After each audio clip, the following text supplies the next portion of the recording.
Okay, guys, how are you? Um, I scheduled the live for 10 o'clock tonight as well, but I thought I'd use this one that I'd already done up instead to do this now, but we'll still do a live later tonight as well. I'm doing this live because the documents had come in like about a half an hour ago, maybe just a little bit longer. And I really haven't read them all because I really just sometimes just like doing it with you guys. So that's why I'm doing this live right now. To go over the documents that just came in with you guys, okay? And of course, hey, Miss Dog Lover. I know this is more up your alley because Miss Dog Lover's in the UK over there. And thank you. You said you sent a little PayPal. Appreciate that. When somebody does a super chat and stuff like that, YouTube takes like 30% of the super chats and stuff like that. So thank you to Miss Dog Lover for the PayPal. And I also want to thank Renee, which I shouldn't probably say the word Renee, but Renee who knows who she is. So I'm not going to say her. I'm not going to say her YouTube name now that I've said her the name. So thank you, Renee, for the 3 tacos considered at the coffee app that you had sent as well. So I appreciate that very much. And again, same thing. The coffee app takes like freaking like 50 cents maybe. But anyway, so just want to put that out there. And that's why when you see YouTube creators, suggesting their PayPal or their Venmos, it's because YouTube takes 30%. I mean, it's kind of like a loan shark business, really. Anyways, hey, true crime housewife. How are you this day? Well, I'm glad because my husband came back home yesterday, and instead of doing lives, I decided to clean the apartment instead because I was stressed out. But it was thankful that he did have Wi-Fi. I guess they have Starlink up there in this resort thing up like 3 hours away. I live in Vancouver, Canada, and it was up towards Kamloops area, but higher. And there was supposed to be no Wi-Fi, so I was stressing out for knowing that he was going to go away for 3 or 4 days, and I couldn't even contact him. But anyways, he ended up. Thank you, Elon Musk, for your Starlink because apparently they had Starlink up there. So thank you, Elon Musk. I wish there was more Elon Musks in this world that do such great things. Uh, Thank you, Wounded Healer. I like the song that goes with it because it's to me it's kind of like uplifting. And so I don't know, it's just uplifting. It always makes puts a smile on my face actually. I usually have one anyway, but puts one on there extra when I listen to the song. Hey Julian, how are you? Support with Steffa. Hey, support with Steffa. How are you, beautiful? Uh Daniel Morton, hi. Hi. I was just watching the interview with Robert Lindsay. I'll finish it later. He's creepy. Yeah, that was one of those ones is that, you know, I'll just say this. That live kind of went south. And I wasn't very happy with the way that it went south. But most people that know who Robert Lindsay is have a very strong opinion. But I think it's like anything, whether you watch the news, you might not like the person and you might disagree with the person. But when it comes to online here, the people's opinions were thick. And the thing, bottom line is that you're regardless. I mean, there was definitely a couple of things that he had said because he was feeling attacked. And I understand that, right? So when somebody feels like they're constantly being attacked, obviously, just like you, if I'm going to attack you facially and sit there and blah, blah, blah in your face, in a sense, but here it's in the chats and all that stuff, and kind of what was said was provoking some more radical responses, we'll just say. I don't regret. I think everyone has the right to an opinion. Like it's okay if they interview on the news or channels, SKs and stuff like that.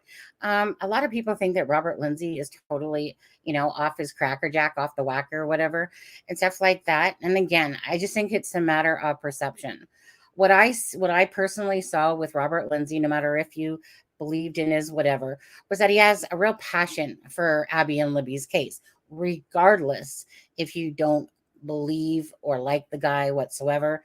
Someone doesn't put in that type of years of work without having passion for a case. That's the part that I respect in somebody is the passion because even if the wording or what they're saying is totally off, somebody else's realm of the world and stuff like that, Everyone still has a right to their opinion, but there's no denying when somebody has a true passion about a case. And that's always because I'm all about doing things because you're passionate about them, not for the fact of how many views can I get, how much money can I get out of something, for doing a live and stuff like that. So when I see that in creators, like a true passion for their true purpose of why they're doing it, that for me, I personally like that. And that's what I saw in Robert Lindsay. Anyways, that interview went whatever.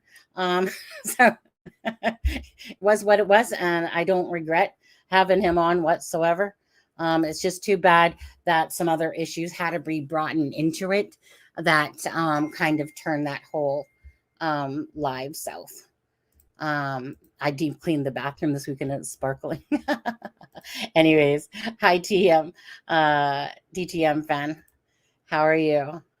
People fight back. I understand. Yeah, absolutely. I just, again, I just want to say this. People have strong opinions, especially behind a computer. They have very strong opinions, most people would never say a lot of these things in front of somebody's face and stuff like that. But at the end of the day, it doesn't matter. Everyone has the right to voice their opinion. Even if they're radical or not, doesn't mean you have to agree. But it is a good interview. Like, it is a good interview where the mindset of it comes, where the thoughts came from, where the actual, all these sources that were police officers and that came from and stuff like that. Regardless, fine. Right. That's my feeling. Like I said, someone can deem however they want. I'm just looking for the reasons. Like, I could see his passion. And what were the reasons for all these things he was saying? Where did he get his information from? He said, like, third party. It's just like I said, it happened to go south because of something that really wasn't part of why we were doing the live. And that's because, honestly, because people were texting, not me, because people were like texting, messaging a bunch of comments like, why don't you ask him about this or that or this or that? Not to me. Okay. It was to Adam. And a lot of people were whatever. And so it ended up turning around. And Adam knows this because we talked about it after. But at the end of the day, Adam has his own thoughts and whatever. And it's just kind of whatever it was. It is what it is. Let me put it that way. It is what it is. Hey, Steffa, how are you? Lovely. That's Miss Doug Lover. Okay. Anyways, you guys. And like I said, we're going to go over these documents that came out today. But anyways, thank you, Wounded Healer, for that. So this first part of the documents is going to be about the motion for broadcasting, and then I think there's about 6 documents total. So I'm just gonna take myself off the screen, make this bigger. Whoops, I don't want to do that. No, don't do that. I don't want to go there. I went to the wrong thing. I needed to go to my email here. Okay, I think that's big enough, but here, let's make it a little bit bigger. Okay, so this first one here, of course, is a notice of non-party request for news media access. The Media Coalition by counsel pursuant. Basically, this is all saying that, like, the media supports the defendant's motion in order to have, like, being televised, and all that stuff on the broadcast for, of course, the Delphi trial and for the pre-trial. So it says right here, the News Media Coalition, according to requests, to broadcast, televise, record, digitally stream, and or photograph future pre-trial and trial. I'm never going to get you down. Thank you, Mr. Oliver. Here. I need to turn my... watching Murdoch 2.0 on Netflix because I heard a familiar cry of shame on you. Smiley face. Thank you, Miss Dog Lover. Okay. Okay, so that's what that's saying right there. And basically as well, I mean, we know, like, I hope you guys are smart enough to understand why that, of course, they want the cameras and they want this to be broadcast, as we saw, you guys, just quickly, okay? As we saw with that 136-page documents, again, anyone has the right to think what they want about those documents, and whatever. I can see a crock of crap when I see a crock of crap. And, when you read that whole thing, like for me, this is nothing but a tactic, right? The bottom line is they want to get Richard Allen off and pin it on whatever storyline, whatever narrative fit their storyline. Obviously, it wasn't Ron Logan. Obviously, it wasn't somebody else. It was, basically going back to Brad Holder. They put all the names out there. To me, it was just rather, I want to say, disgusting from a human standpoint, considering how they put the crime scene in there and stuff. I know we all want to know that stuff, but was it the proper thing to do for them? Yeah. Okay. Oh, was I just blocked? Why were you? No, you weren't blocked. No. Okay. But anyways, so to me, of course they want the cameras in the courtroom. And I totally agree. Like before I even read it about grandstanding, this is exactly what the defense wants to do, right? Like they've said, like we talked about, or I should say, like they've said in other channels or the news or whatever on different things, court TV, whatever, that they want the jury pool, in a sense, to have this information and come across of it, before the actual time, so that of course they could, it's like planting the seeds, okay? Planting the seeds. But for someone that actually follows the Delphi case truly, to me, uh, honestly, it was like reading a children's book to me. Like, even the and one man and one man and one man, and that's what we're going to probably go over tonight with, like their whole thing that was however many, like 60 or something things long, of and one man would have to take one stick and put it on the arm, and one man would have to take a stick and put it across the neck, and one man would, and they elongated it on purpose. They could have put it whatever, but no, they wanted you to feel, they wanted to make it seem like it was this extreme length of time that couldn't possibly have all happened in 1 hour and 17 minutes, according to their timeline that they made up. And that's really what this is all about to me. So that doesn't shock me why they would want the cameras either, because because they're going to root for it, because that's what they want. They want to project this out there to all the public, right? This whole entirety of what they're going to show. They really just want to play on the public, in a sense, by being able to see it in the courtroom and playing on that. Now, we're not going to lie. We know we want to see it regardless. We want to see the pretrial. We want to see what's going on, and and how it all turns out. But anyways, you guys, let me just take myself back off screen and going back to the documents here. Okay, so given the volume of media outlets requesting access, okay, so basically they're talking about a pool feed here. And a pool feed is where basically they have a couple of cameras in the courtroom and they assign a certain news station to it. And then they basically have to distribute it to like all the other news stations, like say News Nation and Court TV and all the news nations. Okay. And that way, for someone like us who wants to stream it and whatever, it's not a copyright issue, because again, it's to be basically one or two cameras in the courtroom, probably a couple, obviously, for the different angles, and then broadcast it and give it out and distribute it to the other one, so that it's not like, got 50 lawyers trying to get in there with their cameras. So that's why they do stuff like that, obviously. So in the motion for broadcasting order, defendant requested that the court issue an order authorizing public broadcasting for future courtroom proceedings in this cause. See motion broadcasting. The News Media Coalition echoes the sentiments expressed in defendant's motion, including the broadcasting this whole high-profile case would educate you guys, okay? It would educate us. Thank you. I love words like that. It's going to educate us, the public, on the judicial system, promote transparency, and build public trust. Okay. So a load of crap, really, but in saying that, it's not like it's not really true. Obviously, if we don't have any idea about the judicial system and we love transparency, I do, and to build public trust, yeah, okay. That's just kind of like, trying to sell ice cubes to an Eskimo, right? In a sense. But okay, we'll go with it. Thank you.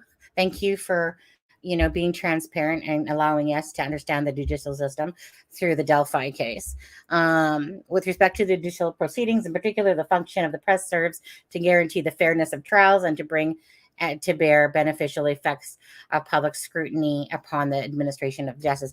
Anyways, you know what? So that one's just simply about the broadcasting.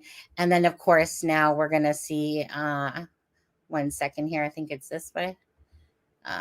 State's response. Okay, so the state's response to defendant's motion for broadcasting order. Now comes the state of Indiana by prosecuting attorney Nicholas McClelland and respectfully responds to the defendant's motion for a broadcasting order. The state would, of course, defer to the court's discretion concerning this matter and trust that the court will rule in the best interest of justice. Would notify the court that the state has serious concerns regarding the defendant's motion for broadcasting order and would ask the court to consider the following. That on September 13th, 2023, the defendant filed a motion for broadcasting order to allow cameras in the courtroom for future courtroom proceedings pursuant to Rule 2.17 of the Indiana Code of Judicial Conduct. That the defense is asking the court to broadcast both trial and pretrial proceedings in their entirety. First, the state would ask that the court to consider previously this court has expressed concern about extrajudicial grandstanding, which leads to the issuance of the gag order by the court on the court's own motion on December 2nd of 2022 in response to the press release issued by the defense. That the defense team has continued. Oops, let me just turn off my phone there for a second. What's that? Okay. Sorry about that.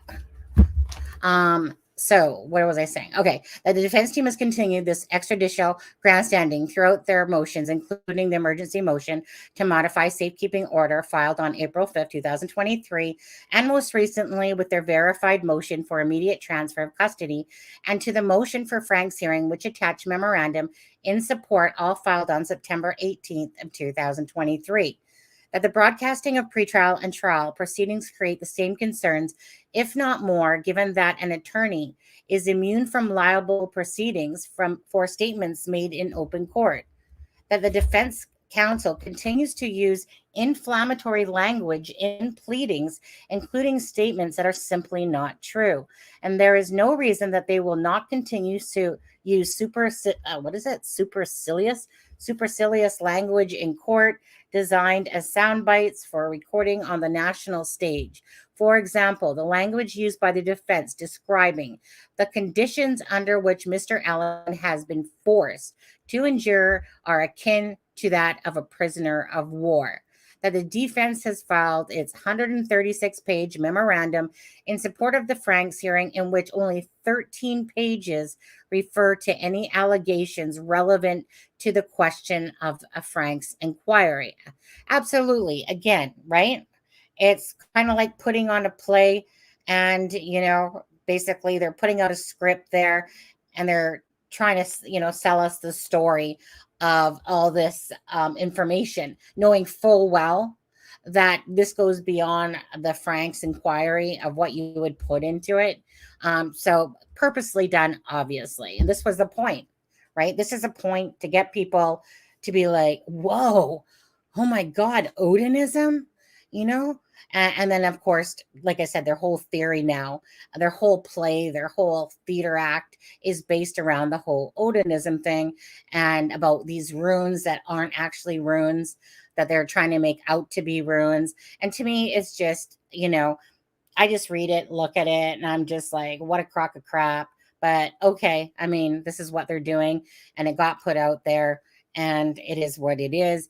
But it's, to me, for me personally, it's about trying to minimize that damage, and hopefully that people can recognize a bunch of crap when they see it, because that's really, to me, all it is. But again, each to their own on how they feel about it. But I'm not going to push for this about this whole thing, because a lot of it is just their interpretation. And that's all it really is. They're twisting it to their interpretation of putting it out there. It doesn't matter. And I can, and I've even seen what I've said without it being said.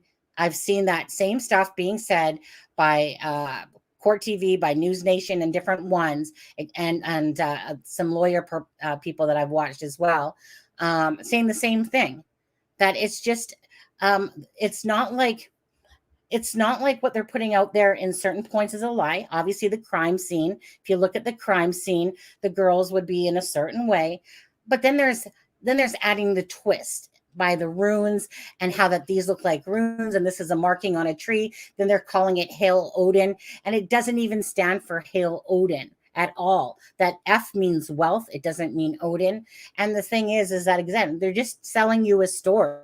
So they might have pictures in front of their face, and everyone can interpret it to be different. And they're putting the twist on it of the whole Odin thing. And honestly, there's like I said, you're not going to pull from the younger Firthark and then the elder Firthark. They just really twisted it. And it's only people that really don't investigate it properly that will believe that said Hail Odin when it truly did not, and stuff like that. But anyways, it is what it is, right? I mean, it's come out. Now it's just a matter of going forward and seeing all what happens at the end of the day. So the remaining 90% of the memorandum outlines its fanciful defense for social media to devour, basically. Well, true enough, that the defense had already moved to change of venue, citing prejudicial publicity. And if the court were allowed to broadcasting of pretrial hearings, that publicity would be pervasive, and the defendant's notes will be without boundaries given the worldwide interest in these proceedings. That the state believes that the duty of managing the broadcast media that is imposed on the court may become my God, how come I couldn't say that? Distracting, considering the number of media outlets that may request access to the broadcast. That the fact that the judge is in an unfamiliar courtroom, the length and the complexity of the case, the duty to project the jurors' identities, and the sensitive content that will be presented at trial and pretrial hearings, that the state believes that these hurdles may have a negative impact on the participants in the proceedings and impair the dignity of the trial. Now, whoa there, McClelland. Whoa, just stop. We want to see it. Doesn't matter. We still want to see it. That the defense has already expressed its intent to attack not only the evidence, but the credibility of those who investigated the case, Tony Leggett, which will allow the defense team to grandstand on camera. Oh, see, so he's saying it right there. About the imagined bad motives of the state actors. This is put on display in the defense memorandum in support of the accused motion for Frank's hearing, where the defense spends much of its time disparaging not the evidence, but the state, the investigators, and other state actors. This is nothing to increase public confidence in the system. Well, they're correct on that. That given the layout of the courtroom, the state has concerns that with cameras in the courtroom, those cameras may broadcast the jury's witnesses who are minors, attorney clients, communication and material and counsel tables. That the state believes that the defendant's statement that the jurisprudence is in the state of Indiana will be scrutinized in a manner that is unusual and rare in the Indiana courts because of circumstances surrounding this case is unprecedented.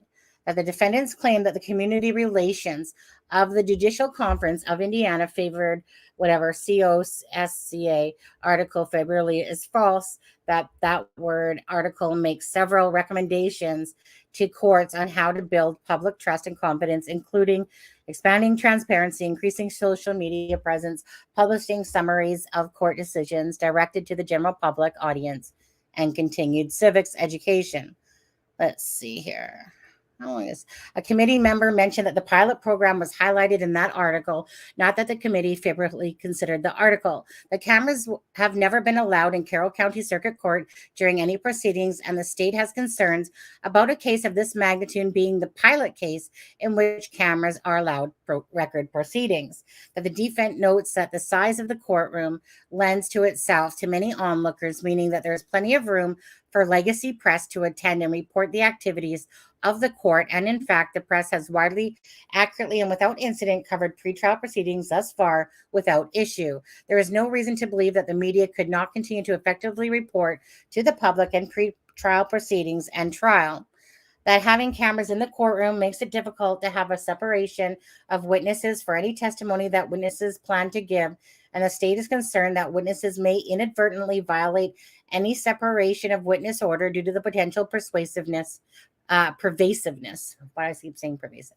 Pervasiveness of media related to this case, creating issues with the admissibility or reliability of their evidence. Okay, let's see here. I think we're almost done. Yeah, okay. That the broadcasting evidence on the public allows for the potential members of the public allowing gruesome images of the deaths of two little girls while also seeing the toll that it takes on the family to see this tragedy play out in court. That allowing cameras in such a highly publicized and sensationalized case runs the risk of creating a circus atmosphere both in person and online. Well, I'm going to agree to that regardless. That's exactly what's going to happen, where 15-second clips taken out of context can race around the world in seconds, giving an inaccurate impression of the actual evidence and conduct court proceedings. That the allegations that the fact that the families have voluntarily taken to social media and other media outlets somehow abrogates their right to privacy is unfair. The family used those outlets to help generate tips and clues so that law enforcement could arrest the person responsible for this. That is a far cry from having the family members on camera as they relive the worst day of their lives and see the evidence of this nature presented to the court. That the state does not agree with the defendant's theory about having cameras in the courtroom will reduce unpredictable behavior from witness and other participants. The state believes that having cameras in the court will give participants in the courtroom a nationwide platform to further their own agenda, to build their brand, promote whatever platform they want, and generally showboat instead of focus on presenting the evidence in a professional, concise manner. The pilot programs in Indiana were conducted prior to the popularity of artificial intelligence software that allows for certain creation of deep fakes that intentionally undetectably can alter the things that are said in a court, giving the inaccurate impression of actual business of the court. Given the highly sensationalized nature of the coverage on this case, this is a concern the court should consider in exercising its discretion. Wherefore, the state would ask the court to consider these points when making its decision on whether or not to broadcast pre-trial and the trial hearings. Okay, so I'm going to come out of this for a second. Okay, now, you guys, when I'm back there, I can't actually see what's being said because I have to make this bigger, and then I have to go to my email. So regardless, I'm on a different screen, just so you know that. This is happening whether it's televised or not. We get to make our decision if televised. Otherwise, we get Anchor's perspective on trial. I agree that this will be a media circus, that platforms, all over will, of course, right? Like this channel will obviously talk about Abby and Libby's case and, cover it and stuff like that. That saying, like, out of sight, out of mind, in a sense. So it's kind of one of those things. When you kind of hear about the case, where it's like kind of like the Lucy Letby case, it had to report it as just what was reported that day in the thing. And it wasn't like you had like media coverage from within the courtroom. And Lucy Letby is the nurse that, took the lives of those multiple babies and tried to attempt many more. That was just convicted in the United Kingdom. It kind of reminds me a little bit about that. Like, you don't really get the full impact, unless you're watching it. But just like there's a lot of normal people want you to come up for what? Support with Steffa?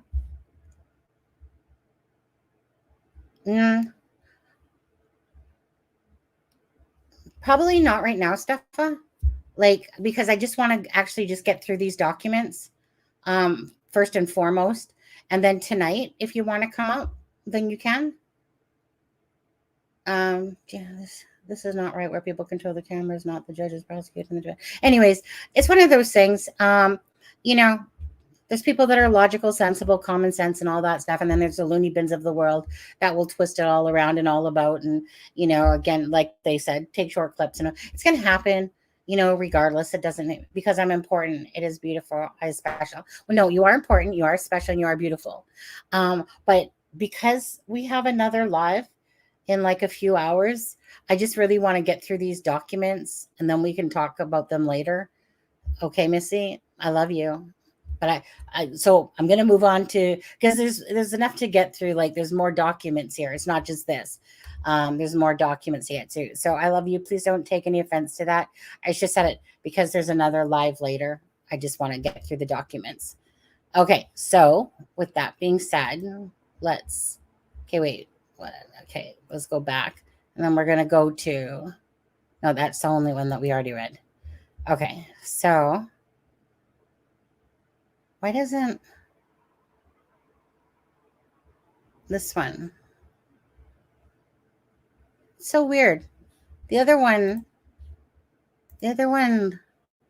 let you make it bigger. Page 2.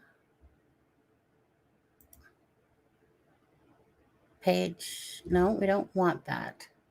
State's response to defendant's motion.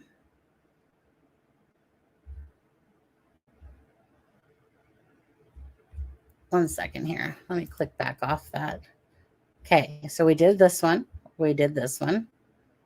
Okay, so now this one. Okay, but I just don't understand why this one doesn't allow me to make it bigger. The other one had where I could zoom it in better for you. Anyways, sorry guys, just gonna have to leave it like that for now. I didn't download them and then screenshot them and stuff. Oh, this is just page 1 of 1. No wonder.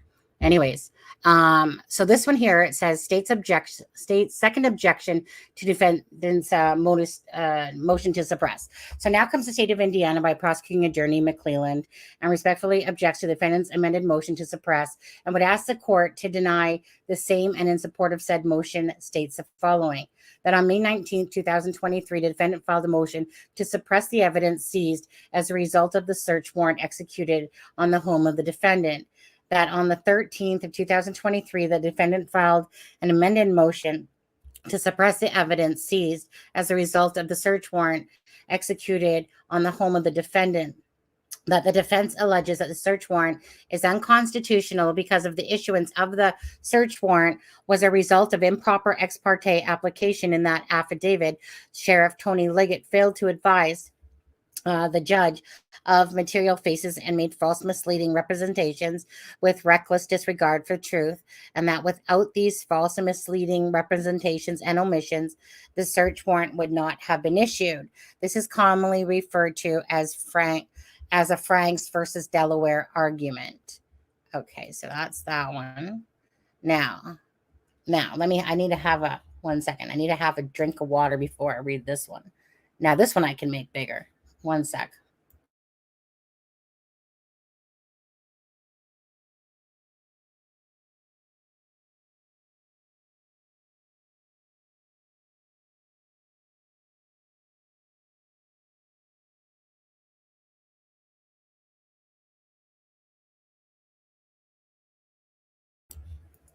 Well, you were rejected with love, Steffa.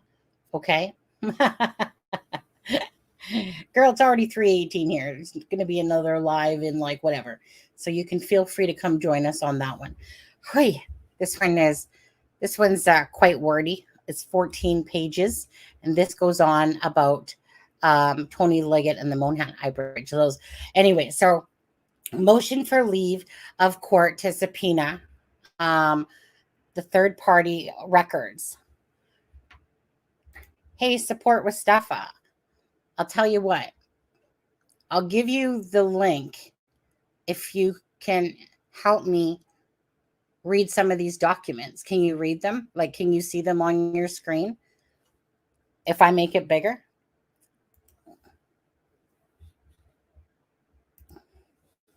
It is quite the mouthful. That's why it's nice when Aspen and myself can switch on and off and stuff like that.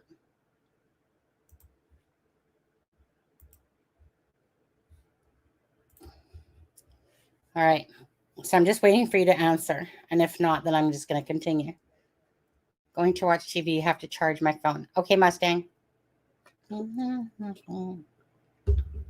Okay. I'm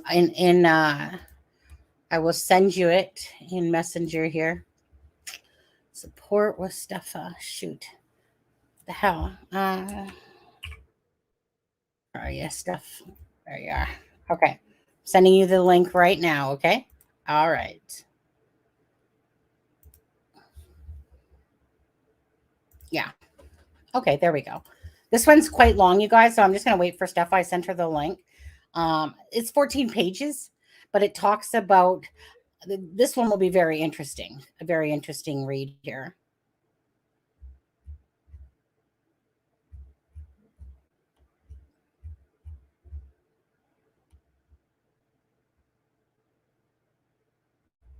Yeah, this one will be an interesting read.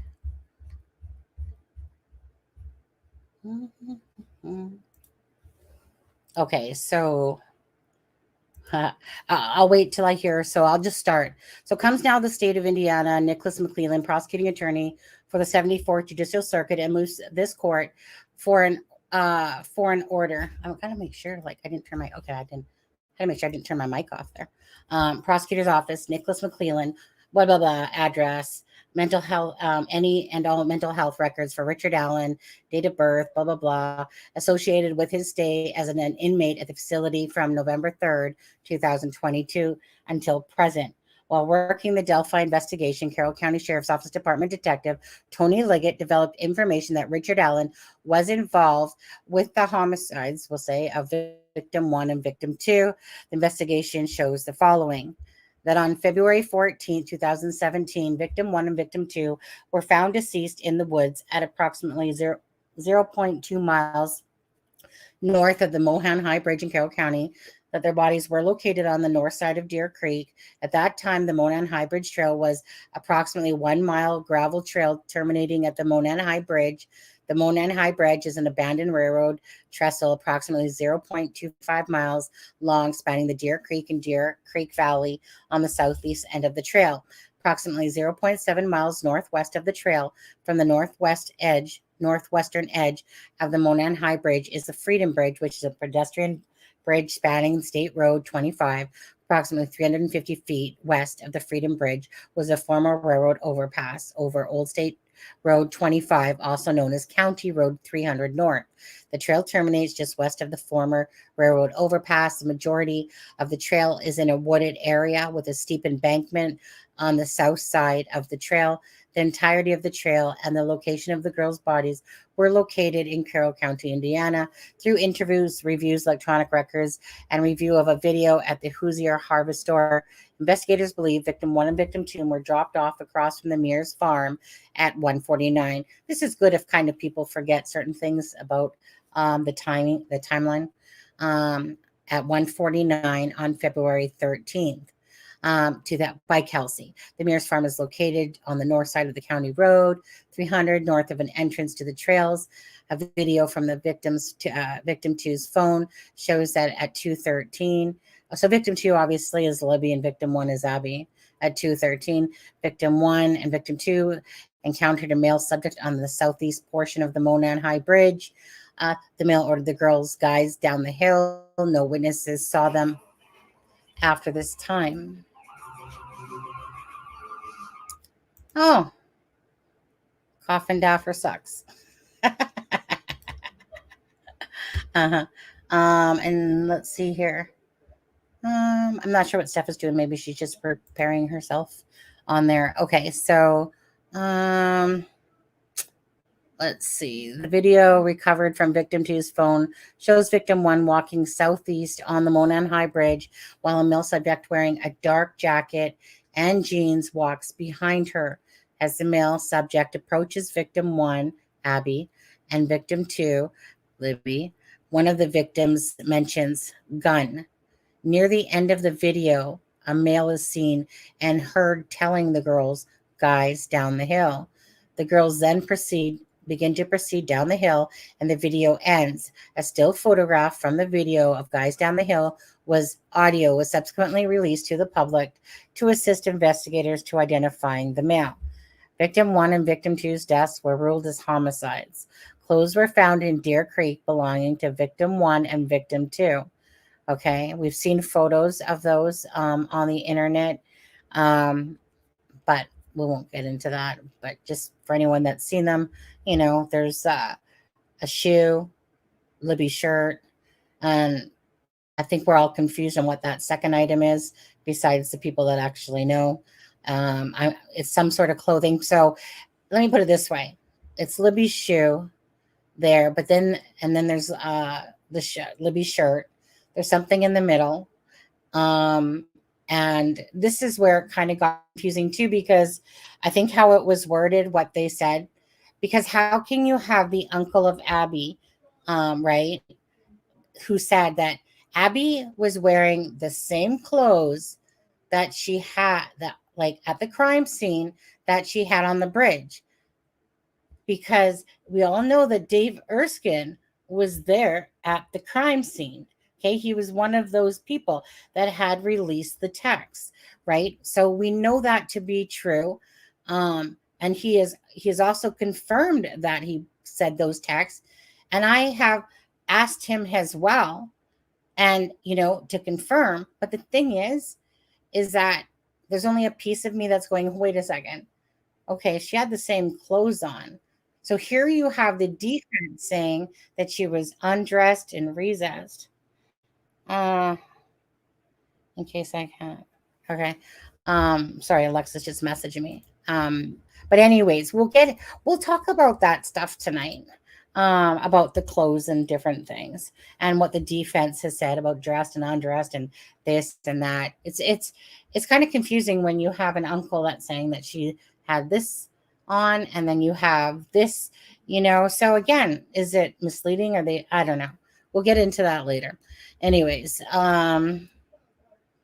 so interviews were conducted with 3 juveniles, RV, BW, and AS. They advised that they were on the Monahan High Bridge Trail on February 13th. They advised that they were walking on the trail towards Freedom Bridge to go home.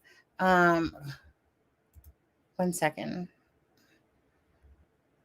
I thought Steffa said she was beautiful already, so I don't know what's taken her so long.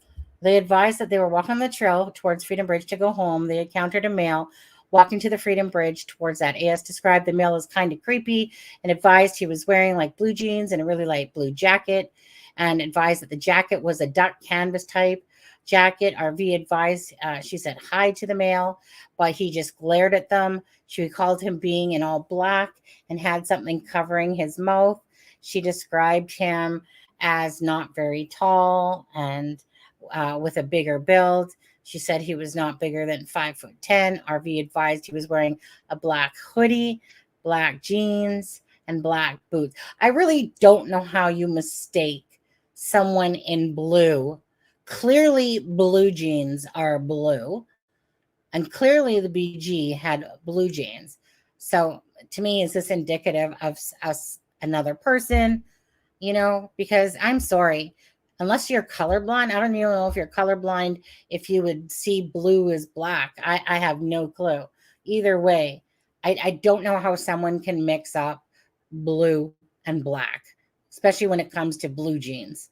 Okay, you can distinctly tell that. So unless you got some sort of sight issues going on, that one throws me off there. Unless it's just one of those memory failures that they weren't expected to be asked these questions, and then they're trying to recollect. When you're walking and then somebody walks by you, you might catch a glimpse of them, but then your memory kind of, when you had no clue that you were going to have to go back to that memory, that could be totally what happened here. Anyways, BW showed investigators photographs she took on her phone while she was on the trail that day. The photo included a photo of the Monon High Bridge at 12:43 p.m. and another at one taken at 1:26 p.m. of the bench east of Freedom Bridge. BW advised after she took the photo. I'm just trying to think here, because when I was looking at this, it was talking about. Okay, we will. It's because I know I see different stuff, further down.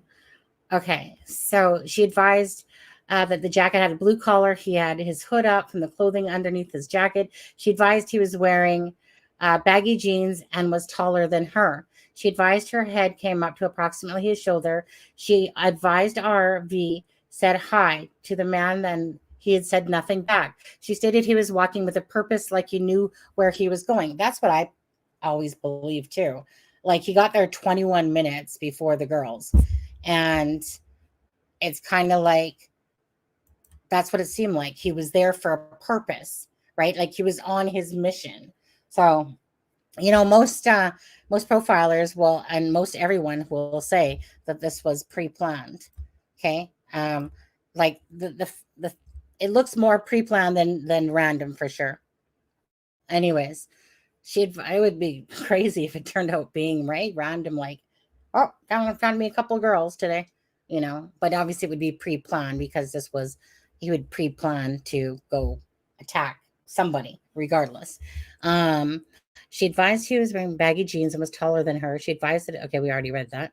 The girls advised after encountering the male, they continued their walk across Freedom Bridge and the old railroad bridge on Old State Road 25. Investigators spoke to Betsy Blair, who advised that she was on the trail on February 13th. Video from Hoosier Harvester captured Betty's vehicle traveling eastbound at 1:46 p.m. toward the entrance. Oh, sorry, guys. No, you're not backstage.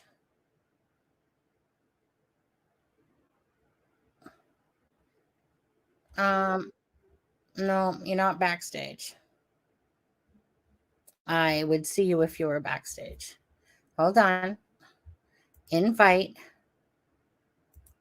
Oh, now you're backstage. Okay. Were you drinking? Defa? Yes. Can you hear me now? I can, but you weren't backstage. I'm not even going to tell you. just go on. Okay, we'll just ignore it. Go ahead. I was like, what's taking her so long? What's she doing? Okay. Oh, you don't want that. Okay, so I've been sitting here going, let me in, let me in. You got to click enter the studio, but it won't let me go under support with Steffa. I don't know why, and I gave up. Okay. Oh. Anyway, where are you at? Okay, so yeah, I'll let you take over here if you can. Sure. Do you need me? So it will be a bigger once I take a like it will be like this. Anyway, you guys, thank you, Steffa. I mean, her begging and pleading, it worked on me finally. Or I just need her to help me read because it will help. Well, it's a lot I feel used and I feel dirty, but that's okay. Okay, so okay. Start just right here at the top, 1:46 p.m. Okay. Right there. At 1:46 p.m. toward the entrance across from the mayor's farm. Oh, your volume's not high enough. Oh God. Let's see. Yeah, turn up your volume. Okay. You know what? What? Didn't we have this problem once before in my past lifetime? Maybe. Didn't we? Seriously though, like for real. Let me turn my audio. Here, I'll turn it up for you. Now try. Can you hear me? Okay, say the first sentence again. Now, hold on. I got to go back if I do that. Can you hear me? I can hear you. No, I can hear you now. Now you're good. You're good. Okay. I was trying to read it like a novel, but I won't because that sounded silly. Okay. 1:46 toward the entrance across from the mayor's farm. Betsy advised she saw 4 juveniles, females, walking on the bridge over Old State 25 as she was driving underneath on her way to park. Betsy advised there were no other cars parked across the Mears farm when she parked. She advised she walked to the Monon High Bridge, observed a male matching the one from Victims 2 video. She described the male she saw as a white male wearing blue jeans and a blue jean jacket. She advised he was standing. I'm sorry, guys, I can't. It keeps blocking me out. I'm on a Mac and I'm not good at it. Okay. She described the male she saw as a white male wearing blue jeans and a blue jean jacket. He advised he was standing on the first platform of the Monon High Bridge, approximately 50 feet from her.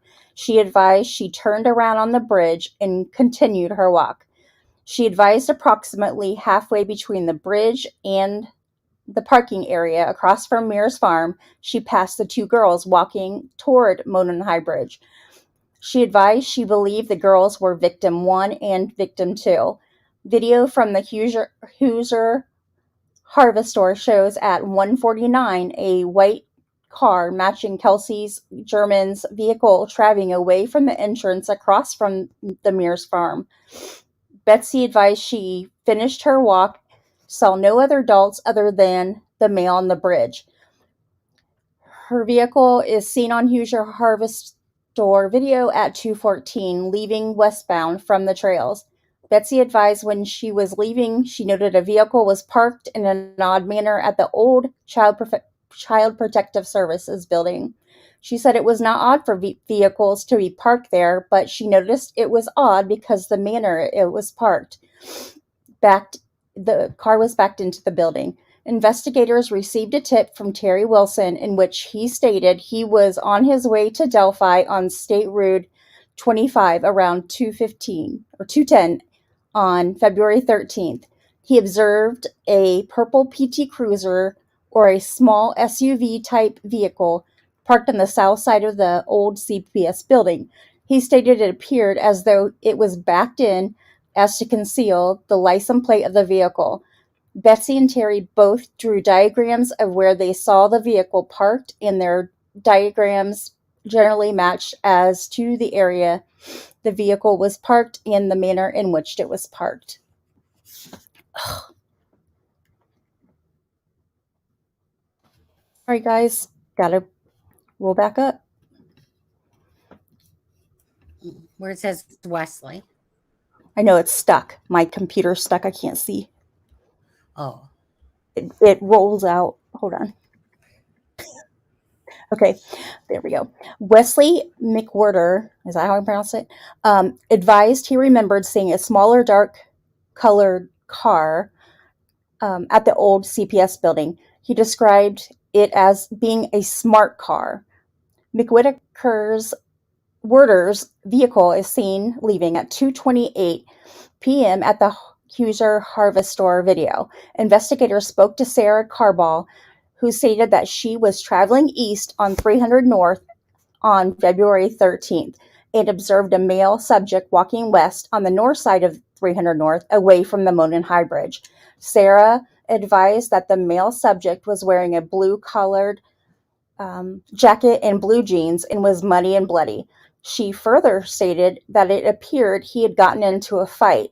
Investigators were able to determine from watching the video from the Hoosier Harvest Store in Sarah Carball was traveling on 300 North at approximately 3:57. Through interviews, electronic data, photographs, and video from the Hoosier Harvest Store, investigators determined that there were other people on the trail that day after 2:13 p.m. Those people were interviewed, and none of the individuals encountered the male subject referenced above. Witnesses referenced above witnessed by the juvenile girls Betsy Blair and Sarah Carball. Further, none of these individuals witnessed victim 1 and victim 2. Investigators reviewing prior tips encountered a tip narrative from an officer who interviewed Richard Allen, 2017.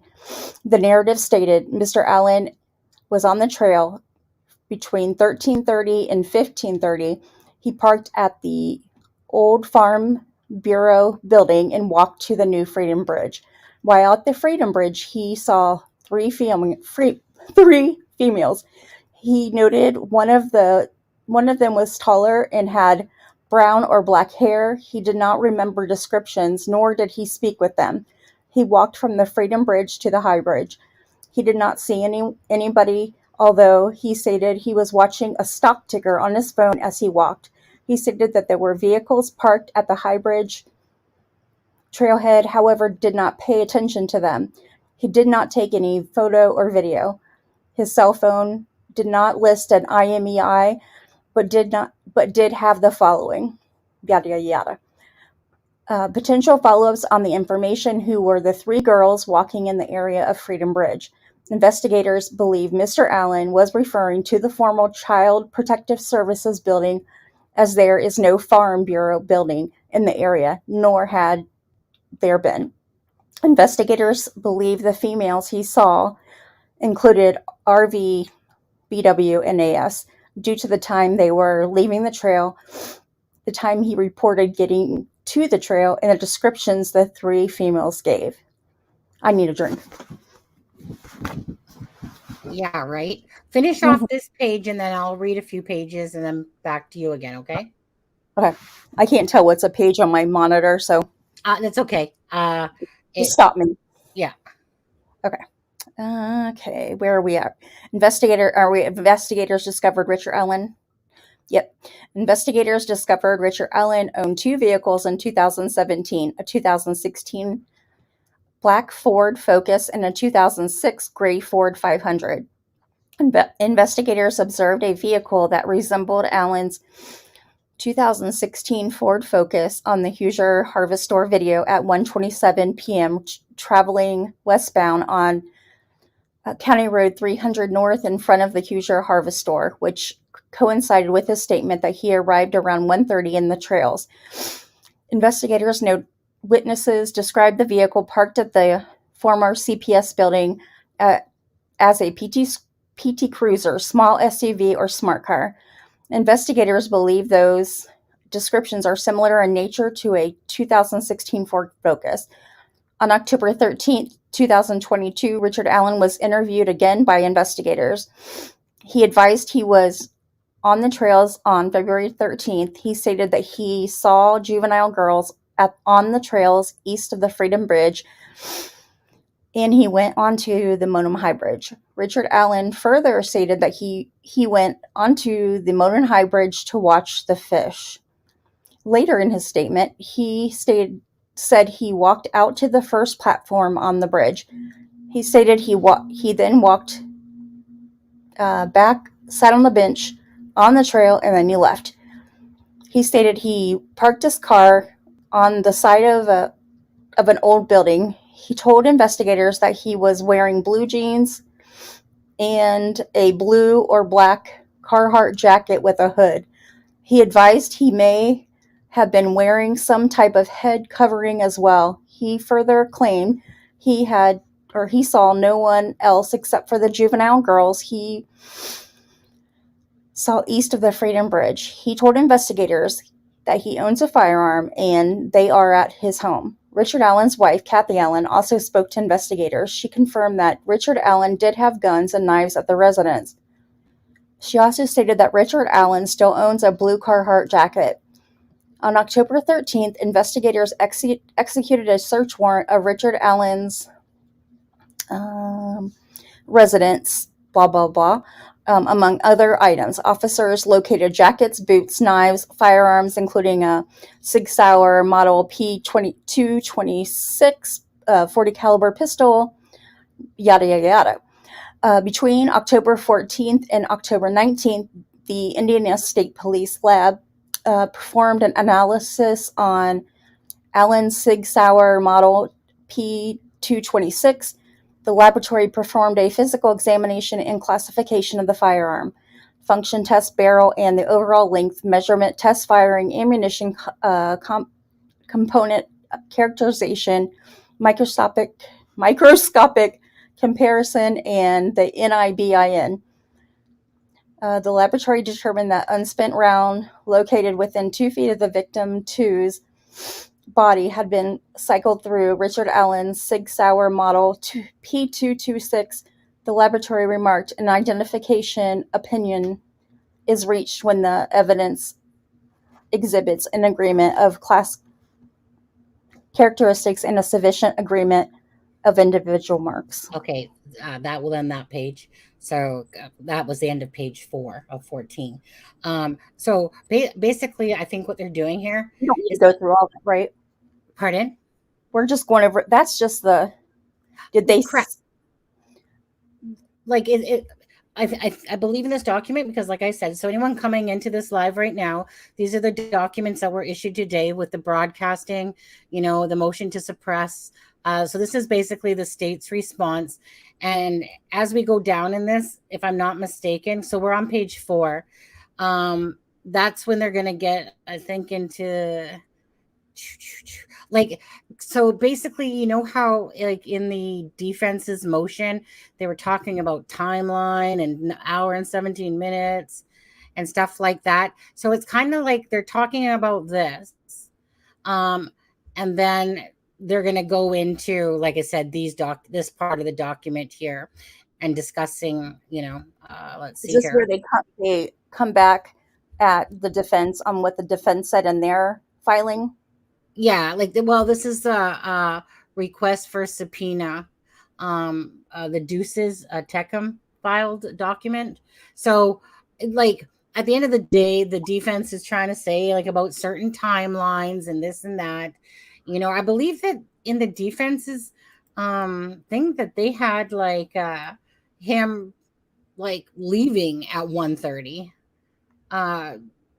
In their motion, in that document, that 136 page document, like they had him literally like leaving at 1:30. And then actually I won't even say it now, but what was crazy, well, I'm just gonna say this. I don't usually watch this guy because I kind of think of him as a doofus. I don't really watch Chris McDonough. I remember him from the Suzanne. Pardon? Did you watch it last night? I think it was last night. But okay, I mean, I'm sorry, but this is what I'm going to say about that.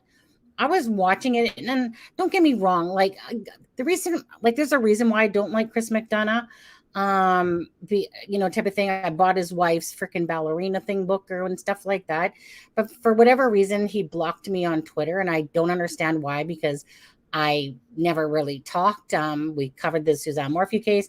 Anyways, I kind of think that I think he's full of himself type of guy. So I used to think he was actually the nicer one, and Mike, whatever is it, King or whatever from Profiling Evil. Anyways, I'm just gonna say it. That's my own personal opinion. But dude, if you're gonna read the documents, like he had it so that when he was talking, so he obviously doesn't know how to read the documents properly, because he had it as if those 3 police officers were involved with the Odinism. And that wasn't the case. So I don't know how did he not read the documents properly? Because it was nothing about these people, being involved in Odinism. It was about that they were looking at the angles of Odinism. Not that those 3 police officers were involved in the Odinism. So I was just kind of caught off guard by watching that. It's like, really, like, how do you mess that up? He was a police officer, so I don't understand. He had to bring in, because of the Odinism, and because Odinism that it was supposed to be, sacrificial, that they sacrificed the girls, that he was the guy that interviewed the two kids that were suspects in the other case, the West Memphis 3. He interviewed them out in San Diego, and he loves to bring that up. And now he had a chance to last night, and I'm like, yeah. Well, but my thing, because like I said, my thing is that in the documents, nowhere does it say that those 3 officers, meaning Ferenczi and whoever the other 2 guys were and stuff like that, they were looking at the Odism angle, but he stated that they were like part of it. And nowhere did it say that in the documents that they were part of the whole sacrifice and stuff like that. Anyways, I watched it. Like, I mean, don't get me wrong. I do believe that that police officers, detectives, absolutely give us more insight into cases and thinking and stuff like that.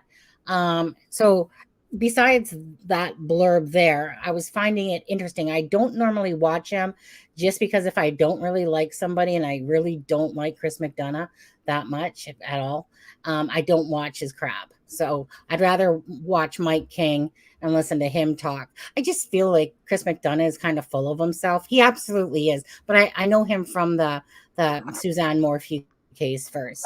I just don't have, if I don't like somebody, I'm not going to fake liking them, and I'm not going to watch your crap typically. But I just happened to see it pop up, and I was like, let me just see what he has to say. So there was definitely some good points, because again, thinking it from it instead of just like a regular person like myself who like can read things and can decipher certain things, when you've actually worked in a field, then obviously you have the expertise, just like you have your expertise and can give information, like I said, with regards to your career and stuff like that. Whereas, like I said, I know nothing about being a police officer or a detective and stuff like that. But sometimes a lot of this stuff, though, is just common sense of reading. And hopefully, like, people have, the understanding of what they're reading as well. But sometimes it's nice to hear from like CD, or police officers or detectives that can give us insight into the crime scene. Like one thing that Chris McDonough did say was, well, the reason why Libby had blood on her hands and whatever is because obviously she was knifed in the neck while running. Well, running, yes. Yeah. Now, she didn't have to be running. She could have just been, because if we know, like I said, like I'm sure, like I said, most people will believe that blood is blood splatter. That's no freaking F. And they're trying to paint this picture like somehow this one person would walk over to the tree and paint in Libby's blood like she's like freaking artwork and make this F. That doesn't even stand for freaking Odin. It stands for wealth, if anything. But yet, by the same token, it doesn't even look like that. It looks like blood splatter because there was blood splatter. There was blood at the bottom of the tree, right? So one can usually deduce that she was sliced in the neck. The blood dripped down herself, and obviously landed at the bottom of the tree. And when someone's neck's getting sliced, blood splatter went upon the tree. Gross to think about, but Chris McDonough saying that was like, okay, a little bit of clarity because of his comment about that. So I'm like, yeah, that's exactly it. She was standing. And that's why the blood splatter had happened, probably. Yeah. If you really want to listen to watching this whole thing, right? Listening or the whole document, really important. But if you want to, from a investigative tool, I listen to Duty Ron. I don't listen to him very often, but his guy on there, Ed, I can't think of his name. He's from Ed is phenomenal. Yeah, Ed. So he's from I think it's something on the cuff or something like that. That's their other friend. They all work together for the New York Police Department, but Ed worked for Barbara Butcher, who was the head of she just had a book come out. She's amazing. She is a medical examiner, and she taught Ed how perfect at CSI. So he knows what to look for, everything at a crime scene. And so he went in there talking about this crime scene, saying this is what should have been done. Was it done? We don't know. And he was saying there should have been this kind of camera used. There should have been the DNA from the tree branches, the DNA from to see if it matched the trees that were in that area, or hold on to it. That way we would have known if it matched a suspect that would come up in the future, if it matched their tree. I mean, he was just going on. I mean, he had amazing, I'm not going to go through everything, but they also had Mike King on there, and then they had the one defense attorney. And she said all of this 132 pages or whatever it was, she goes, it all comes down to did Tony Liggett not give all the information for the to the judge? That's all that matters. That's all this comes down to. That's it. Right. And if he didn't, then it will be thrown out. If he did, it's not going to be thrown out. So this was just a bunch of hogwash, just a big document of reading, which meant nothing unless, Well, no, that was the point of it. They wanted the public, like that's why, like in here, from the prosecutors, it was said that only 13 pages of the whole thing was talking about like Frank, for the Frank motion, the Frank hearing, you know what I mean? Because this was just literally a document dump on the defense's part to put that whole story out there, because this is exactly what they wanted from this. They wanted us. What the fuck? 1 second.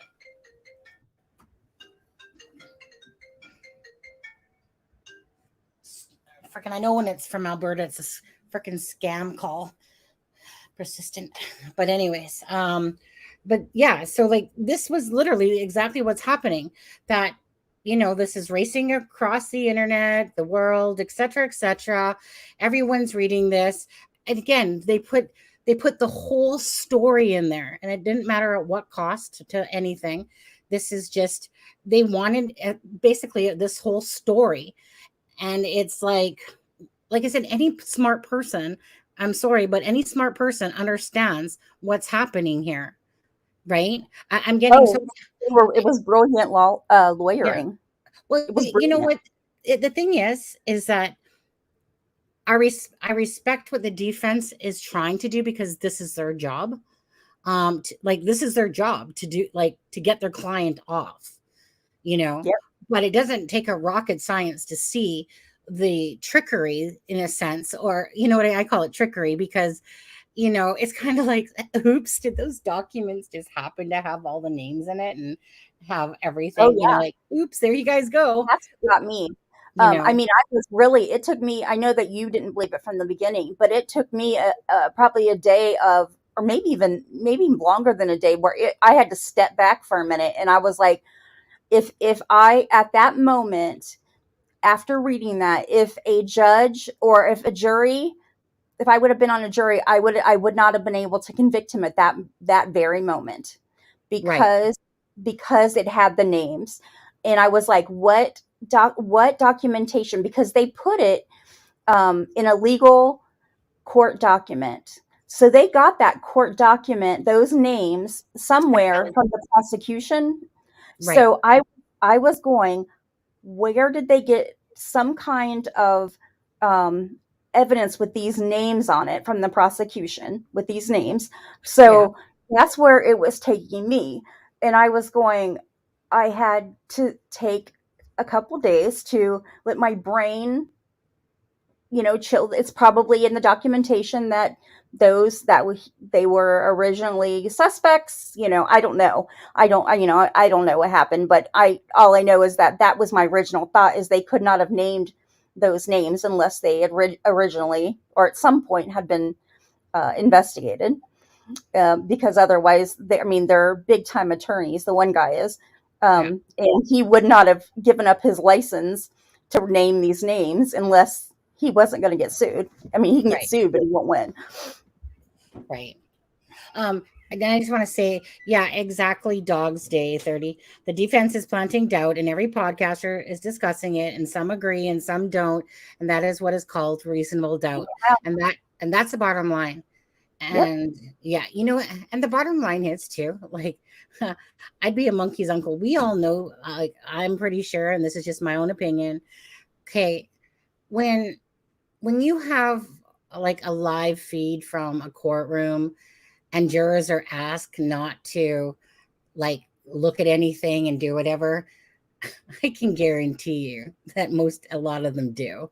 You know, it's pretty much hard to avoid when you're on the internet. Like there's your loyal, faithful type, and there's your like, well, let me just take a look here. Because that's the thing with the internet and stuff like that. I mean, you're just gonna go by what the juror's saying. Nope, I didn't look at nothing. I promise. Didn't. You know how most people are freaking nosy and want to look at whatever. I can guarantee you that a lot of the jurors will be looking at stuff, even though they're told not to do it. Of course, because it's hard. Like basically, you couldn't go on the internet with something popping up about Delphi and stuff like that, especially if you're part of it and are paying attention to it. Every time you open up your computer on YouTube and stuff like that, look to the right. All you're going to see is like Delphi stuff, on your thing. But at the end of the day, this is what it's all about. That this whole story, and this is what this is, okay? This is a story. And when they talk about like that one man would have to do this and one man would have to do that, one man did this, and they lay it out in like freaking 60 points and stuff like that, and they stretch it so long that in your head, in somebody's head that's not wise for the better, would sit there and look at this like it was this long explanation. Like, oh my God, you're right. That just seems so drawn out. It can't be 1 hour and 17 minutes. It had to be somebody else because this one man would have had to pick up a stick and place it this way. And, and then they draw out that whole version of the story as if that they know what freaking happened. But that's what I'm saying. Like they're twisting it to their version of it, right? Like we don't know what happened. You can look at crime scene photos and you can gather the evidence that's around there. But, to sit there and know for exact sure how it all played out, so Richard Allen, or one person would then have to walk over to a tree and then paint the F, and use Libby's blood to do so. It's kind of like, so do you know that happened? Is that fact? Because no, it's not fact. And they don't have to prove that. Right. And that's just them putting their twist on their story to make everything fit. And the bottom line with what they're doing is that Richard Allen is being, by these Odinist correctional officers that, all of a sudden he's forced to have to tell his wife that, that he did it because of fear of them threatening. Like it's so pathetic, but yet that part was stupid. That was dumb. That was stupid. Yeah. But I do want to say this. I had in July, a friend of mine who has a brother in politics. And she said, we're about ready to come down to the game. And I was like, what's the game? And she said, where it's no longer about the truth. It's then about who's a better lawyer. And I didn't grasp it. And, I told you before, my uncle's a judge, but I never got into it. I was always on the medical part of life.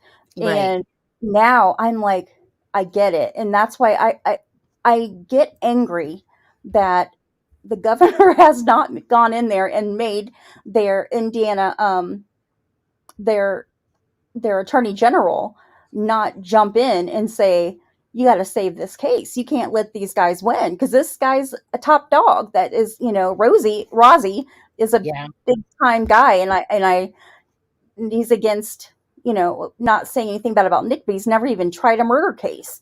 And this guy is death penalty certified. So it's very strange. But now we're no longer about the truth. And I never believed her when she said that in July. I was like, oh no, it wouldn't be like that. And I'm like, oh, now I see what she was talking about. Yeah.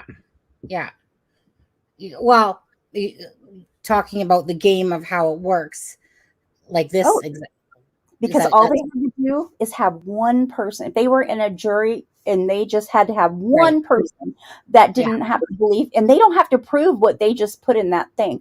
They are in that they're 130. They just have to put it down in your mind. They don't have to prove their point, but the prosecution, they have to prove beyond a shadow of a doubt, and then all the defense just has to give a little bit of doubt. And that's, I was Yes, like, radar. that's me, Yeah, radar. yeah. And that's just it, right? I mean, that's the point of this. Get it out there, put it out there before the jury and all that stuff. Get it out there, do exactly what's going on. Podcasters all talking about it, news all talking about it. It's a big crime scene investigation, and all they have to do, it doesn't matter what crap that they throw into this. It's a matter of putting that reasonable doubt out there. And like I said, they're doing a good job at That what was they're good. doing. It's just, to me, it's sickening watching it. It's like this isn't even a case. It's more like a freaking who can act better and who can, like I said, sell better and stuff like that.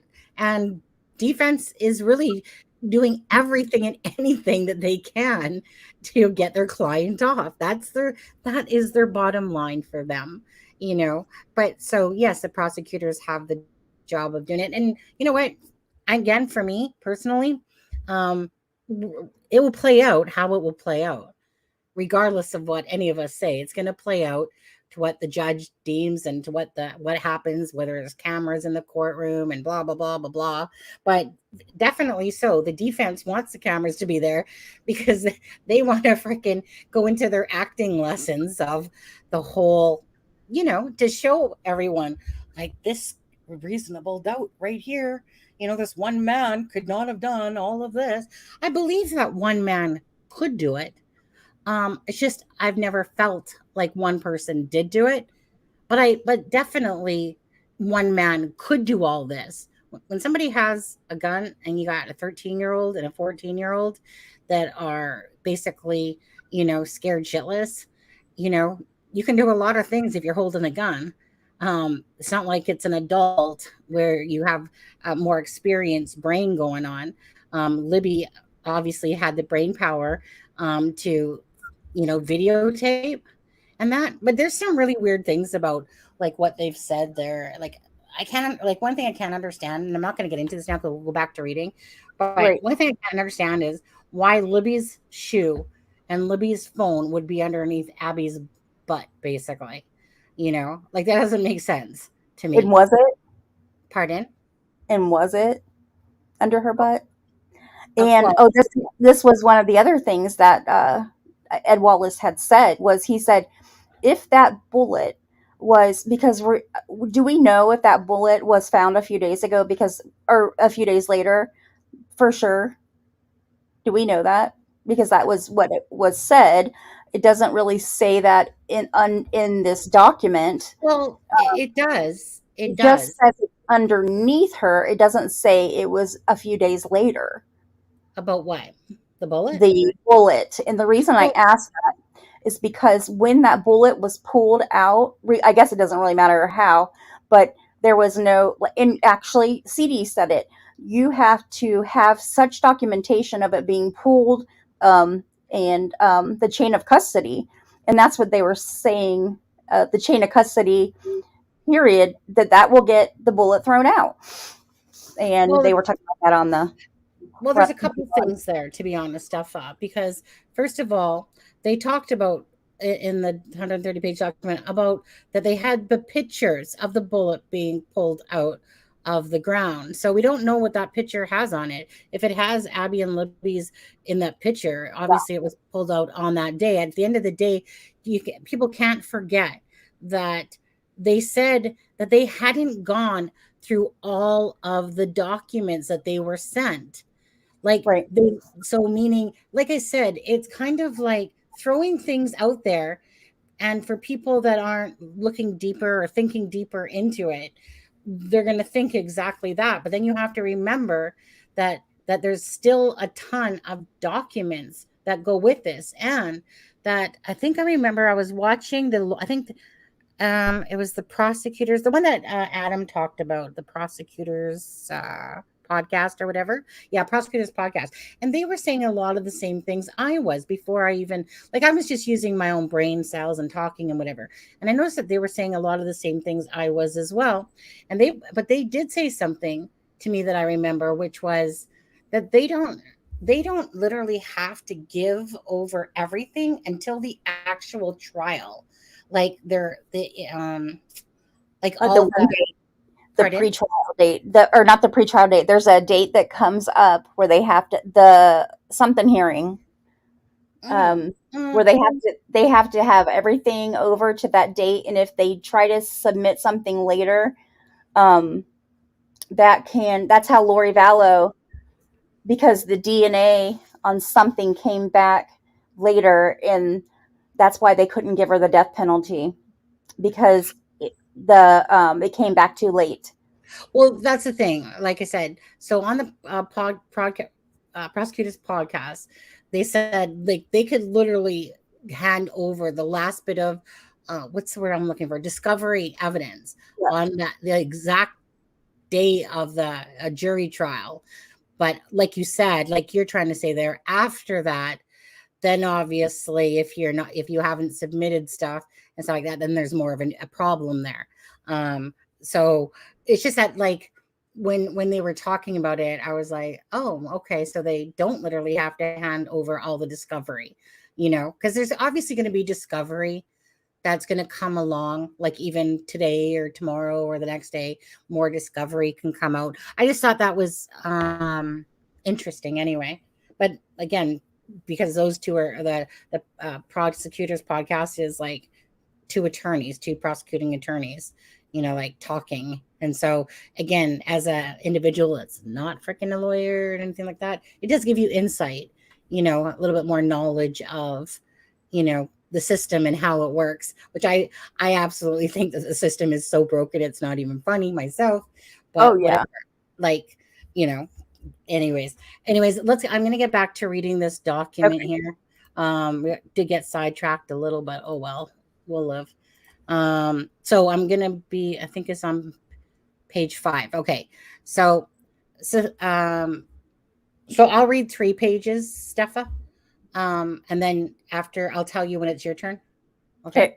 Okay. So sufficient agreement is related to the significant duplication of random striated. How do you say that word? Striated? Yeah, striated. Impressed marks and evidence by the correspondence of a pattern or combination of patterns of surface contours. The interpretation of identification is subject in nature and based on relevant scientific research and the reporting examiner's training and experience. Investigators then ran the firearm and found that the firearm was purchased by Richard Allen in 2001. Richard Allen voluntarily came to the Indiana State ISP post on October 26th of 2022. He spoke with investigators and stated that he never allowed anyone to use or borrow the Sig Sauer model, blah, blah, blah. When asked about the unspent bullet, he did not have an explanation of why the bullet was found between the bodies of the victims 1 and 2. He again admitted that he was on the trail, but he denied knowing victim 1 or 2 and denied any involvement in the homicides. Carroll County Sheriff's Department Detective Tony Liggett has been a part of the investigation since it started in 2017. He has had an opportunity to review and examine evidence gathered in the investigation. Detective Liggett, along with the other investigators, believe that the evidence gathered shows that Richard Allen is a male subject seen on the video from victims 2's phone who forced the victims down the hill. Further, that the victims were forced down the hill by Richard Allen and led to the location where where their lives were taken. Okay, through the statements and photographs of the juvenile females and the statement of Betsy Blair, RV, BW, and AS, were at the southeast edge of the trail at 12:43 p.m. east of the Freedom Bridge and at 1:26 p.m. and walked across the former railroad overpass of Old State Road 25 after 1:26 p.m. and before 1:46 p.m.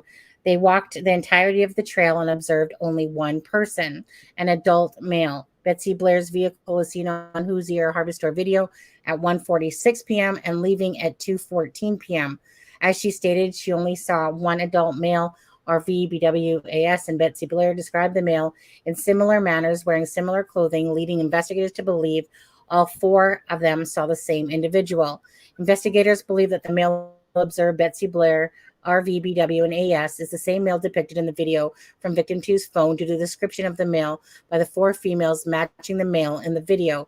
Furthermore, victim 2's video was taken at 2:13 p.m., and Betsy Blair saw only one male while she was on the trail from approximately 1:46 p.m. to 2:14 p.m. Investigators believe Richard Allen was the male seen by Betsy Blair, initials, I'm just going to say, and the male seen in victim two's video. Richard Allen told investigators he was on the trail from 1:30 p.m. to 3:30 p.m. that day. Video from the Hoosier Harvester shows a vehicle that matches the description of Richard Allen's vehicle passing at 1:27 p.m. toward the former CPS building. The clothing he told investigators he was wearing matched the clothing of the male in Victims 2's video and the clothing descriptions provided by Betsy. Oh, they're going to have a heyday on that one. Well, why would somebody who did it literally tell that they wore the exact same clothes? A vehicle. He was a dumbass. I'm sorry. I mean that's that one they're totally going to play off of.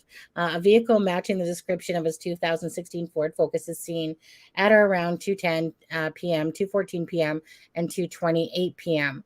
at the former CPS building. Through his own admissions, Richard Allen walked the trails and eventually hiked to the Monan High Trail Bridge and walked out onto the Monan High Bridge. A male subject matching Richard Allen's descriptions was not seen on the trail after 2:13 p.m. Investigators identified other individuals on the trails, CR 300 North, between 2:30 and 4:11 p.m. None of those individuals saw a male subject matching the description of Richard Allen on the trail. Furthermore, Richard Allen was stated that he only saw the three girls on the trail who investigators believe to be RV, BW, and AS. Investigators believe Richard Allen was not seen on the trail after 2:13 p.m. because he was in the woods with victims 1 and 2. An unspent .40 caliber round between the bodies of the victims 1 and 2 were forensically determined to have been cycled through Richard Allen's Sig Sauer. The Sig Sauer was found at Richard Allen's residence, and he admitted to owning it. Investigators were able to determine that he owned it since 2001. Richard Allen stated he had not been on that property where an unspent round was found, that he did not know the property owner, and that he had no explanation as to why the round cycled through his firearm would be at the location. Investigators believe that after the victims were killed, that Richard Allen returned to his vehicle by walking down CR 300 North. Investigators believe that he was seen by Sarah Carbaugh walking back into his vehicle at the CR 300 North with clothes that were muddy and bloody. Now, you remember in the defense thing, it says that she did not say that it was a tan jacket. And I think it was a tan jacket. Am I correct? Yep, and jacket. And yeah, nothing, and that he was muddy but not bloody. Yeah, I mean that would make sense to Carhartt if it was a tan jacket, because I worked at Mark's Work Warehouse, which was freaking Carharttville for clothing, and one of the, what do you want to call it, biggest identifying marks of Carhartt is their tan canvas jackets, to be honest with you. So I don't know if it was a jacket that he had underneath of his blue jacket or however it's going to play out. Because either or, he has a blue jacket on the bridge and then a tan jacket. So, I mean, if somebody's prepping for something, they're going to at least try to, well, if I get blood on my clothes, how am I going to get whatever? Okay. But if that was the case, like the blue jacket would have had to, like, he would have had to be carrying it at his arm, which would be silly, or bury it somewhere, like it would you would have to get rid of it somewhere if it truly was a tan jacket that she saw. And we all know that what the BG is wearing is layered. And they're saying in here that she said muddy and bloody, and they're saying that in their documentation it only said muddy. So, right. But she might have come back a year later and said muddy and bloody. We don't know. Right. Again, just my thing is, at the end of the day, is just don't buy into what the defense is trying to sell. Right. Like, I mean, think about it logically and etc. Because again, I don't give a crap what discovery evidence they looked at. That doesn't not give them the right to think of the storyline in their own way. So just because you have pictures or things in front of you. Like again, the easiest thing to use is the runes. They took those sticks and whatever, and like I said, it's like looking at clouds. You can make a freaking, alligator out of that if you wanted to. You can make an F out of it. You can make nothing out of that F on the tree, and deem it as the blood splatter that it probably is. But that's really all that they're doing, is throwing this information out there. People are going to be suckers and fall for exactly what they're trying to put out there and believe in it like it's true. Again, that's a difference between somebody that's truly invested in the case and somebody that digs for the information and then understands it, like myself, right? I literally went and looked up the Odin runes and blah, blah, blah, and realized that that F totally did not stand for hail. It stood for, for Odin, that it stood for if anything, which I still don't believe that is an F. It stood for wealth. It didn't. So they're literally, someone's going to buy into that doesn't do any homework themselves, and they're going to actually just think it means hail Odin when they're so far off track, and they're definitely not going to be using a Firthark of the younger and elder, and stuff like that. Like, I don't believe in this whole Odinism line that they're trying to project on. I don't believe it whatsoever. Do I believe that possibly some newbie tried to create some sort of crime scene that was a distraction and misdirection, like Ives had said, with Abby's leg underneath of her other leg, and try to make it seem like it had some sort of ritual type of, tone to the crime scene? That I can wrap my head around. But this whole Odinism thing and trying to blame Brad Holder and 5 other people and stuff like that, it's just ridiculous to me. But who has this F picture? Because I have not seen anybody have an F picture except what somebody drew. And somebody's drawing is not a true account of what the F picture looks like. So how can we make a decision on this F picture if we don't even know what it actually looks like? We're going by somebody else's interpretation. Right. Well, the thing is that for me personally, it will just become a balance of, okay, the defense is trying to get their client off at any cost, at anything. That's their main goal. Then you have Barbara McDonald, who provided us with what this drawing looked like from the LE, because they drew, they probably, I don't know, who knows, drew or probably gave her a copy, in a sense, of this so-called F of what it looked like. If I had the chance to believe anyone who was more unbiased, I would think that the LE is giving Barbara Walters, why do I keep saying that? Barbara McDonald, a definite interpretation of what's on the tree. So meaning, again, we're not going to see this picture. Maybe in court at some point we might, but we're not going to see this picture up until that day. So for me, it's just a matter of, I'm going to believe Barbara McDonald definitely over what the defense is putting out. So I'm going to believe by my own self that what Barbara McDonald is showing is a more accurate, is the accurate depiction than us in our heads making out an F, right? Because we didn't know.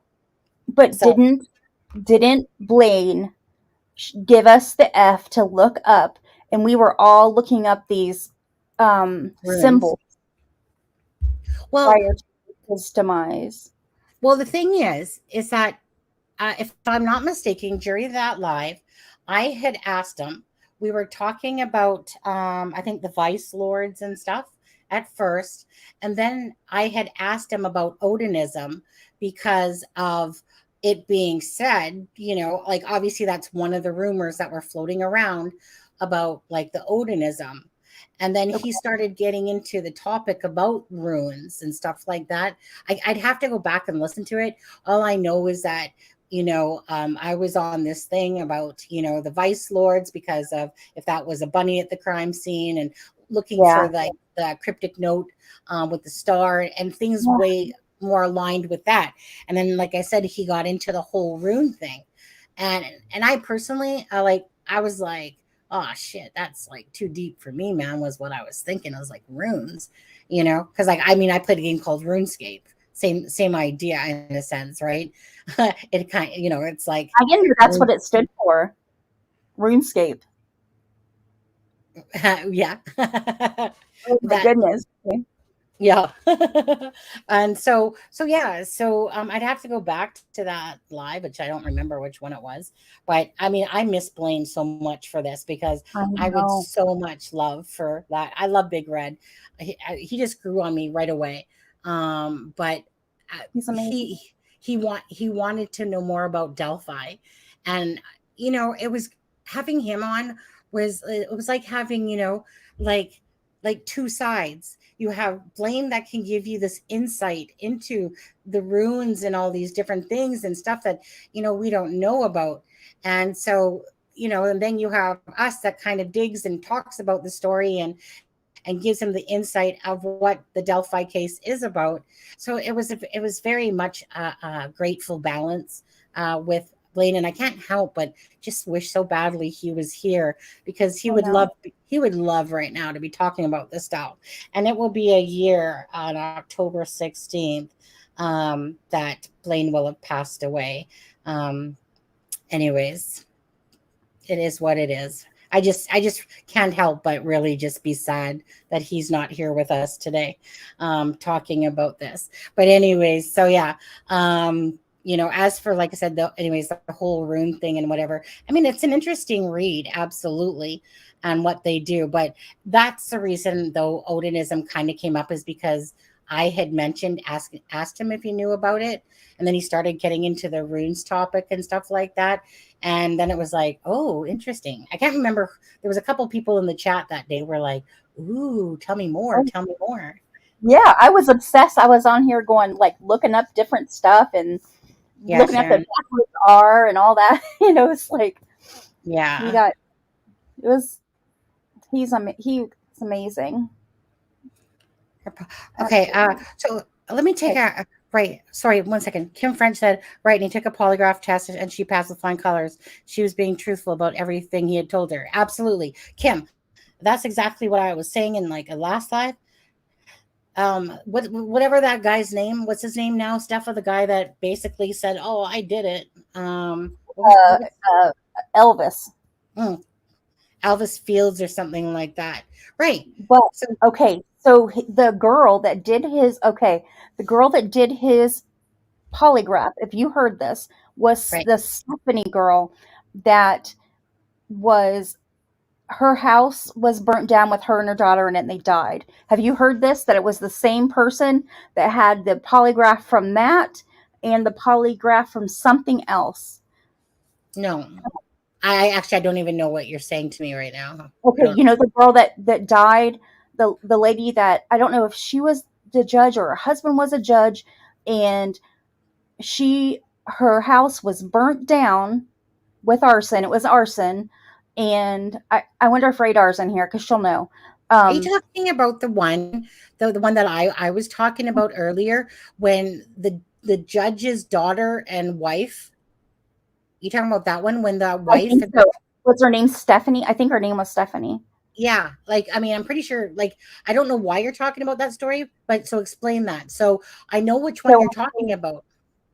so and I would that's why I was hoping that you might be able to help me get this because I've had 3 people tell me that she was the one that did the polygraph on that Who's she? sister, Who's she? the girl that's been murdered, the one that was her the wife that that Okay, so the judge's wife, the judge's wife where that her house that she died in the right? fire. Right. Yeah. And okay, that and then Ivy said and the polygrapher from Flora. Okay. So that is her. I couldn't remember what the second thing was that she was So supposedly the polygrapher Stephanie okay, Thompson. so Thank you. thank you, Stephanie Thompson.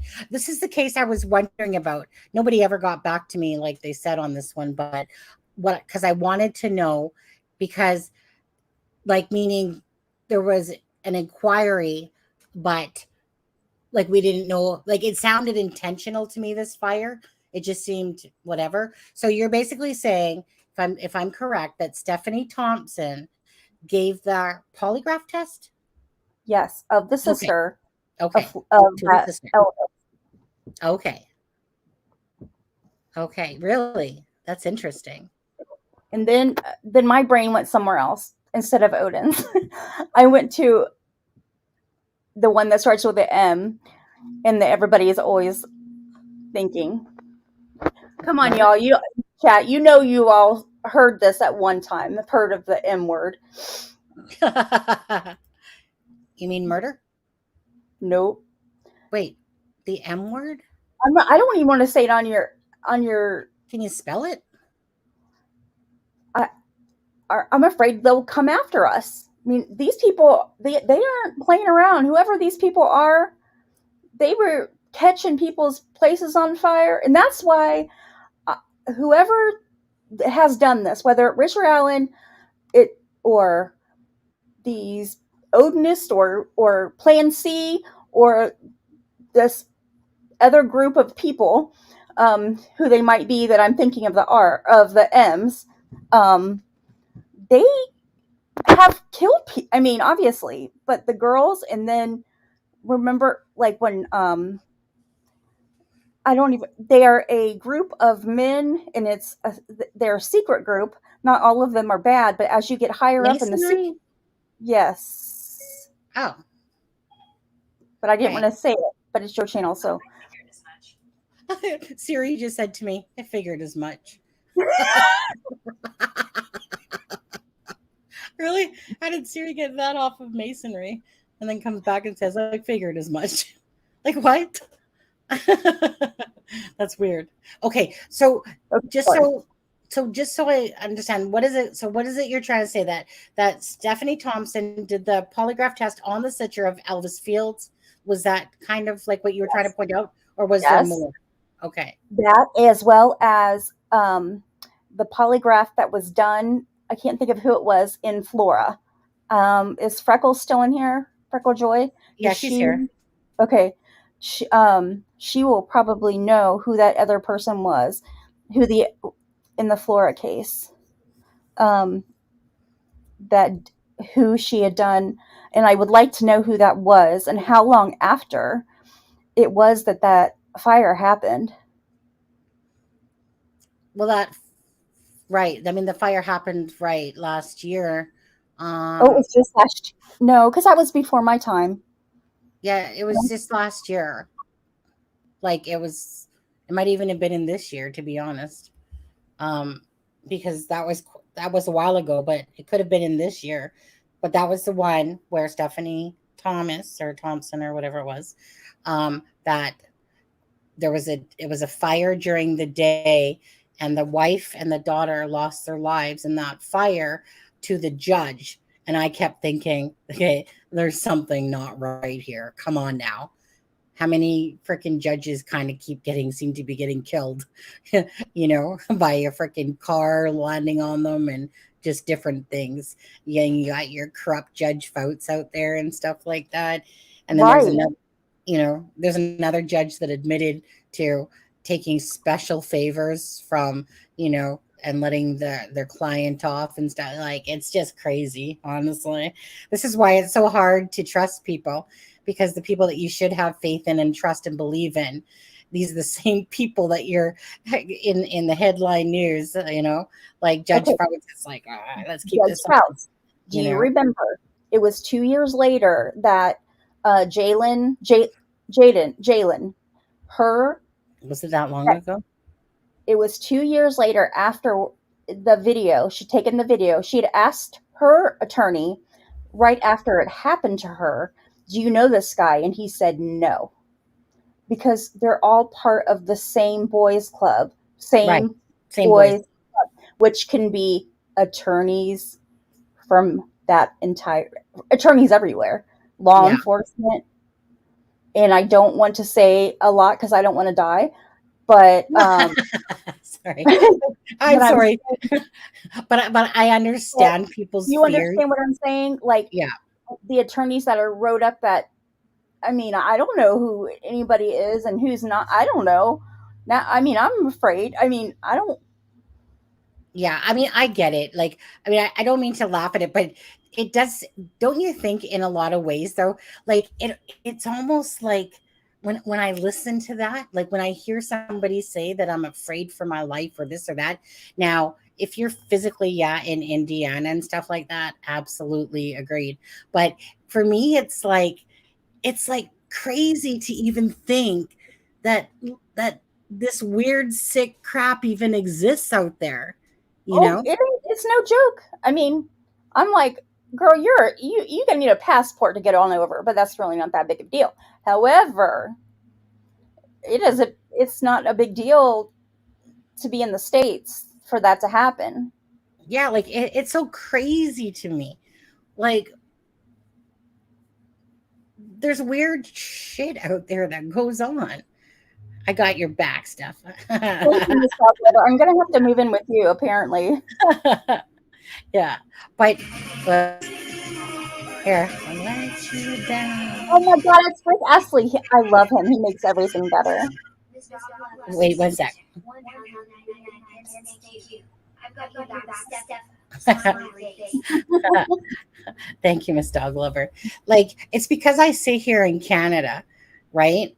And it just seems so, like I said, like there's people that live in Indiana, and I understand the fear, and yet by the same token, like then I feel like some things are over the top with people, and that there's some things definitely like I don't probably think if I was in the midst of freaking Delphi and Lafayette and Neoman or whatever it is and stuff like that, all those towns, right?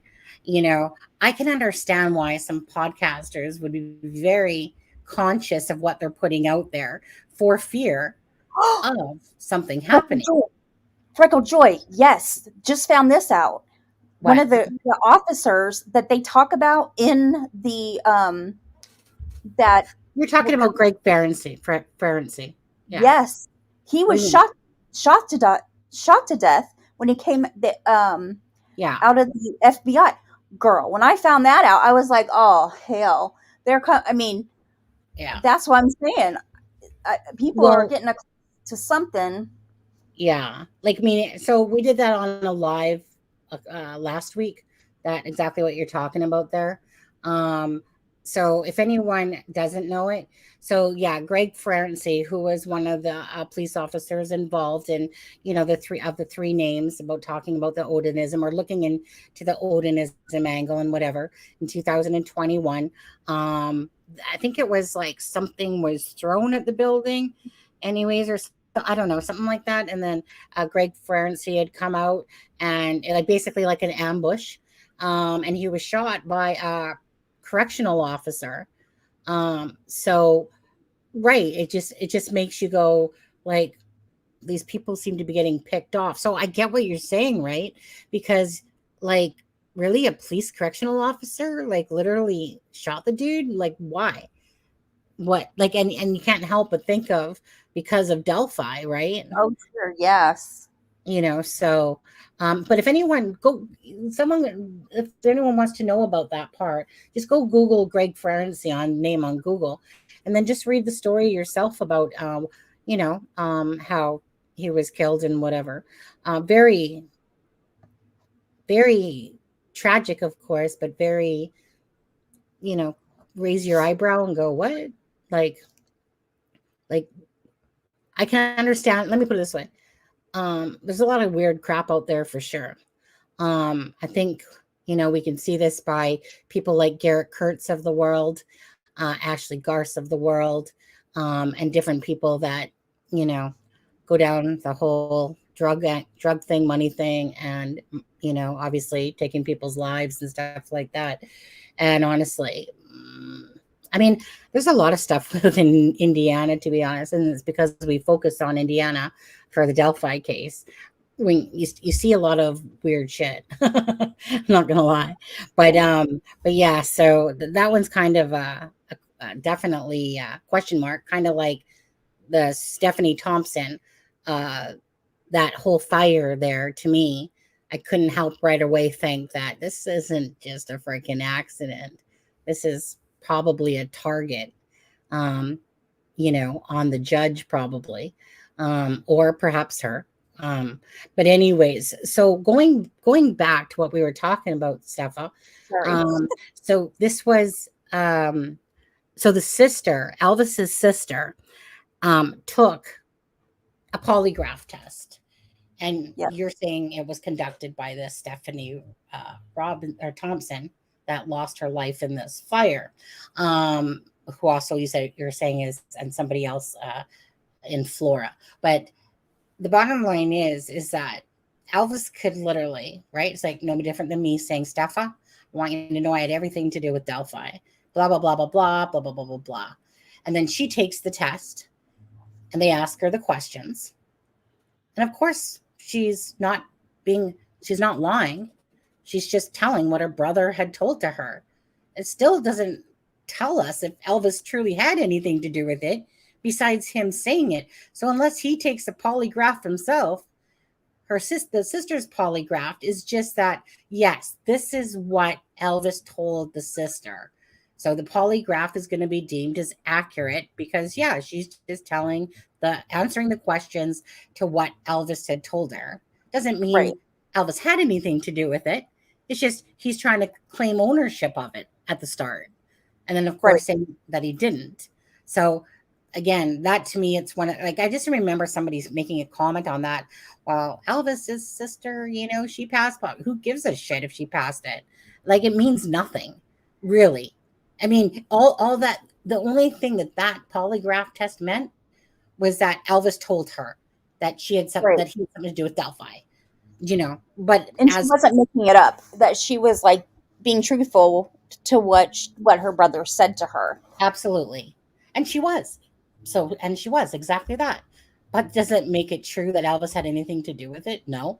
Not unless he wants to take a polygraph, and not unless they can attach him to it and stuff like that. And again, and these are all things that are kind of coming out. And that's fine, right? I mean, it's fine that this information is coming out by the 136 pages in a sense, because as Snoopy nosy people, we're just trying to find out what happened to Abby and Libby. And kind of, I think, like what Chris McDonough said too, like, even though it doesn't really matter, but they're showing the how it happened.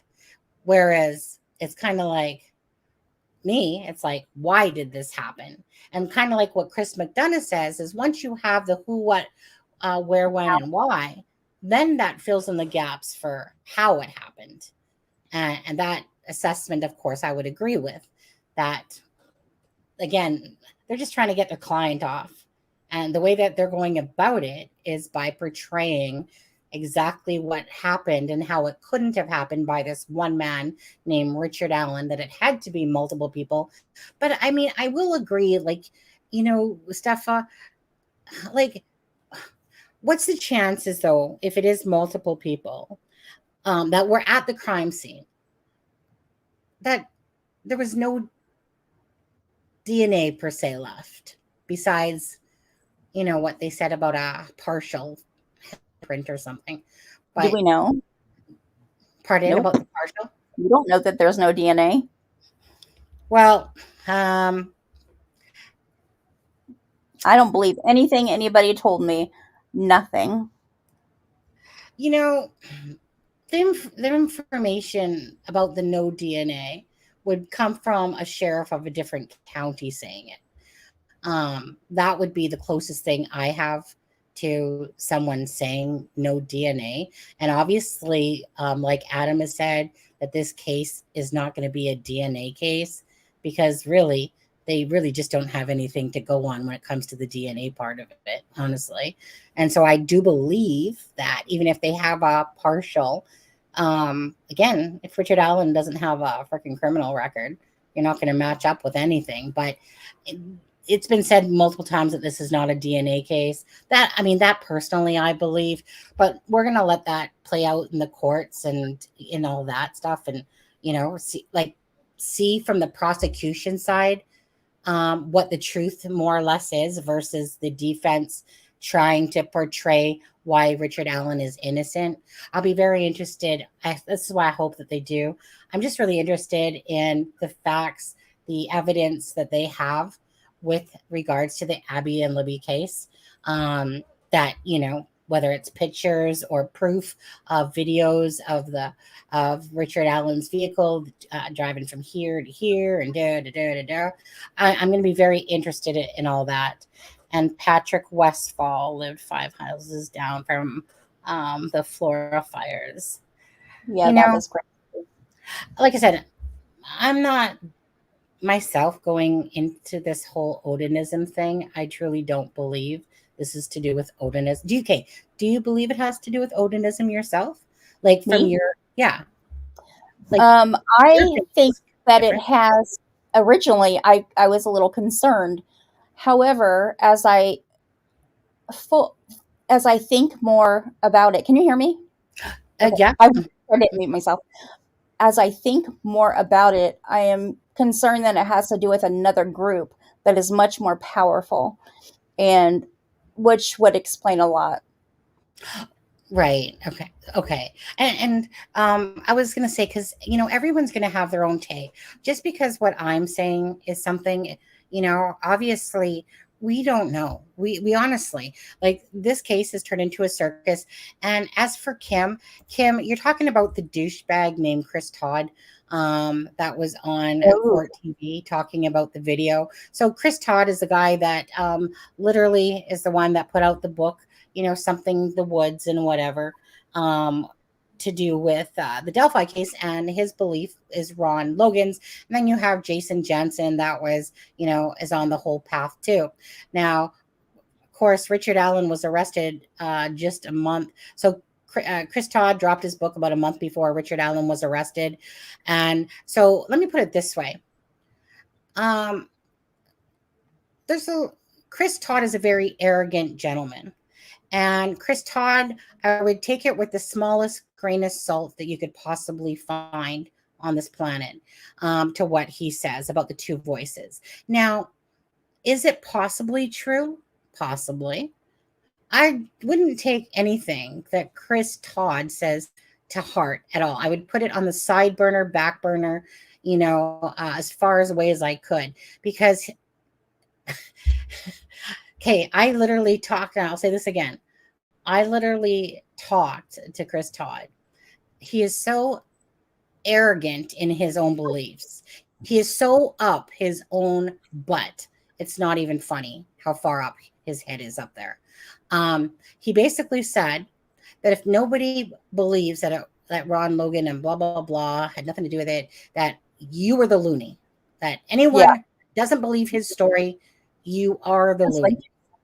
They're hidden and our friends. Yeah. And so when he's talking and says, well, I can't get real sore things.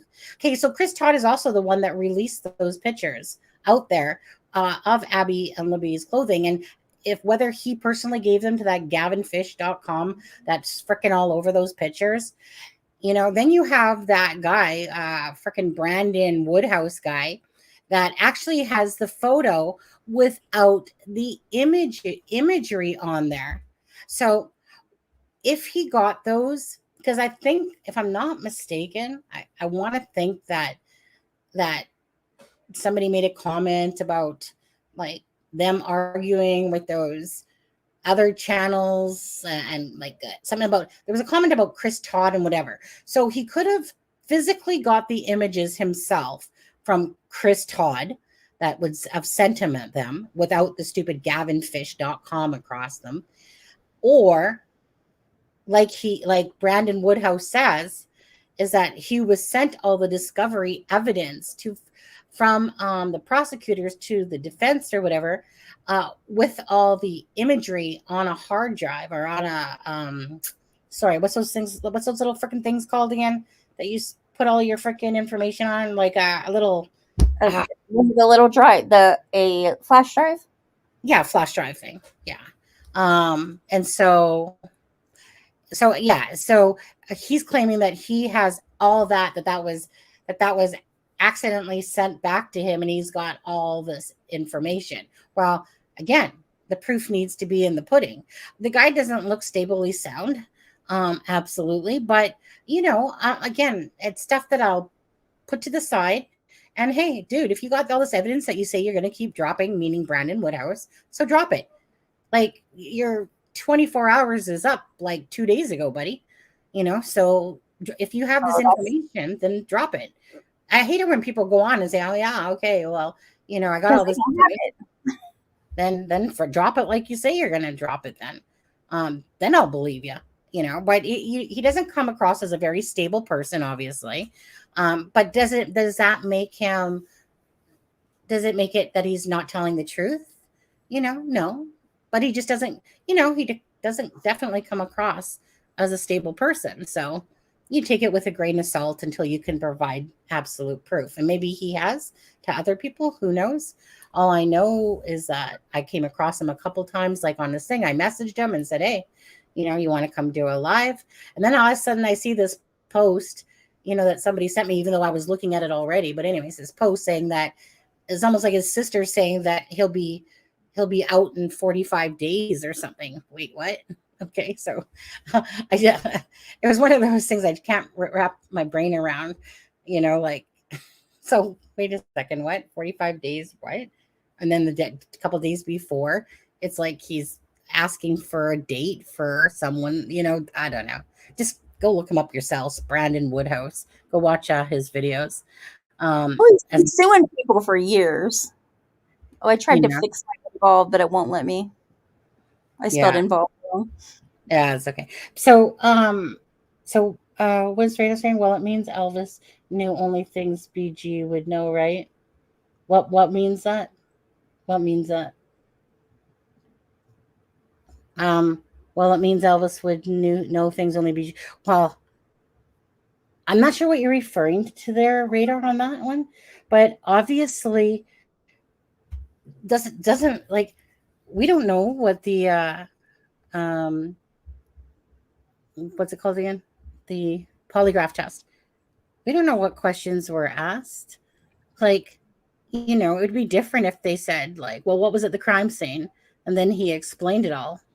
That would be something. Like, if that was in the polygraph test, some of those questions, well, did he tell you what was at the crime scene or how, whatever, well, don't you think that if Elvis told them stuff like that he would be under arrest right now and not Richard Allen?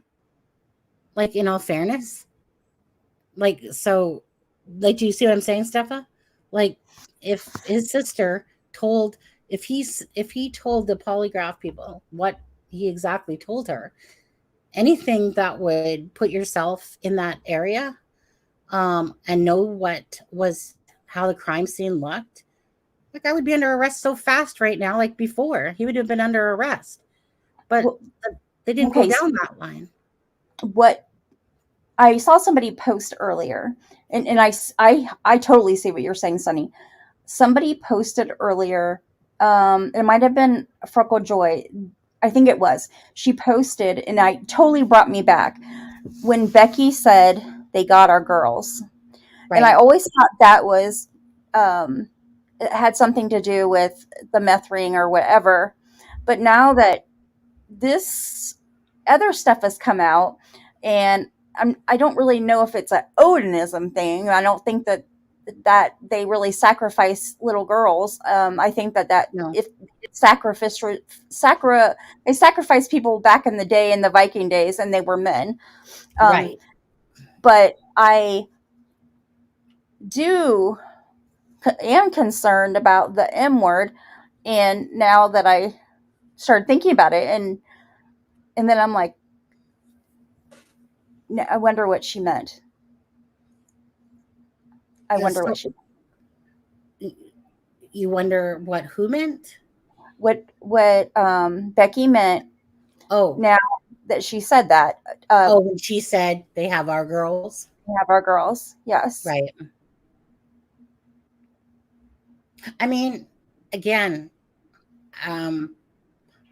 once this finally gets to trial and we get to see, hopefully, this live, to be streamed by the news, hopefully a lot of these things, of course, will get answered for us. Like hopefully we understand. Like I would love to know the why, you know, like why, if it's Richard Allen, okay, why did he do it?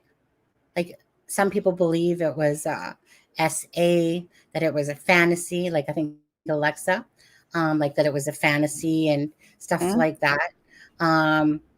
Like it's not my personal angle. I don't personally think that this doesn't just, I don't know.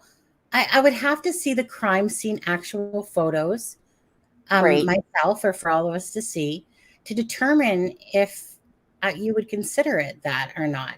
But because we don't have those, we don't, again, we're only going with the interpretation of what the defense presented to us.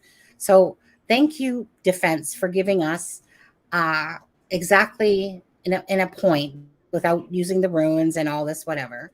But I mean, I wish I would know more because we know that there was more things there. Because the reason why, um, remember, if we go back again, Steffa, is that the police, when they were looking for someone that has a knife collection. You know, they were also looking for anyone that had purchased a video um, in the whatever. So those things are still significant because there's a reason why they were looking for those stuff. And as we've looked at Richard Allen's freaking collection of freaking knives, um, you know, and for me personally, I know that, like, I feel like myself that I know that there was definitely more of items that were at this crime scene.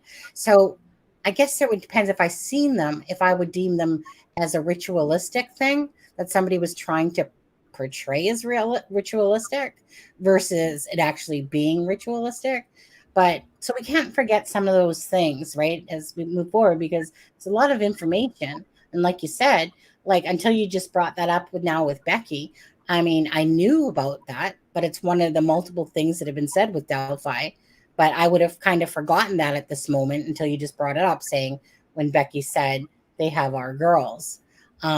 So whatever it was that she was referring to, um, you know, I don't know.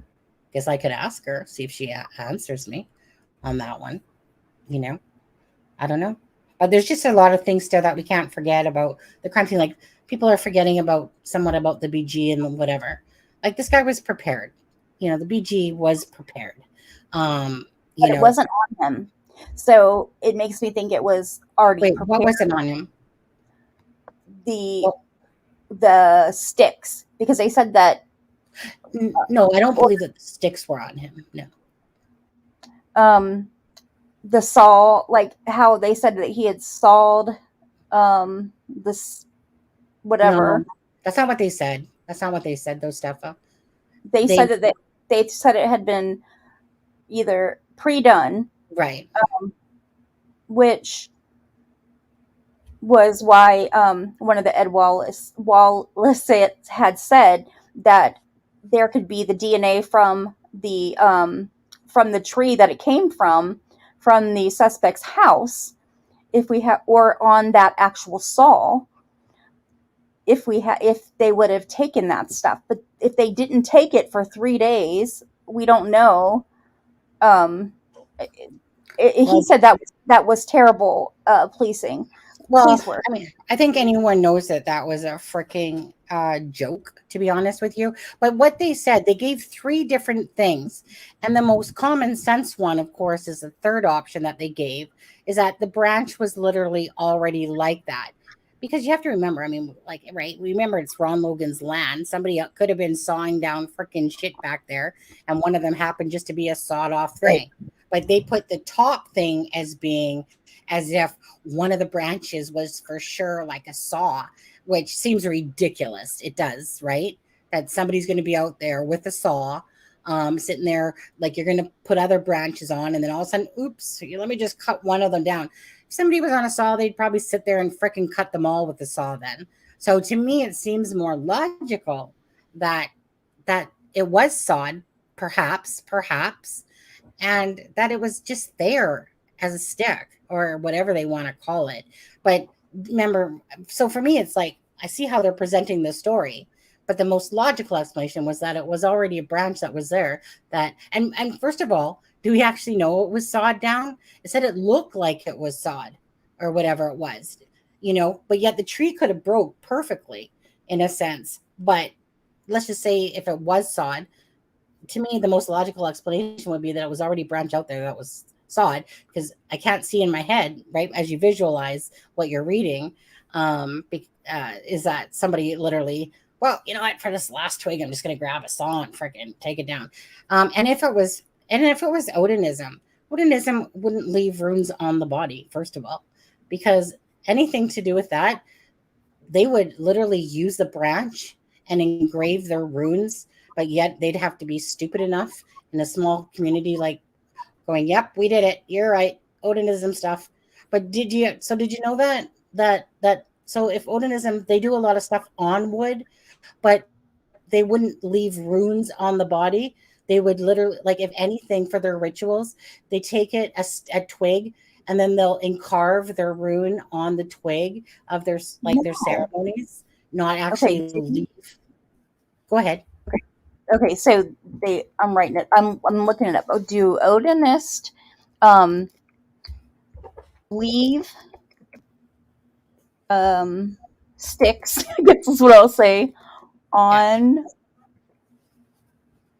I don't know that it's going to probably generate a good answer, probably from Google. Probably not. No. So I do want to let you know that as well. Alexa was talking to someone who. So actually, let me just go to that. I'm sure she won't mind. Let me just go to the conversation with Alexa. Okay. Let me just quickly find her. Alexa. It should be right near the top, to be honest. She just messaged me not too long ago. And Charmaine, you sent a photo. It says, what are you sharing with me there? Motion. Okay. Motion for all future pleadings and files to be sealed for court's review before being released. Yeah.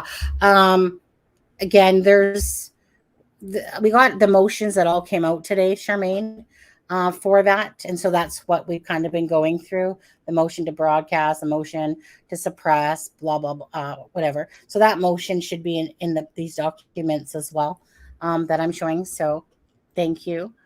I'm trying to find, sorry. Okay. Motion to reclip. Yeah, state filed. What's the date today? Yeah, the 25th. There was a lady on there. When this first came out, like it was day 2, I think, on Court TV, and she was a lady that studies the Odinism, and I'm like, that's who we should be asking are these questions to somebody that actually studies it. I've been trying. I've been trying. Instead of everybody guessing, they had this lady on Court TV. She had like a tiny little segment when we had all these other people that know nothing about these runes, and they were talking about in Odinism, they start them out at very young ages, like 3-4 years old, and they take them out. Like, I believe it was Brad had his son out there at a very young age in the pictures and stuff. I never went through his pictures or whatever, but I did.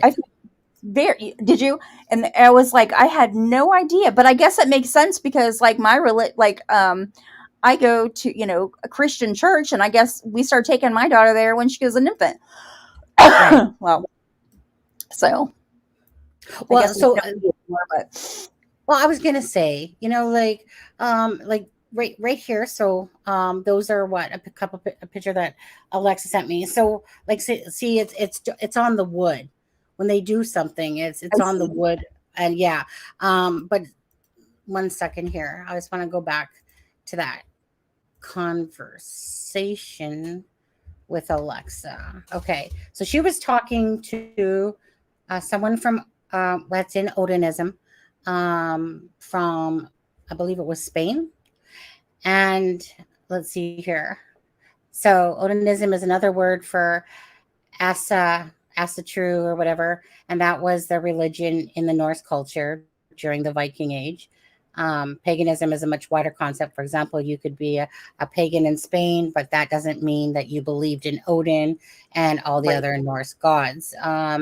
So I'm just trying to see okay, let me go back to this message. Well, paganism is tons of stuff here. I mean, paganism is, Yeah. just even reading tarot cards is considered being a pagan. Right. Again, it's really how somebody wants to put forth. So okay. So this message says, um, okay. So she says, I would like to send you the runes that the defense claims have found in the crime scene. Don't worry, they're nothing graphic. You have no idea how much I appreciate you helping me out. Thank you so much. It says he says the runes play a big part. You can use them to see the future. You can protect yourself. You can cast spells on enemies, etc. I have never heard about it in the US with ties to white power, but it's like that in Sweden too. But I think it's because the NAZIS use much more of Norse runes, the sun wheel, for example, but most people don't see it that way here. We all learn about Asastru, the old gods school. I would say that I would say that it is not the ruins, but maybe they are. I just haven't seen anything like that. And again, I asked Brad Holder, for instance, about it and as well. And he's like, no, nothing I've ever seen. In special bad times, they could sacrifice humans, often slaves, but it was a lot more common to sacrifice animals. And it's true. And that's right, what we're talking about, right? Back in the Viking war times. And it's true that they protected life, that they needed all for survival, but they could set a baby in the woods if there was something wrong with it, but only when it was like a newborn, but they never took the lives of older babies. I hope you understand what I mean. And let me see if there's another one. Then she sent me just a picture there. Yeah. I think that was really it. Because most of our messaging was kind of us talking between like Messenger or whatever on voice. But I wanted to show that because, like I said, like you, Sepha, myself, whatever, you have to kind of dig around and do your homework on stuff. It's a lot to understand, but the one that they're trying to refer to, in a sense, with the runes that they're talking about, are from like the elder Furok and the younger Furthok, and the elder Furthok, of course, being the oldest, dating farther back, of course, and then the more modern Furthark is the younger Furthark. Now, again, the way that the defense is trying to present this with the ruins is that if they're trying to present the asterisk, that comes out of the younger Furthark. And if they're trying to represent, so meaning Odin is an upwards F, right? Your god. Sorry, that's wealth. Sorry, my bad. The downwards looking F would be to do with Odin. But the F in the tree, if it's correct, what Barbara McDonald is showing, which is an upward F, if it was any F at all, first remember that. If it was any F, it would be the one that deemed as wealth. So if you go to the elder Furthark, then the older, so Odin, was it, or Hale is in more like I think it's like an N or an H shape, right? So it's like I said, a true someone that's in Odin would not be sitting there representing two different Furtharks to put this. So I think of it as a crock of crap. That's all I think, that they've contributed. I'm not saying that someone wasn't trying to make it look like a ritual scene or something like that, that could be very much absolutely. But I think it's really, just trying to manipulate our brains into that these sticks were laid there purposely, to be this. And they can't even explain away the one on Libby. all their like, do you notice that? Like they're taking what Libby has said, or what was on Libby, and yet, right? Like you said, I have been trying to get someone that deals with Odin, whatever, to come on a live. It's funny how I don't know. I just don't get people, I guess. But unless you're a big channel like Court TV, then you can get all the Odin specialists, and I want someone that's truly like in Odin, and talk about it. Oh yeah, Yeah, exactly. I've been trying. Yeah, and of course everyone's like, yeah, no, I don't want to be on. No, I don't. Yeah, I don't feel comfortable. But I can do this for you and stuff like that. Great, but honestly, But you know what? Because we didn't know what that maybe. Remember when I've said that he said he thought there was signature and as well as being oh, staging and signatures, you mean? signatures. I wonder if he thought whatever the F was that was a signature. You know what I mean? Yeah, That's what I wonder. That because he got confused, he didn't know. But he did say it was something that was so odd that you'd want to take a picture. right. So there's something there. Okay, That's I'll tell you, Steffa, my love. I'm here. I was literally just reading Robert Ives' thing, and this is so. It's funny that you say that because I was literally just reading this, like about an hour and a half ago, right before the documents came out. I was literally reading Robert Ives' thing, and I'll tell you from what I read, going back in hindsight, he was referring to the leg, how Abby's leg was left underneath of her right leg and the way that she was posed. So going back to read that, right? Because again, we didn't know what to interpret that as, or if anything, but he felt like there was 2 or 3 signatures is how he worded it, that there was 2 or 3 signatures. But when you read it again, he's referring to that leg. He could be referring to the tree as one of the 2 or 3 signatures, or maybe not. But he was definitely, when I read it now, referring to the leg positioning, because it's almost like he was referencing about that. But now we have hindsight to go, oh, so now that we know this about the leg, oh, that's what Ives was talking about, was about the leg. But anyway, so go back and read that article if anyone hasn't again about what I've said.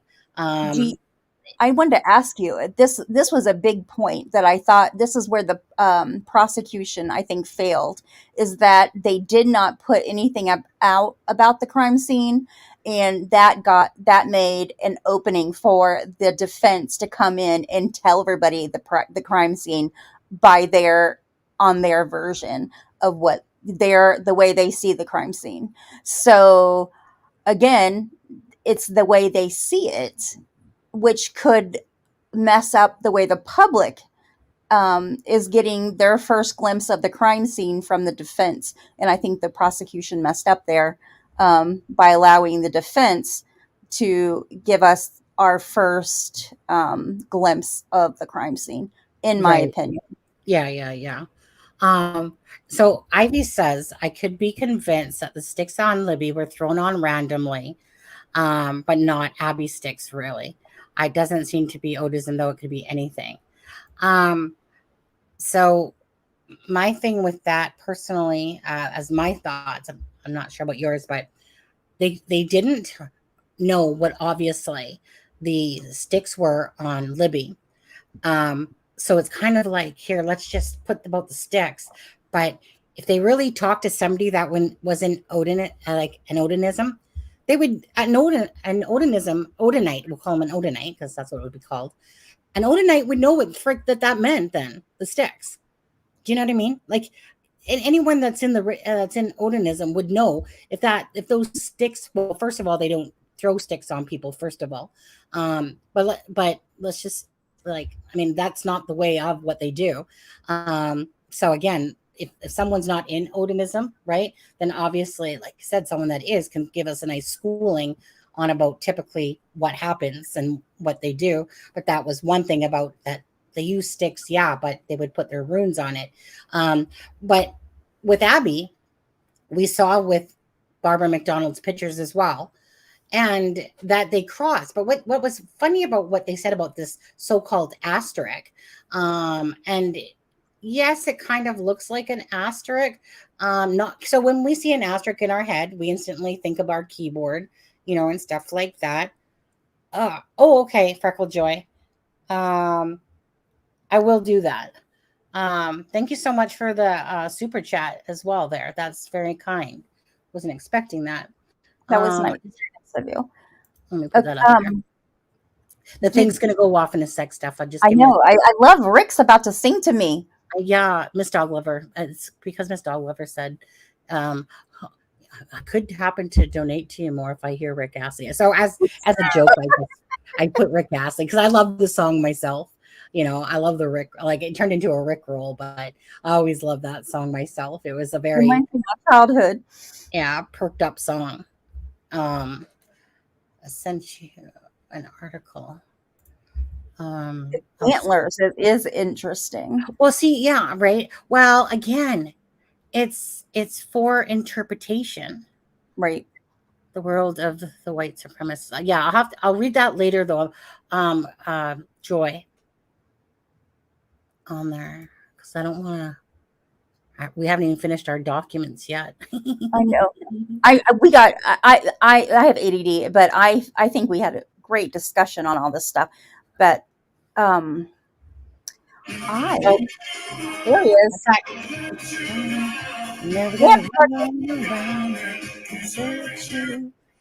Joy. $19.99. Thank you. I just sent you an article in Messenger. You should read about all of this. Thank you again, Freckle Joy. And sorry, Sepha, what was before the song cut you off? What were you saying? You said that was 10 minutes ago. I have ADD. I don't remember. Okay, well, I was talking. So let me finish off quickly what I was going to say because maybe it will refresh your memory what you were going to say. So I was personally talking about the sticks and about the asterisk and stuff like that. Yeah. They made mention that it was on the left-hand shoulder where these sticks connected. That usually when you picture an asterisk, you picture it, like I said, like looking at your freaking computer or keyboard and thinking asterisk, like that type of one. But it wasn't really like it could be deemed as whatever, to be honest with you. That because let me put it this way, I wouldn't believe in one and not the other. But since they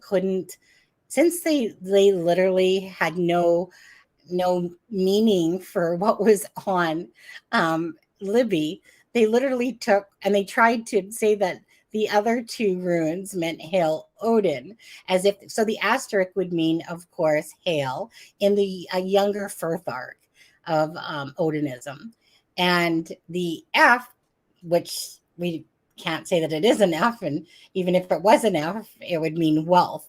So that part is debunked right there with the defense. So I can't.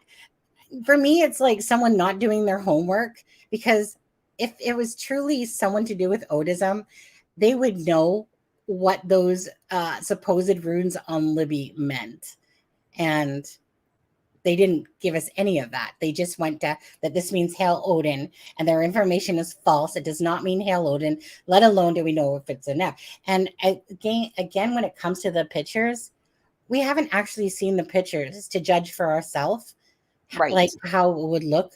And then you had another lady on another channel talking about the runes and saying, like you also have to look at the body underneath the runes because it could be positioned in a certain way. Okay, that makes sense too. But like I said, if you go back to the Ives thing, you're going to go, oh, okay, so he was talking about the leg when he was talking about it, and whatever other rune he might, or not rune, sorry, whatever other thing he was talking about there for the F, like that could have been one of the signatures. I doubt it, to be honest with you. Like it won't shock me if it comes back to be that it was just blood splatter that went on there. But so anyways, what do you think about that? about what kind of like what Ivy said there. I think it was about, well, I don't believe that it was whatever thrown on Libby. It probably just was some random sticks, but I believe the Well, one on Abby, like, I feel like whoever did this, well, first of all, they're psychotic. Um, but I believe that, but I don't believe they were in psychosis at the time. But they have to be some kind of psycho.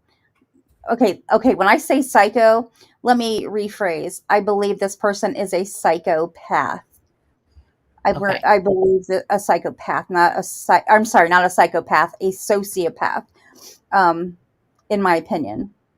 Um, because, and then I also believe that the way that it sounded like to me, that Abby, it was kind of like, oh, let me just get Abby out of the way and push her kind of to the side. I mean, this is what I'm thinking right. in my head, and so I can do whatever I want to Libby, like she was the focus, and I don't know why, and that's why when I saw the horns, weren't the horns, or Well, antler supposed they antlers? say, like, yeah, they say antlers, I believe. I think that they actually said both, right?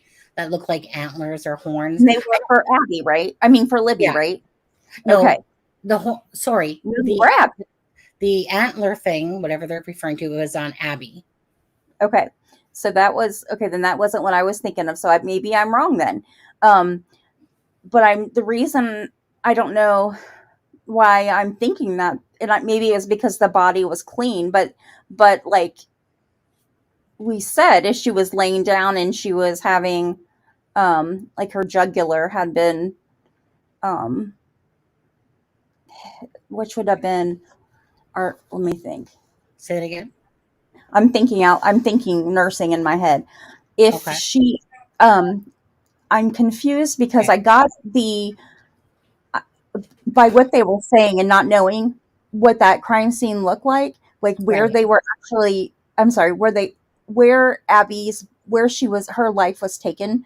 Um, they made it sound like there wasn't much blood in the area. So I don't know Right. where her body, or where her life was taken. I don't know if it was in that area, or if it was in another place. I don't know.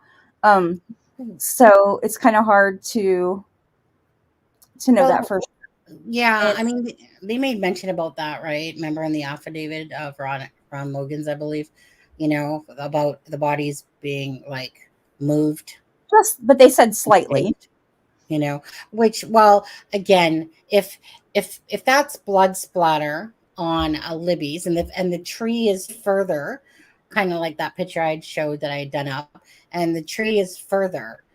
So the defense even is saying that basically, like, there's blood underneath the tree of Libby, because obviously Libby's blood is on that tree, whatever, but that they were like, but they were like, at least that they were moved to be posed, staged, or I always get it mixed up, but I have a mental block on that whole thing with Alexa now.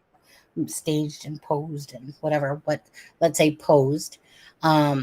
So it makes sense that if it's blood splatter and there's Libby's blood at the bottom of that tree, that she was probably killed in front of that tree where the blood splatter would occur on there. So, And she might have been killed there, but was she taken there immediately from? say Do that I again. think? But this is my thing. I have never, since going to the crime scene, I've never, ever, ever been able to imagine how they were not seen if they were all over that first day even if they didn't even go on Ron's property. They are so close to that stream that they would be able to see so closely, even like from the bridge area. You can Well, see that, and I still just can't imagine that they would not have been seen if there was just some sticks on them.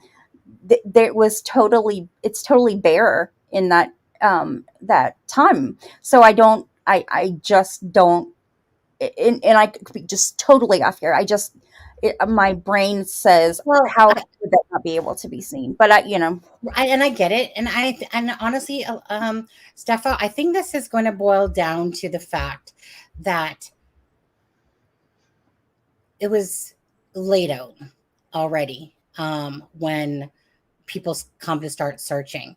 It would have been start getting dark around, usually probably around, well, usually when you change your clocks and do that, whatever, usually around the 4:30 area, to especially at the 5:30 area, it starts getting harder to see. My feeling on that is that I don't believe that they were even remotely close to seeing that. I know we've seen pictures where they've taken a picture from the bridge to the crime scene, in a sense, and acting like you can just kind of like see it. I personally don't see that. I see it as people got to the end of the bridge, Kelsey and whoever, or maybe whoever got to the end of the bridge that night in the search, myself, and that it wasn't as easy to see it. Definitely, if they're covered by twigs and stuff like that, and there's clothing. I personally don't think that Ron Logan's area was searched there, and I don't think that. I think that they went down to the south side. Oh, thank you, honey. Thank you, husband. Sneak it in. Oh, well, thank you. but they even said that they went down to the that side of the property up to the stream. Who said? Before they got to Ron's. When they're discussing, when Kelsey is discussing with in those videos, when they're asking questions, like I think it was Gray Hughes is asking questions Right. to her and Doug Carter. Yeah. They're asked where they were, and Right. she said people went all the way. What they said, all the way, to the stream. So the stream is I can't even say it's 50 feet. I mean, it's so close. I mean, you can't. I just can't believe you wouldn't be able to see them, because I've been there. I looked at it, and even Yeah. going down the first little hill to the second hill is Okay, not. so do me a favor.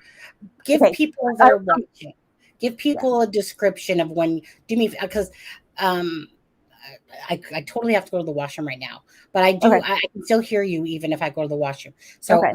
give a description when you were there physically yourself, looking at it, and what your, again, like, thought process was here, because I want to know, were you literally standing at the south side of the bridge, or anywhere along the bridge that you could turn and Do you want feel me like, to?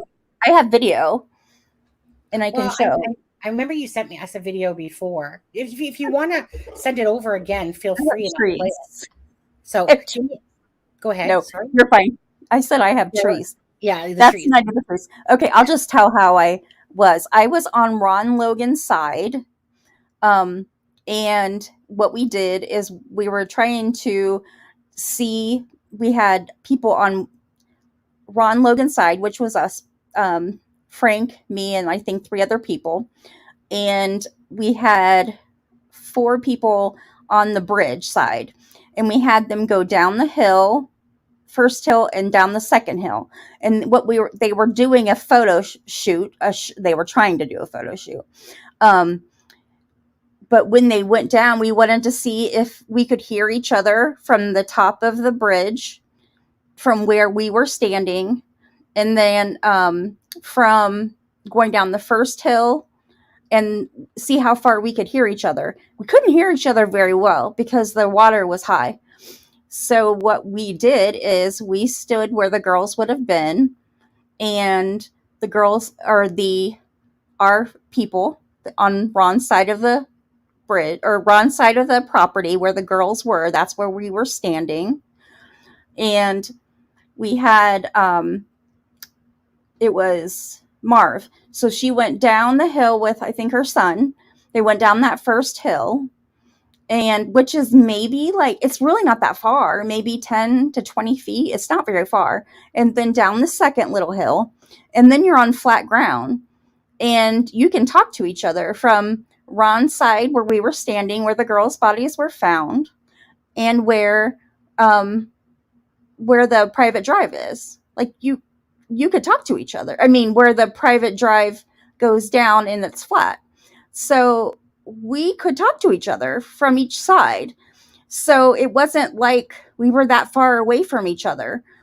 And is my understanding that that entire side it was covered with flashlights. They said it was like a football field. So from where I'm standing, from where when Marv went down the second hill, which, you know, from the private drive down to where it's flat, she was able to talk to us where the girls' bodies were found. So it was a lot of screaming because until she got closer to the edge of where the water was, because the water was rushing, but we could hear each other. And it was my understanding they went all the way when they were searching for the girls that night. They did all of the side of the bridge that was on the, I'm sorry, the entire side of the bridge. They did not, well, I heard it. They did Ron's side, but I'm not, let's just pretend they didn't even look on Ron's side of the property. So where I'm standing is about 50 feet from Ron's property. I mean, on Ron's property, about 50 feet from the stream. And if you go all the way around the stream, I just can't imagine you would not see them because the area is just flat. It's not like you have up and down hills at that place. Both sides of the stream are you can see flat. I mean, I know you see that 6-foot drop, but the drops are on both sides, so you can see each other and talk to each other. So if they had these flashlights looking around, I can't imagine they would miss their bodies. That's all I'm saying. And that's radar. Exactly. Ron said it was all lit up. So that's why it's so hard for me to understand, or that they would not have been found. And if you ask people, a lot of people, the majority of people that have gone to the crime scene, they will tell you the same thing, is when they get there, they don't realize how close of an area it is. Once you go down the private drive, it's like so close. I mean, I even videoed from the stream up into the private drive. Now, I couldn't have probably heard because the stream was so loud, but Riley said he could see us from edge of the river side. Wait, CS. Crime scene. Crime scene. Oh, okay. Thank you. Thank you for interpreting. Welcome. But that's what I'm saying. Radar, you've been down there to the actual crime scene, correct? When you went on all those walks, I believe, didn't you go down to the crime scene? And Radar, I believe, didn't you go when you walked all the way across with what's his name? Our lovely Greeno. Carrie's brother's friend said he walked in that general direction and everyone else was searching on the other side of the bridge toward town. Yes. But they were still in the bridge area because that's where the girls were last seen. That's where they had the videotape, is near the bridge area. So they were searching all of that area. I can't always help but think of what time it was. That it was getting dark. Like I understand, but it's so close. I mean, if you went outside your house, you could see, 60 feet in front of you with a flashlight. And it's totally flat between the two ravines. Exactly. And that's where it's taped off. It's so hard for me to visualize them missing it because it's flat and it's there, the trees, it's bare during that time. So it's like I just don't see that they went literally down all that space. And when they called for me, in my head, I've never really put too much thought into that because I've always in my head deemed it as, look, it was 3:30 whatever in the afternoon. 5:30 was when they called the police to come down. By that time, it would have been getting dark. I personally can't see them, and as if you can see, I kind of have Google up here. I personally, like, I can see them trying to look around here and stuff like that. Well, But they because searched it's till dark, midnight. It was they called off the official search till midnight, right? and that was Yeah, on Ron's side of the creek, right. at the cemetery, correct? Say that one more time. They were at the official Right. place where they called it off, Yeah. with the firefighters and the police officers, was Yeah. because I think there was like 100 volunteer police, police or firefighters that came, but they called it off right next to Ron's property, which would have, if they went that way, I'm sure they didn't go through the stream, but would have been on Ron's side of the property is the cemetery. So that would have been in between the the bridge and the cemetery. So I just can't believe that nobody would have saw them. I don't know. I'm just saying, I just can't see it. My brain just I get what can't I do get it. it. Because when it's locked into a certain thought, I Yeah, get it. And I guess that's where it's me, I kind of have that thing where, like, to someone that, where we don't really know exactly what happened on that search day, where people exactly were, blah, blah, blah. Because I just feel like it was getting dark out, that they probably never made it. Like, the girls were supposed to meet what's his face? Can't even think. their The daddy. Alex. Oh, daddy. Yeah, yeah. But still, tell me the name because Oh, I'm forgetting it. Listen, Derek. Derek. thank you, Derek. Okay. So to me, that whole thing is that they were searching in certain areas, but they were just looking for two missing girls. They had no idea that any of this was even that this even happened. I think that it got late. We know that the crime scene officially was called off at 12:30, but that even Mike Patty was still searching till about 2:30 in the morning, and then he headed off to the fire station or whatever. Um, Right. I couldn't even imagine leaving. I Mm. personally, I don't give a shit. I would not never. I'm not blaming anything on that part, but just me as a mother, and my child's missing, right? I could never imagine. But obviously, realistically, it's freaking dark as heck. Now, but what I'm confused of, Radar, is that when people keep saying that it was lit up, like, I don't feel like I don't think, if I go back to the information that Ron Logan is talking about that night, that it was lit up. And if it was lit up, like, again, you know, from Ron Logan's property down to the bottom. So maybe his property was lit up in certain spots. I don't know. I always took it as the next night. Like, I always took it as, when the crime scene was happening, when he was saying how it was lit up, and that the crime scene was what's the word I want to use? What's the word he used? Like, impeccably clean, or whatever the word it was that he used. Because pristine. He used the word pristine. Okay, well, to me, those are words that you would use after a crime scene, as if it never happened, that the area was pristine, because obviously they collected all this evidence. You would have never known that it was there. Obviously, you wouldn't think nothing about the sticks lying on the ground. At least Ron Logan wouldn't, because they were just sticks. He might think, oh, like, there's a bundle of sticks here. But I personally, myself, I get what you're saying. Because I understand that.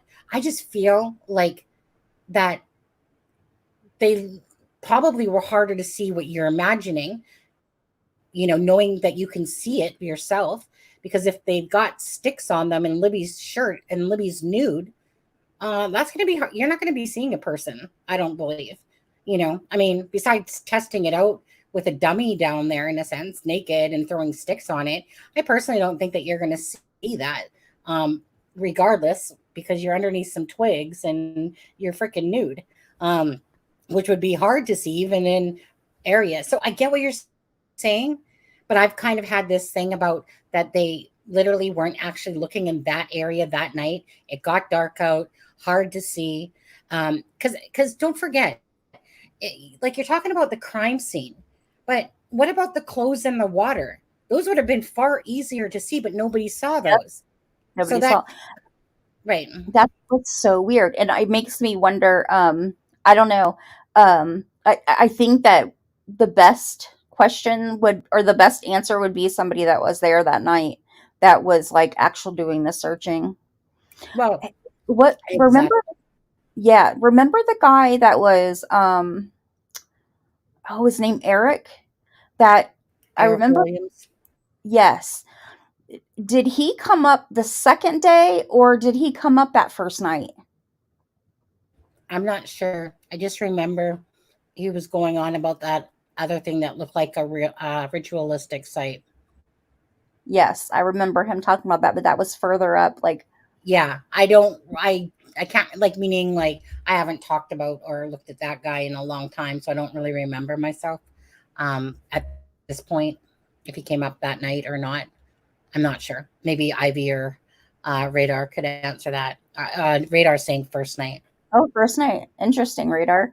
I wonder. I mean, he would know. Yeah, He and but mind you, he's the one that said, you're right, it was a first night, because I remember he said, meaning Eric Williams, um, he was driving around. He was driving around with someone, and they thought that they would search differently. I believe is the words Harry's that he. brother. Yeah, because they wanted to tell them what to do, and he was like, "No, we're going to go on the bridge." They told him they didn't want to go on the bridge or something like that. Yeah, and so they ended up going to the other side of that other bridge, or whatever it was called. Was it whatever that other bridge is called? The Wilson's one, Bridge. yeah, Wilson Bridge. So they end up going, just for people to have an understanding of it. Wilson's Bridge is this one over here. So he ended up, you know, going over here, and all of a sudden in the woods is some sort of ritualistic thing or whatever. And then he came back. Oh, like, so I don't even actually know, like, where he, like, I don't think that he was ever really part of the search over here for the girls as much as he was. Hold on. I'm gonna cough. Sorry, piece of pizza went down my throat the wrong way. Um, and I so mean, yeah, so I don't know that he was actually part of that search that night. Like, meaning he was, but on his own well, kind he of was going. agenda. Yeah, I remember. I forget. Yeah, and it was Carrie's brother. I always want to say that it was what's her name's brother, stepbrother. Um, I always want to say it's Anna's, but I always forget it's Carrie's brother. And Radar would definitely know more than I would ever know, because I'm just a nobody. Nobody. No, lie. I mean, thing is that, that's what makes it great, though, is that everyone has their own information. Kind of like Yeah. you saying, you going down there. Radar has her information from, say, because you both talked to Ron Logan, both you and Radar. Radar Correct? did too. Yeah. When I met Radar, that's how I came up. I was came walking with my daughter. I was like, "Oh my god, I just met this guy!" And because I'd never met anybody there, because my daughter and I were like 30 minutes late to the party, or 45 minutes late to the party, and set up silly woman. And I was like, Radar, and of course Anthony was there, and he was telling me that's how I learned about Delphi. So the first time I did a live stream, wrong information. I was like, oh yeah, and there's this dog lady, and Bridge Guy went and saw the dog lady first. Wrong information. Wrong information. Yeah, I mean, it's been a very confusing story for sure. Like, you know what I mean? Like, every time something drops, there's more questions than Yeah. answers, to be honest with you. I will say, just from my own personal selfish reasons, that I do appreciate what the defense dropped out to us when it comes to the crime scene. Um, in fact, I wish that there was a little bit more that they told about the crime scene, to be honest. But that's just for me trying to understand uh, the why part of it, and what truly, like. I mean, I would love to see those crime scene photos, you know, Mm-hmm. because it's just, I mean, like I said, we don't have the same information Ali has, and don't pretend to and stuff. It's just really that at the end of the day, you care about the case. You're just trying to, kind of like, you know, it, I don't know. It's just, you're just trying to figure out the puzzle pieces yourself and understand, like maybe an epiphany happens with some information at some point that you're like, oh, now I see what happened, like what they were trying to do. And I truly do believe that the crime scene is a misdirection. That that's why I've said, like, that it just didn't lead to anyone, or it led to basically a fruitless venture of what the crime scene was, um, and nothing became of it. And that's what they said, like it was a misdirection, that it was meant to look like something and lead you in a different direction. So I've always stuck on those words by Robert Ives, and I've also stuck on the words that he said about, it's definitely something you would want to take a picture of, because Yes. absolutely, it's now that we see a little bit more of the crime scene, and put some a little bit things into perspective, I guess, with some more knowledge of what. Definitely, I mean, obviously, right? I mean, it's a crime scene that's not a normal crime scene that people would do. It's Well, set up. Go ahead. no, I was just thinking, there's so much more, I'm sure, that we don't know that Robert Ives was talking about. We just got a little glimpse of what the defense is saying when the actual trial happens. Yeah. And the only way to see the photos is to go to the trial, and if you can Hmm. get in. I mean, Yeah. I can't imagine when they're doing that part that people it'll be a madhouse. Yeah. Absolutely. Now, see, this is what happens, Stefan, when I let you come on. Next thing you know, I'm like you, ADHD. I'm all of a sudden off on, something I was trying to read. Say it Okay. wasn't me. I was trying to Say it focus wasn't me. here. Yeah. I, I apologize, Lord. I apologize. No, no, no. But I'm going to take this one down for a second. I want to take this one down for a second, because I just want to go to the other ones, couple, and see what they are. That's what I was here about. I apologize. No, no, no. Yeah. Hold on. So this is the request. So that's everything But we read already.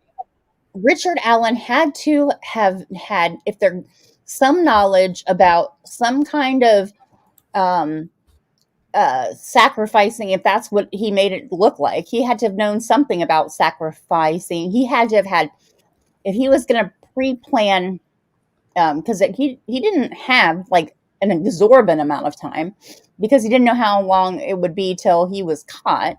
I mean, like, it was daylight, but he had to have had some, I don't know, like, thinking before he got there, a plan.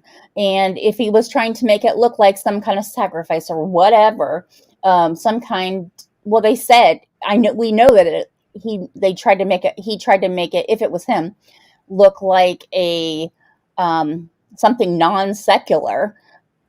We knew that from the beginning, way before this.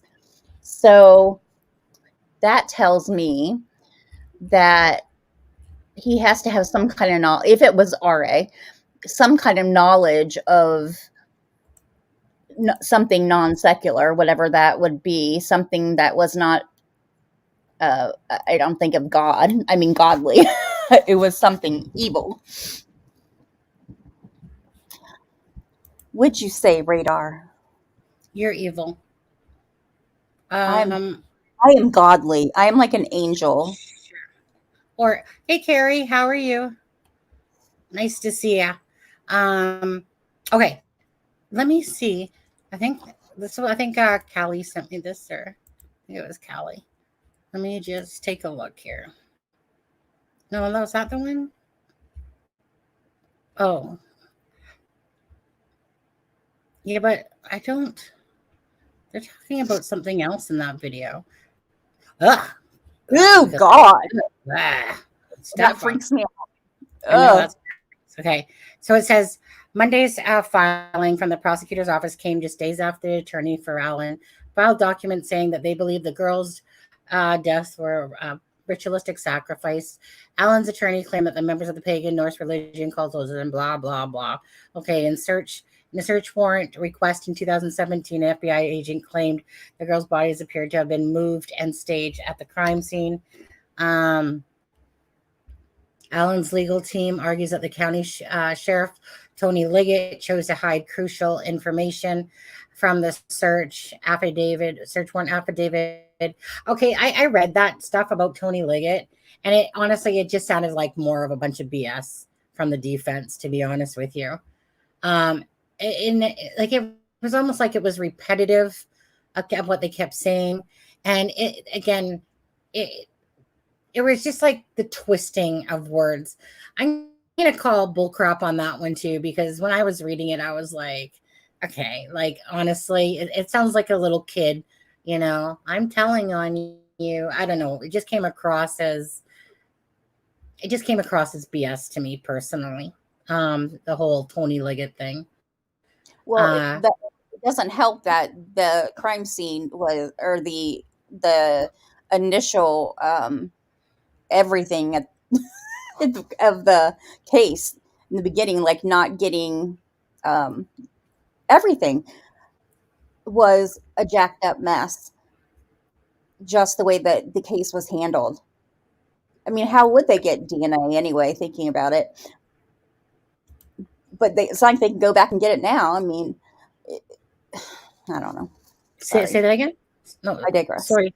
I was saying. What I was saying is that it doesn't look good because the investigation was jacked up from the beginning, and they could have had help from investigators that were seasoned, and they chose not to, and it jacked everything up because of that. And that's one of the reasons, I'm sure. But just like not taking, like, did they go and get the 360 photo thing? Indianapolis was the first one to ever have that before anybody, which does like a 360 camera of the crime scene, so nothing ever gets missed. So you can go back and find your crime scene if you ever need to go back. Everything, just like the massive amount of pictures that should have been taken, everything that should have been, there should have been nothing left at the crime scene. And the way that the crime scene, like, did you know? Hey, Stefan, did you notice that when they said that they received 12 photos, and you're like, there's way more photos than 12 photos. Yeah. Oh yeah. And there also should have been the chain of custody from whoever secured the crime scene that night. The chain of custody, I guess that's come into question. I mean, it's just like, none of that should have been an issue. If you would have had seasoned detectives, they would have known, or not even seasoned. They didn't have medium season, like salt and pepper. Yeah. Kind. They would have to be like, a good season. They just kind of, sort of. Yeah. But, like McDonald's season. Yeah. You know what? I'm gonna read another. I thought you were gonna. Okay. Nah, because we're gonna get back onto this, because I keep looking at it and I'm going, oh, that's interesting. Okay. So it was weird because the next motion after this one is it's pretty much the same exact document. There must be something different on it though. But it's like this one's 8.2 megabytes, the other one's 8.1. But yet I can tell it's a different because of the way that the thing is on there. So even though I was like, is this the same freaking thing? Like, looks like verbatim the same thing. Anyways, so I'm gonna go back to this. I'm gonna read 2 pages and then I'm gonna pass it off to you. I'm too read busy. some more. Yeah. Oh, you're too busy for me now? You know? Hey, princess? I don't think so. Know your role. Stop it. I'm the dominant one. Okay, you're the passive one. Oh, you have no idea. Yeah, exactly. Anyways, okay. So investigators believe Richard Allen was not seen on the trail after 2:13 p.m. because he was in the woods with victim 1 and victim 2, an unspent .40 caliber round between what page am I on? 6. Okay. Unspent between the bodies of victim 1 and 2 was forensically determined to have been cycled through Richard Allen's 6-hour to whatever the gun. 6-hour gun was found at Richard Allen's residence, and he admitted to owning it. Okay, didn't we read that already? I know that they're repetitive with stuff. But okay, well, whatever. I'll still read it. Investigators were able to determine that he owned it. Richard Allen again stated that that he had not been on the property where the unspent round was found, that he did not know the property owner, and that he had no explanation as to why the round was cycled through his firearm at that location. Furthermore, he stated that he never allowed anyone to use or borrow his 6-hour model P226. Investigators believe that after the victims were homicide, whatever, Richard Allen returned, whatever. Let's try that again. After the victims were murdered, Richard Allen returned to his vehicle by walking down CR 300 North. Investigators believe he was seen by Sarah Carbonell walking back to his vehicle at CR 300 North with the clothes that were muddy and bloody. Okay, then I think that's kind of where we stopped there because we got onto that whole big discussion. Tony Liggett, along with other investigators, believe the statements made by the witnesses because the statements corroborate the timeline of the death of the 2 victims, as well as coincide with the admissions made by Richard Allen. Further, the accounts relayed by Betsy Blair, all those initials, are similar in nature, and the timestamps on photographs taken by BW correspond to the times the juvenile females were said to have been on the trail and saw male individual. Okay. Investigators believe Richard M. Allen committed the kidnapping, which resulted in the killing of victim 1 and victim 2. From their prior conclusions, investigators believe Richard Allen was a male depicted in victim 2's video saying "guys down the hill." They believe Richard Allen was carrying his 6-hour model gun on that day due to the cycled round matching the firearm that was located within feet of victim 2's body. Wonder why they said it like that, because before they say it like it was between, and here it's like within feet from victim 2's body. They further believe he was carrying the 6-hour model 226 from the audio from victim 2's video, in which investigators believe they hear the sound of a gun being cycled and one of the victims mentioning a gun. Investigators believe after that time, victim 1 and 2 were removed from the bridge by Richard to where the murders occurred. Charges were filed against Richard M. Allen on October 28, 2022 for 2 counts of murder. Once Richard Allen was taken into custody, he moved to the Westville Correctional Facility, which is part of the Indiana Department of Corrections, for safekeeping. He has been in the facility since November 2022 when Richard M. Allen entered his cell or the facility. He was placed in a segregation unit for his protection. In the segregation unit, his cell is equipped with a video recorder which records his activities within the cell. There are also logs indicating when Richard M. Allen leaves the cell and for what purposes. He is also being seen by medical providers and mental health specialists to evaluate his physical condition and monitor his mental health. Richard M. Allen also has the ability to use a tablet in his cell to send text messages, make phone calls, and listen to music.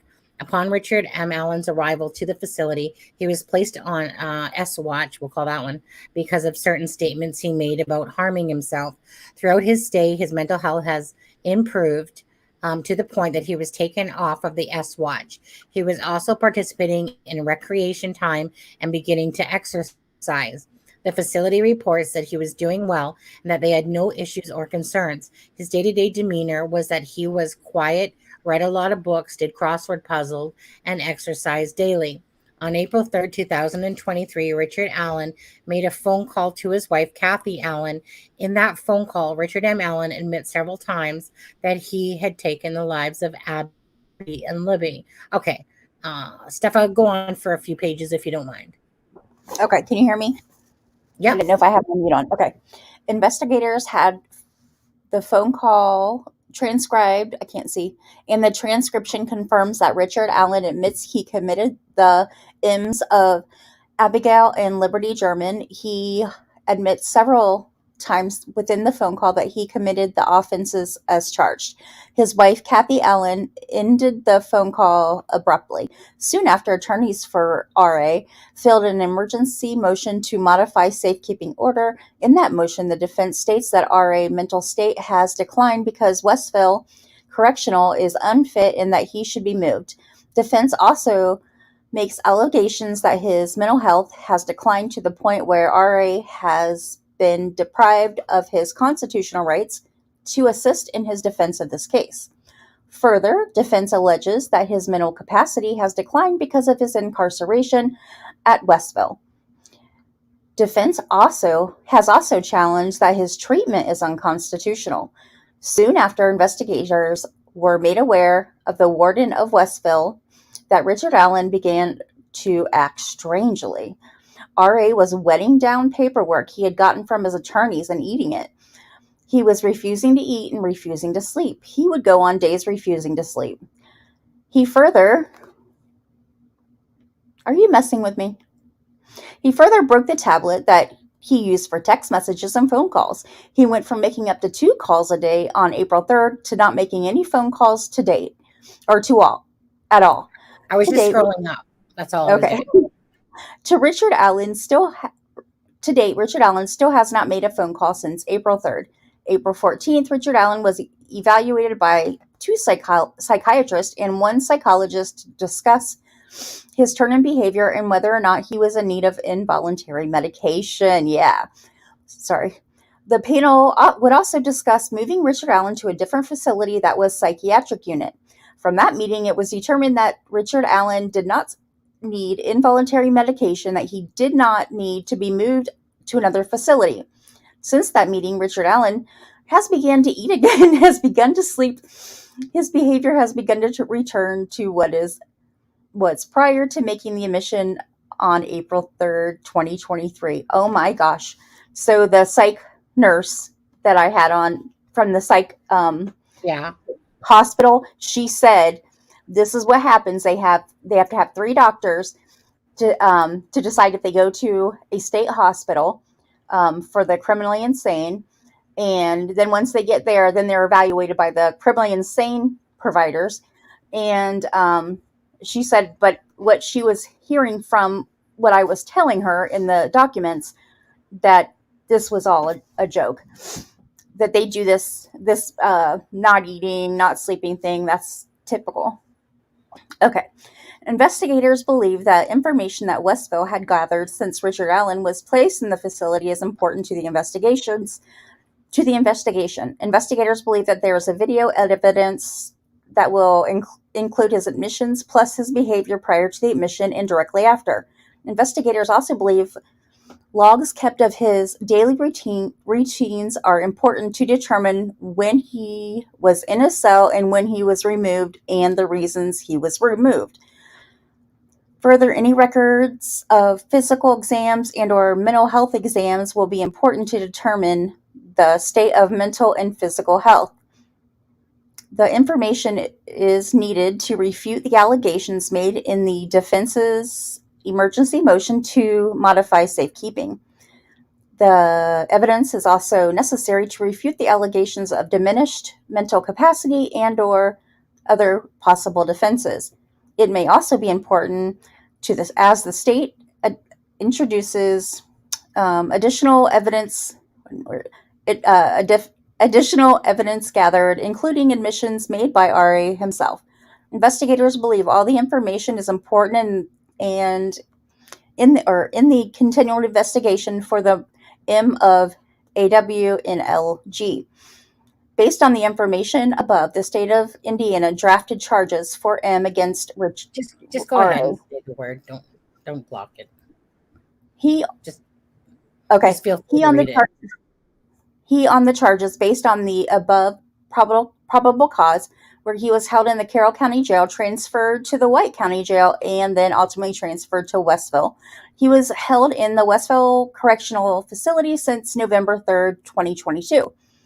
Since that time, the defense has filed several motions that have called into question Richard Allen's mental health and his physical well-being because of the alleged conditions at Westville. These motions include an emergency motion to modify the safekeeping order on April 5th, where the defense writes that Richard Allen should be moved because of his deteriorating physical condition. They reiterated this point several times in the hearing of the motion to modify the safekeeping. The defense then brought it up again for the motion for order on continued disclosure, the defendant's mental health records filed on June 7th, where the defense writes they need his mental health and medical records because of his currently deteriorating state, both mentally and physically. And finally, most recently, in their memorandum in the support of the accused motion for Frank's hearing filed September 18th, where the defense writes that on April 3rd, Richard Allen's mental health began a steep decline. The defense has expressed concerns that RA is being treated unfairly and is being placed in conditions that resemble prisoners of war. The state has filed a motion for leave in the past to obtain these records, and the defense objected to said motion.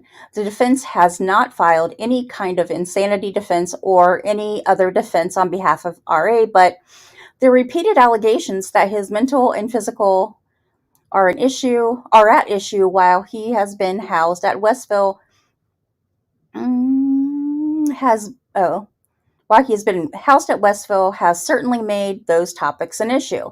The defense has now brought RA mental and physical health into question again in their most recent filings. Richard Allen's mental and physical health is certainly going to be an issue for argument at future hearings set by this court. The defense should not be able to make further allegations that RA's mental and physical health is at risk while holding documents that explain. Do you want me to keep going? Yep. I'll butt in when I want it to change. Let me just take a sip. Hold on. Yeah, absolutely. I know. Okay. It's like I know it's a lot of speaking. Go ahead. I said you get dry fast. Okay. Yeah. His mental and physical health, and then withhold those documents from the state. It puts the state at an unfair advantage at future hearings. For these reasons, the state is requesting the mental and medical records for Richard Allen from Westville since his stay at the beginning of November 2022 to his present, as specified to the attached subpoena Duces Tecum. Did I say right? Duces Tecum? I don't know. Tecum, whatever. Yeah. And a request for production of documents and records to a non-party. This request is made for the purpose of investigating the allegations outlined by the defense in several of their motions, and oral arguments for the motions, and most recently the memorandum in support of the accused motion for Frank's hearing. The state believes that Richard Allen's physical and mental health are going to be topics argued at future hearings.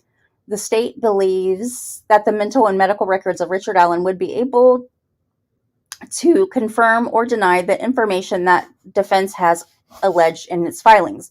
The state is not asking for an entire medical or mental health history of Richard Allen, but only the records for his stay at Westville from November 3rd and until his present to be able to respond to the allegations made by the defense. The state of Indiana is aware from the prior filings that the defense objects to a subpoena. The state of Indiana has also sent them a courtesy copy of this subpoena via email. Wherefore, the state of Indiana, by Nicholas McClellan, prosecuting attorney for the 74th Judicial Circuit, respectfully prays, thank you, Jesus, that the court review in the attached subpoena and then order production of said records and such other relief as it is just and proper in premises. It sounds like they're wanting to ask the court that the defense not keep asking, or the defense cannot keep bringing up his mental health and physical state, Right. and there you can't do that because something could change. So I can't imagine that a judge is going to be like, okay, because something could change, and they would be liable by not being able to bring it up. Just my opinion. Yeah. Just opinion. It counts. Alleged. It counts. No, Sharon and Radar, just quickly. No, I'm on the different page so I can scroll. And so because I put myself as usually when she's reading, I just put myself on mute. So I have to come back over out of the page I'm on to turn the mute off so you guys can hear me. So yeah, I was eating before, but that's why it seems like there's a little wait there because I have to come out of the page I'm on. That's why. So anyways, I'm not sleeping. That would be an insult to Steph if I wasn't sleeping. I can keep going. I want to see what there is. So what is this? Oh, that's just okay. Yeah, keep going. Let's see what the next thing is. Okay, let's see this one. Okay, that's Subpoena Deuces Tecum, sorry, Westville Correctional Facility. Go ahead.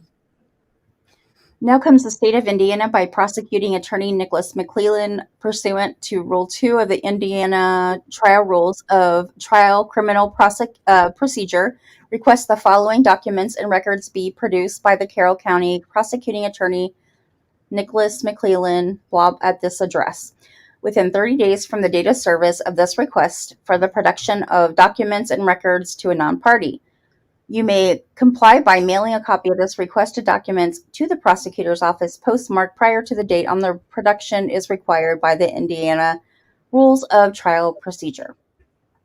As used in this request, the term document encompasses the full scope of the term as it used in Trial Rule 34, including without limitations all writings, papers, photographs, videos, and other recordings and communications of any kind, whether printed, electronically recorded, filmed, or recorded or produced manually or by other process. The term document includes all margins, comments, handwritten notes, date of receipt, stamps, and notations of any kind appearing on the document. The term document includes all files and data stored on computer disks or hard drives, all files and data stored on any computer databases.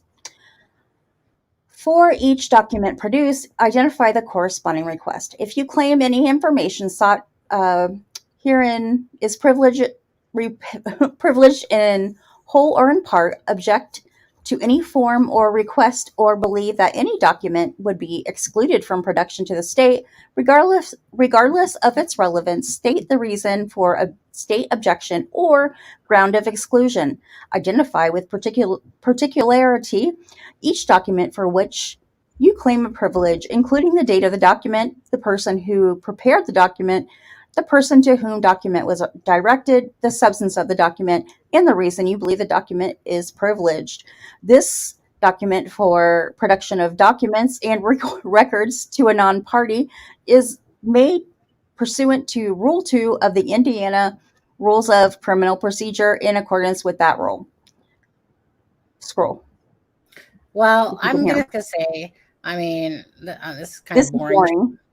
Yeah. So, I mean, those are just the rules. Let's see. Documents and records to be produced. Okay, you can read this part. Okay. Documents and records to be produced. Any medical health records that you may have concerning Richard Allen, including all records from a physician that has evaluated or examined Richard Allen from the beginning of his stay at Westville on or about November 3rd to the present. The results of the mental health evaluation and or exams performed on Richard Allen while he was incarcerated at Westville on or about November 3rd until present. Any other documents, records, notes, videos, and or writings that the facility may have pertaining Richard Allen mental health during this time of incarceration at Westville on about November 3rd to the present. Submitted under my hand to counsel. Nick. Yeah. Right, and that certificate of service. So that's why with this one over here, it's like 1 little megabyte difference. But yet it's all the same stuff in there. Yeah, what was he? I mean, I thought that they would go like figure out like what the discrepancy is, but it doesn't. It's just kind of a repeat. Yeah. It's saying the same thing, right? Yeah. The state of Indiana is aware of the defense of okay. When I Subpoena. first saw this, I was like, I think that because that, well, I think that I can't say words because it's your channel, but I feel like the prosecution should make themselves look a little bit better, a little bit stronger, not so weak in their response, in my opinion. Allegedly, this is my opinion. This is not the channel's opinion. I was going to say that as well. Okay, I just want to make sure I didn't miss anything.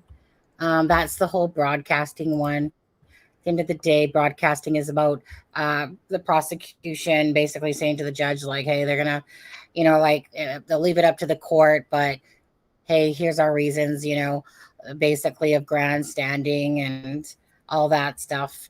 But at the end of the day, it just will become about whether that motion is granted by Judge Gull or whatever. So that's the broadcasting thing, and that's the whole thing that goes into it. I want to remind to people when documents drop, so I have docs pop, right? And so whenever there's a new release of documents, I get a notification to my email. And if there's documents that are dropped, I just email the first county clerk at Carroll County there. And I just, like I did today. And within like 10 minutes, I had them. So anybody that wants the files for any of Richard Allen's stuff, instead of trying to find them and who has them and this, just email yourself the first here. Let me just check on that email. So it's from Faith. It's first clerk, okay, 1 ST clerk at Carroll County IN. So probably the IN means Indiana.gov. Okay. Here, let me see if I can copy and paste this to you guys. 1 sec. Okay. So just grab them yourself. Whoops. Come on. It's not grabbing the one. There we go. Get over there. Copy, paste.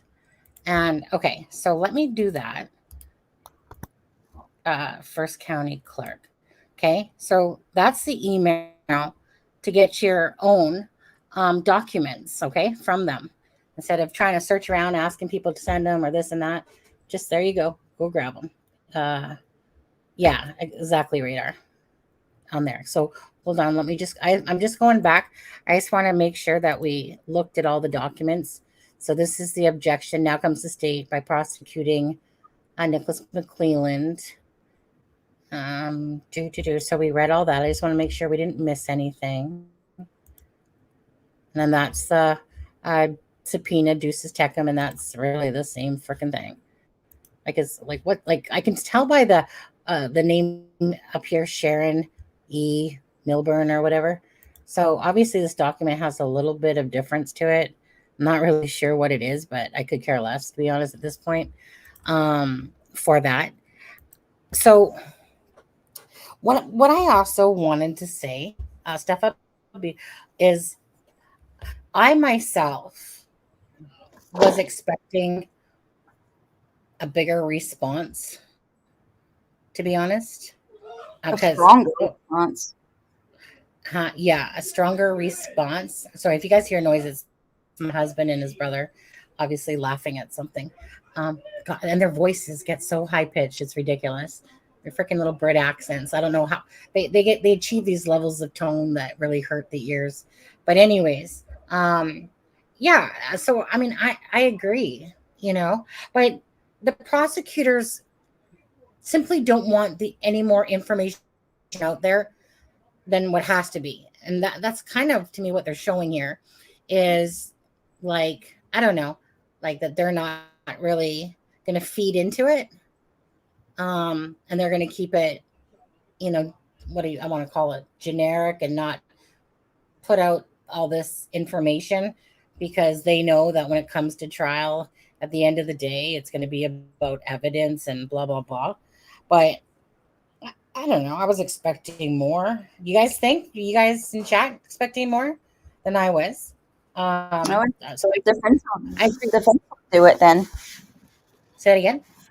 I think the defense will take care of it. Then they'll just keep feeding it out more and more shit, and I think that the the prosecution is making themselves look weak. Just my opinion. Well, I know it's kind of like whatever. Like I said, okay, and I want to be, actually, hold on, I'm going to go on camera for this one. I want to be very specific about this. We are a channel that deep dives into Delphi. Okay, so for all those people with court TV, with other YouTube channels like Mr. Frickin' Law Guy, whatever his name is, the guy that, well, most people think of him as a hot guy, the lawyer, that's the name, the lawyer, and stuff like that. Those people do not know Delphi. Okay, they know the information that is being put out there by, of course, facts, because these are people that deal in law, whether you're a police officer and whatever, and they deal with facts and all that stuff. They only know the top surface of Delphi, right? We literally, like some other channels, dig deep into Delphi. So when you want different or more, of course, coming in here to chat and say your opinion in that, the Delphi channels are the place to go. If you want to learn about, facts or thoughts, remember that the people that are talking about this whole ODIN thing, that are freaking, like, whether it's news media or another channel, they're just surface dwellers to me. That they're just putting out the information that's being put for them, because that's their job, and they're not into all this meaning so much, or all the stuff. Okay, so when they talk about Odinism and about this whole Delphi thing of Odinism, they have no clue like we do. When I say we, I'm meaning all of us that know about Delphi, that have deep dived into it and have a lot more information than what they do, because they don't sit there every day and whatever and look up about Abby and Libby and all these different things and pictures and they don't have any of that knowledge. So I just want that to be a reminder. So as these channels are talking about it, again, remember, those are surface dwellers. I don't want to say that meaning in a bad way, but that's what it is to me. They're people that Delphi news comes out, they're talking about it. They're going to go over, like the lawyer, for instance, will go over the documents, interpret them and whatever. But they don't truly know, in a sense, about the Delphi case. So when they're talking about Odinism and that stuff, to them, plausible. Why? Begin. They don't know Delphi that deep. They're just bringing forth what the documents that are coming out. Do you understand what I'm saying, Steffa? I do, at 100%. Although he is hot, so there's that. Yeah, I don't honestly care for him too much myself. You know what it is myself. Okay, I'm sorry, guys, just being honest, but I mean, yeah, he's good looking, but he reminds me of somebody that just knows it as well. That's fine. He can know it all. Just provide lots of money, and you can know it all day long, honey, because you're cute and all, and you can do your thing, and I'll do mine, and I'll just come look at you here and there. Just provide cash. That's all I need, just some cash. For me, my thing, I don't give a crap if you got 1 million subscribers or whatever. It doesn't matter. Like, I don't even care if you're a lawyer. There's tons of lawyers out there. Okay, granted, the guy is not hard on the eyes to look at, but when I feel an ego to somebody, I don't like egos. I can't stand egotistical type people, and I can't stand arrogance. And whenever I feel like that's exuding from a person, I couldn't be asked to watch that channel. It depends on what I'm watching, because it's kind of like lots of times I watch a lot of these videos like is my girlfriend cheating on me? Like these different channels that do pranks and stuff like that. And a lot of them, it's kind of like they're playing the part, like they're the homie, they're like da da da da da. So it depends on how the ego is. When someone's in a sense acting like they don't have an ego, but you can feel it ooze from them, in a sense, to me, I just can't stand watching it. And it's because all my life I just don't like people like that. You would never find me ever dating someone that had an ego to them or felt like that they were better than somebody or that their ego and no, don't. So when I feel that from him, that vibe a little bit, I think that like when I feel a little bit of fakeness coming through somebody in their personality, it turns me off. So that's why I could care less about him personally. But have I watched him? Yeah. But but all these little suck ups, right? And I'll say this too, because I had messaged him quite a while ago, to ask him if he wanted to go on the come on the channel or whatever. And it's amazing how fast you'll find them on, because they think that they're on this level here. So you'll find that person on Grizzly True Crime, because of how many followers she has and different things like that. And you'll find them on Nancy Grace or these shows. But it's almost like when they're feeling superior to like the lower channels. And that's one thing that I'll never ever cherry pick about. I don't give a shit if you have 500 subscribers or freaking 2 million, 3 million subscribers. But you have me. Right. Yeah. Right. I'm million. I will always stay grounded, as a person, and be my true self, and not, I'm not going, oh yeah, if I go on this show, I mean, imagine all the subs I can get and do this and this. In fact, I don't really overly like, I love discussions. I love it when other creators come on and just kind of mesh with us, because you guys know that, during the lives, it's just more of a free talk, a lot of it and stuff like that. And we do things differently and we have some laughs together, and we're not exactly like this in a box type of channel. And I appreciate that. Now, some people like the in the box channels. Well, I mean, as a Delphi person, right? You kind of go, it doesn't matter Delphi or other, because you kind of go around to the different channels, and you know that if you go over to the lawyer, you're going to get some information on exactly what these documents are meaning, and it gives you some hindsight. Or you might go watch Mike King, or Chris McDonough, and because they're detectives and stuff like that. And then, it's only because CD, he hasn't put out very many videos and stuff like that, or else I'd say CD. But, like, it's always nice when you have the perspective of the police officer. So it's nice to pop around to the different channels for the different reasons, right? Because everyone has their own forte on how they do things. For me, like I said, there's all different perspectives in being creators. Some people are the biggest suck ups ever to the viewers, and this and that. And then you got your ones that are totally grifters, and you got people that their egos get inflated as they become bigger. And it's just kind of like what the world is. Simple as that. It takes all different personalities to make up the world. And that's why, to me, it's like, whatever. It's just each to their own. But me personally, like I said, I just kind of like to keep it real. I don't like arrogance. And, I might watch a channel, might not, type of thing. I don't really care. I just like real people. I like real people with genuine hearts. And if I want the news, I will go watch Court TV, Nancy Grace, News Nation, and stuff like that, because I like them for some of their discussions that they have as well with people, psychologists, or people brought on. And I would truly love if anyone here is in Odinism that is watching this, yes, they would email me at acrimingshame@gmail.com and come on and talk about it. And that would be great, because a lot of people would like that, but what people do behind the scenes, like meaning some people just don't want to be like they want to talk, but they don't want to talk or come on, even if they're hiding behind an avatar and stuff like that.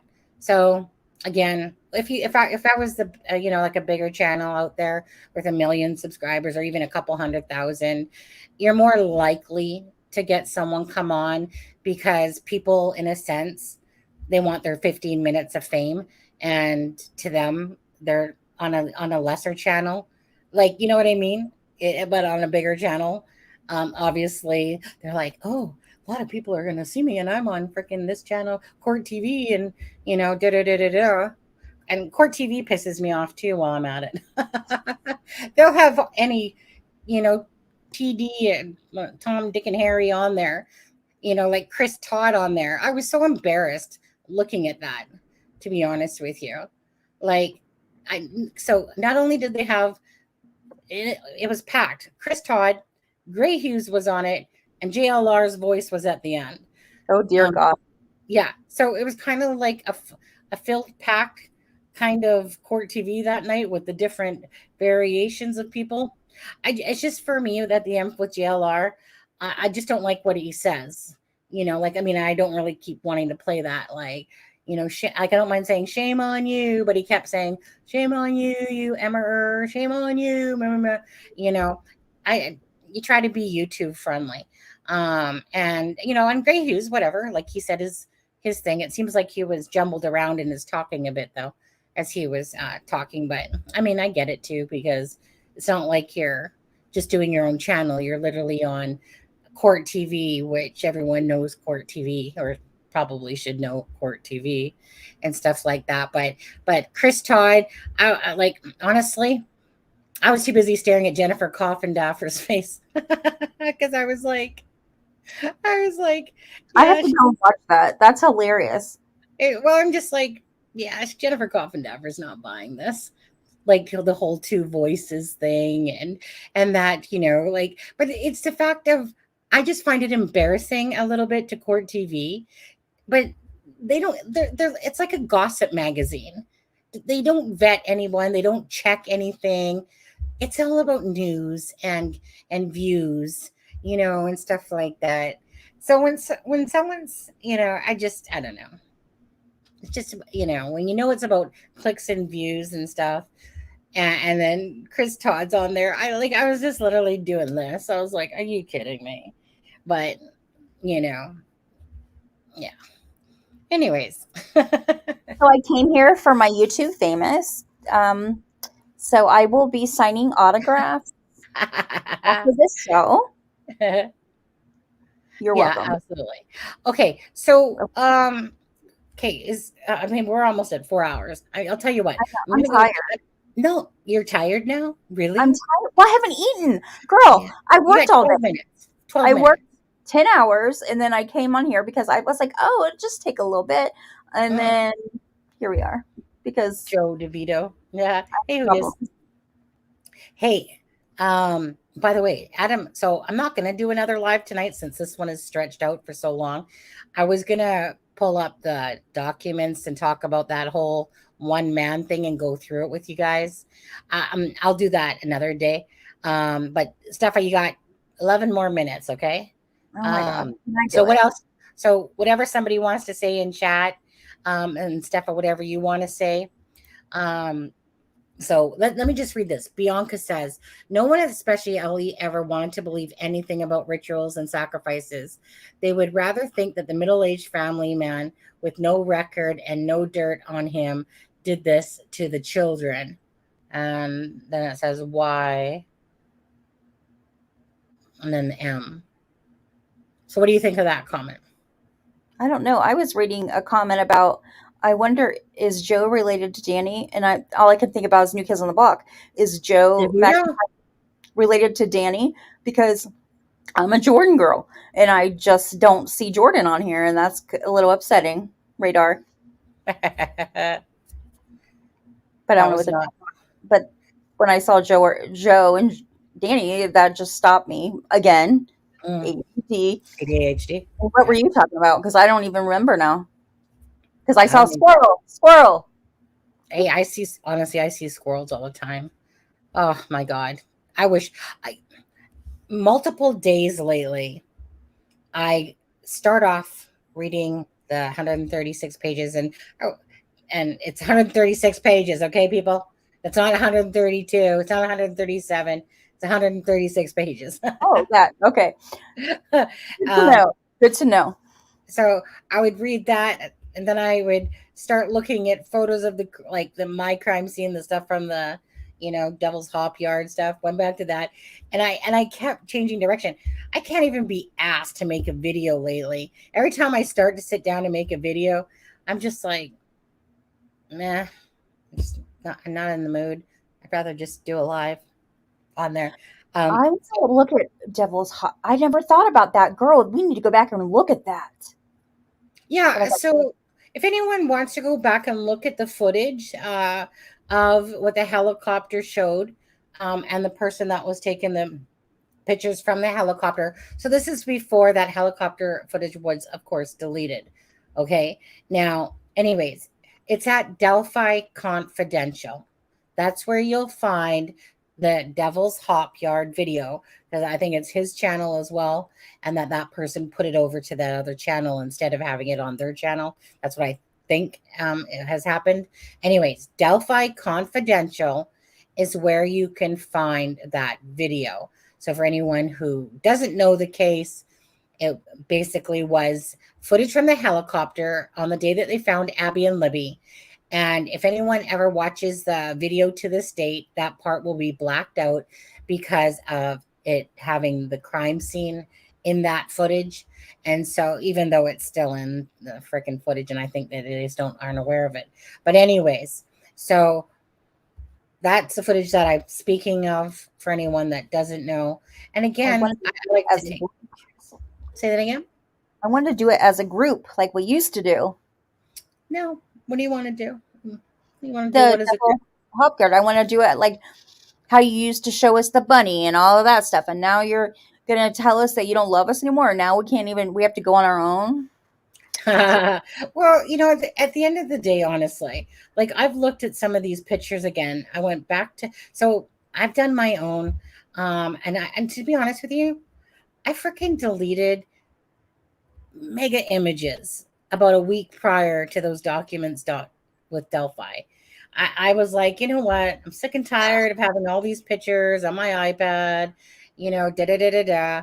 And I just basically went through a freaking picture dump of all the work that I had done, because I was like, you know what? It is what it is. We'll just wait till I don't need to really stare at pictures anymore and blah blah. Of course, I do that. And of course, these documents come out and they talk about the crime scene, but yet I deleted almost all that work that I did, a lot of it anyway. So I went back over to Delphi Confidential because I was too lazy to restart on certain things myself. And I just wanted to bring in some images and see. And bottom line is that I don't know if that's a bunny truly or not. Does it look like a bunny? Does it look like it has a floppy ear? Does it look like it does look like a bunny, like a bunny, not a bear. It looks like a bunny. So I was trying to look at the sticks and stuff like that. And that's what's really hard is that you're not looking at it from 3D. You're looking at it from like 2-dimensional in a sense. And it's really hard because you can see some sticks, but then because it was done during the daylight, and obviously like Delphi Confidential or Devil's Hop Yard, he had to modify it so you guys can make out what he's trying to show you, right? Like you have to change the coloring. And if you guys don't play with that stuff, you wouldn't know what I was talking about. But it's not like you can sit there and show the crime scene in broad daylight unless you actually have the physical crime scene pictures. So as people that work with creators, graphic and stuff like that, you literally have to change the lighting of the picture so that you can see what's there. But I'm telling you right now, there is a freaking mask there. I know it's there. I can freaking see it. I seen it again. It is clear as day that that's one of those white masks that you pay $4.99 for Halloween. White freaking mask. I can clearly see it in the pictures, just like I can clearly see a couple other things. But in saying that, Steffa, it's kind of like for the most part, I went down that hole of showing pictures and stuff like that. I don't know how much of it is accurate or not accurate. I've done the best that I can with what you have to work with. But at the end of the day, I don't think I'm so willing to sit here on a live anymore, unless, to make me sit there and go back to staring at pictures forever. I was just trying to see if I could make out the twigs and different thing. And honestly, it's so hard because you'll see half of a stick. Like you'll see the stick lying on Libby's arm, the big one that they speak about, sorry, like on this side. And you'll see it kind of like running through long. But and I always knew that was like a stick, but it's not like I can make out the other sticks to it because, again, you're talking about helicopter footage that you're trying to bring in close so that you can make out what things are. And it drives me batty that I still don't know. Like, we know more because of this information by the defense, but it drives me batty because I just want to look at the pictures. Because Well, I'm going back. Yeah. I'm going back with the pictures you sent me because I want to see like some of the stick things to see if I can see like if Abby's leg looks funny or you know what I mean? Like I'm gonna look. I'm still trying to figure out where Abby's body is in those pictures. I know where Libby's is and I know what they've said, but like there's one thing that looks like it is, for like that people always kind of circled right from the beginning of, like there's people that have circled different spot. I can tell you right now that in the documents it said that it was so weird. It was weird wording how they worded it. It said that their feet, like that they were not parallel. Okay. Yep. So the picture said that they were not parallel, that Libby's arm, where her left arm was, this is my left here, your guys is right probably, anyways, was put up to the tree, right, touching the tree, and that of course Abby wasn't, but it said that that she was not parallel, more like on an angle, and that her feet were a couple feet away from Libby's feet, and that their heads were a couple feet apart. And I'm like, what do you mean their heads are different? I mean, but yet a couple feet apart. You just said that about the feet. So in my guesstimation is that Libby is the furthest one. When if somebody watches Delphi Confidential, that Libby is the furthest one towards the tree, and that Abby is more what it seems like on an angle, and her head would be down from Libby, coming back to the front. If you were looking at a picture, Libby would be in the background of the picture. Abby would be closer to the picture. But again, trying to find it is hard. I feel like I did, but I'm not certain. I'm not set in stone. Like, I think this is Abby. I feel like it is, but I'm not sure. But going by the positioning, it seems like Abby is beneath Libby, and her head's further apart from the feet area, and she's on more of an angle. So she's not quite parallel, but she's on an angle. So that's how I found some stuff. Izzy, guess who's back? I don't know. Let me take a random guess. You are? What do you think? Me? No, it says, guess who's back? Ozzy. Oh, well, I just sent you something in your thing. Yeah. Oh, heck. Welcome back, Ozzy. I guess, I don't know. Welcome back, because we're talking about Delphi. So is that what it is? Like, it's like, guess who's back? I ditched you guys for a long time, but now I'm back. Oh, I wonder if that's Frank, because he just started calling me. Frank, is that you? I'm no longer working. Well, Well, that's not Frank. Anyways, Ozzy, welcome back. I remember your name now that I see it, but I can't see because I'm busy. I'm really busy finding you these because I just found a good set of pictures that you sent me. And I just, as soon as I went to hit the button, it didn't work. I sent you the first one, but this one is, okay, here we go. There we go. I'm forwarding them to you. So you just got a set. Okay, let me look at the other one. Okay, 1 second. Let me take a look here. Steph, you're reviving some of those pictures, are you? Yep, because I'm never going to go to bed tonight. I can already see that. Okay. Right. That one's okay. Let's bring down this. Okay. I mean, let me see. You're making me revisit these, are you? I know. I'm taking it back. We're going old school. Okay, 1 second. Let me just look at my own messenger because I was just looking up some. So give me a second.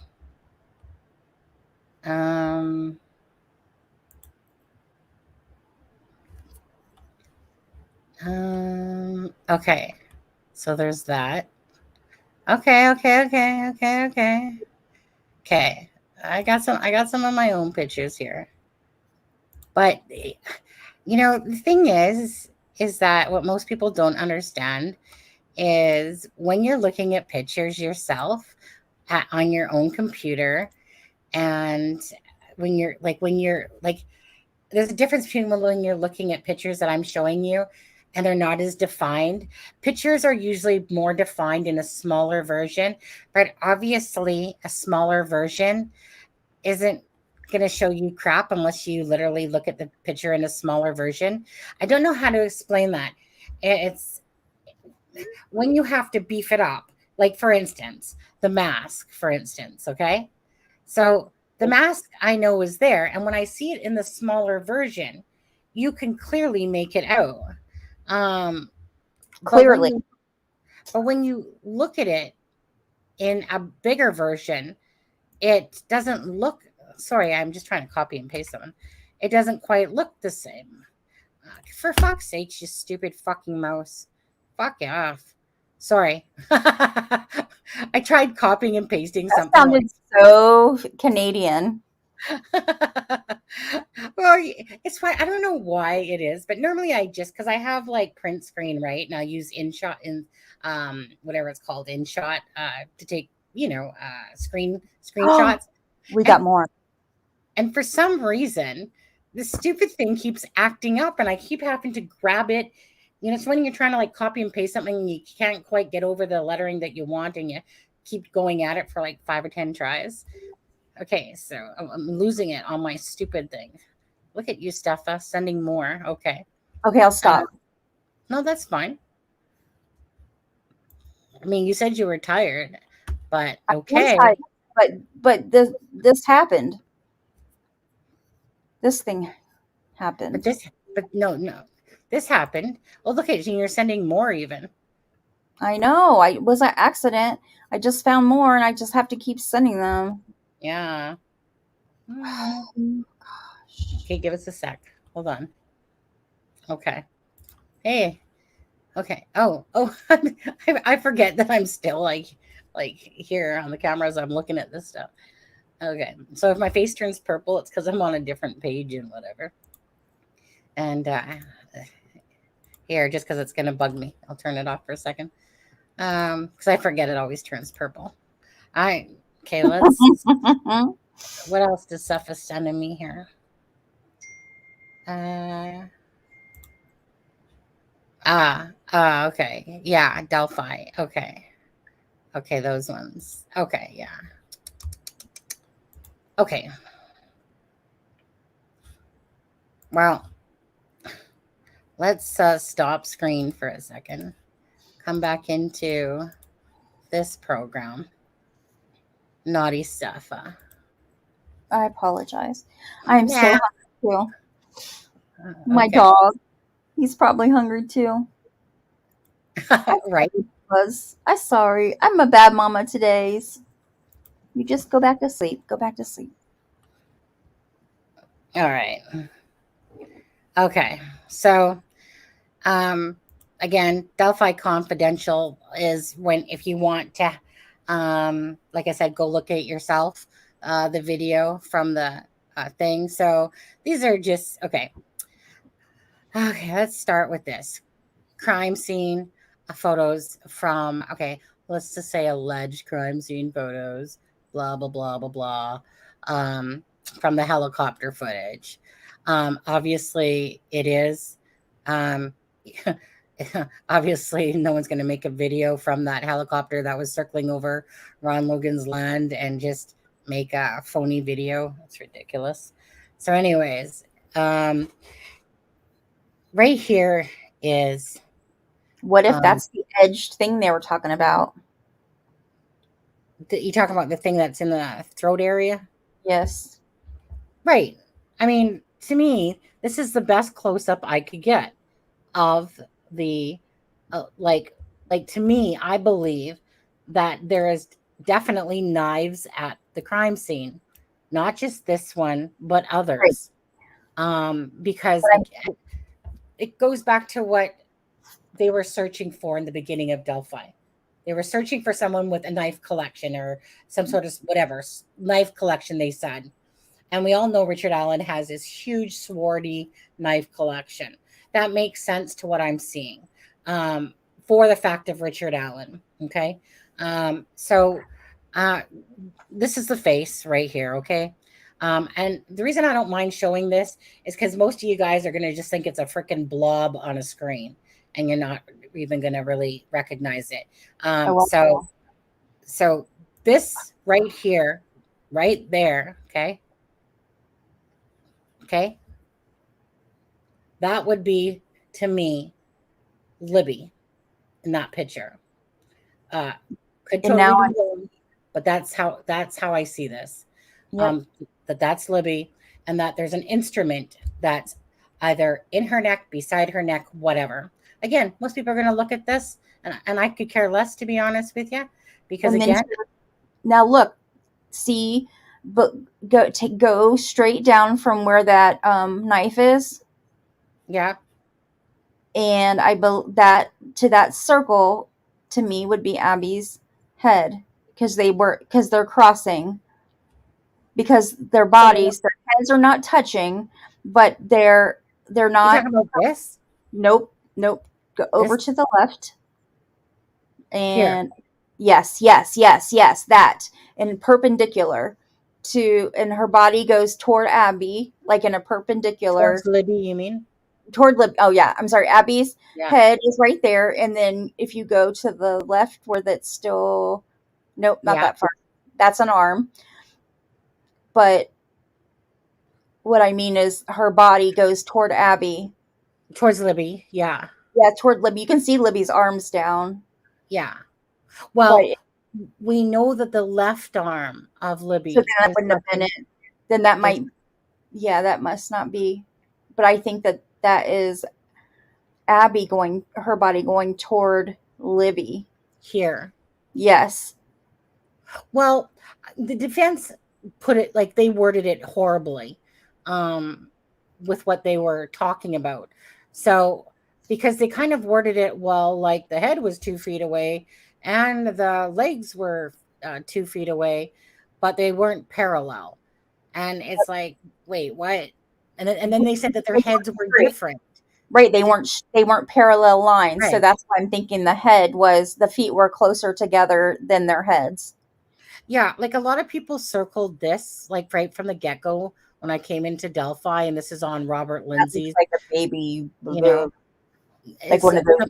Yeah, so it's very deceiving, but you can see stickage. You know, you can see what this looks like was some sort of instrument, a cross, whatever you want to deem as. I always deem this one. This is who I call. If you guys ever see a pancake man, I call this pancake man right here. Does that mean something now? I have no clue if it does or not, but to me, See, there's a guy that's off to the right hand side, which is what do you want to call it? Forensic crime scene investigator. The You know, I picture. can, yeah, like I can see him in the picture. His is as clear as day that it's a guy squatting down, taking pictures.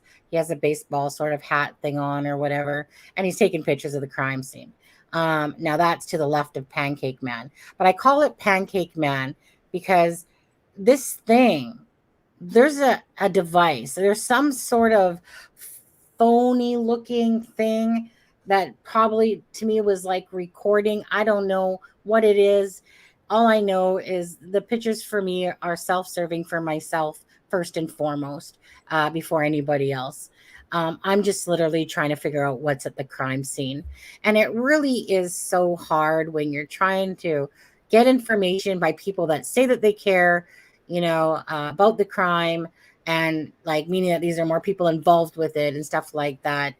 And it's almost like, yeah, they want the truth, but yet they can't even open up their mouths, you know. Yeah, I mean, there's a certain thing I'm talking about here, especially when I say that, but it always just makes me shake my head.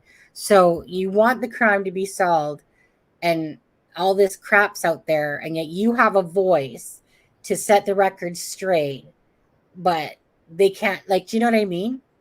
Yeah. It's and Doesn't it's just do this? irritating. What? Doesn't Jeff H do like picture stuff? He does, yeah. Mm, Is he still in here? Because he was in here a minute ago. mm. Was he? Right In the here. community tab setting. You know what? Who dis? I don't know. I might. I don't know. I honestly, my concern is not for the viewers of these pictures, really. I kind of went down that hole to try to show people, but I understand that this picture might look like just a blob to somebody else. Now, if I enhanced it, okay, right? I don't know. Does it look like it's an axe? No. You know, I does it wouldn't. look like it's a dagger of some kind?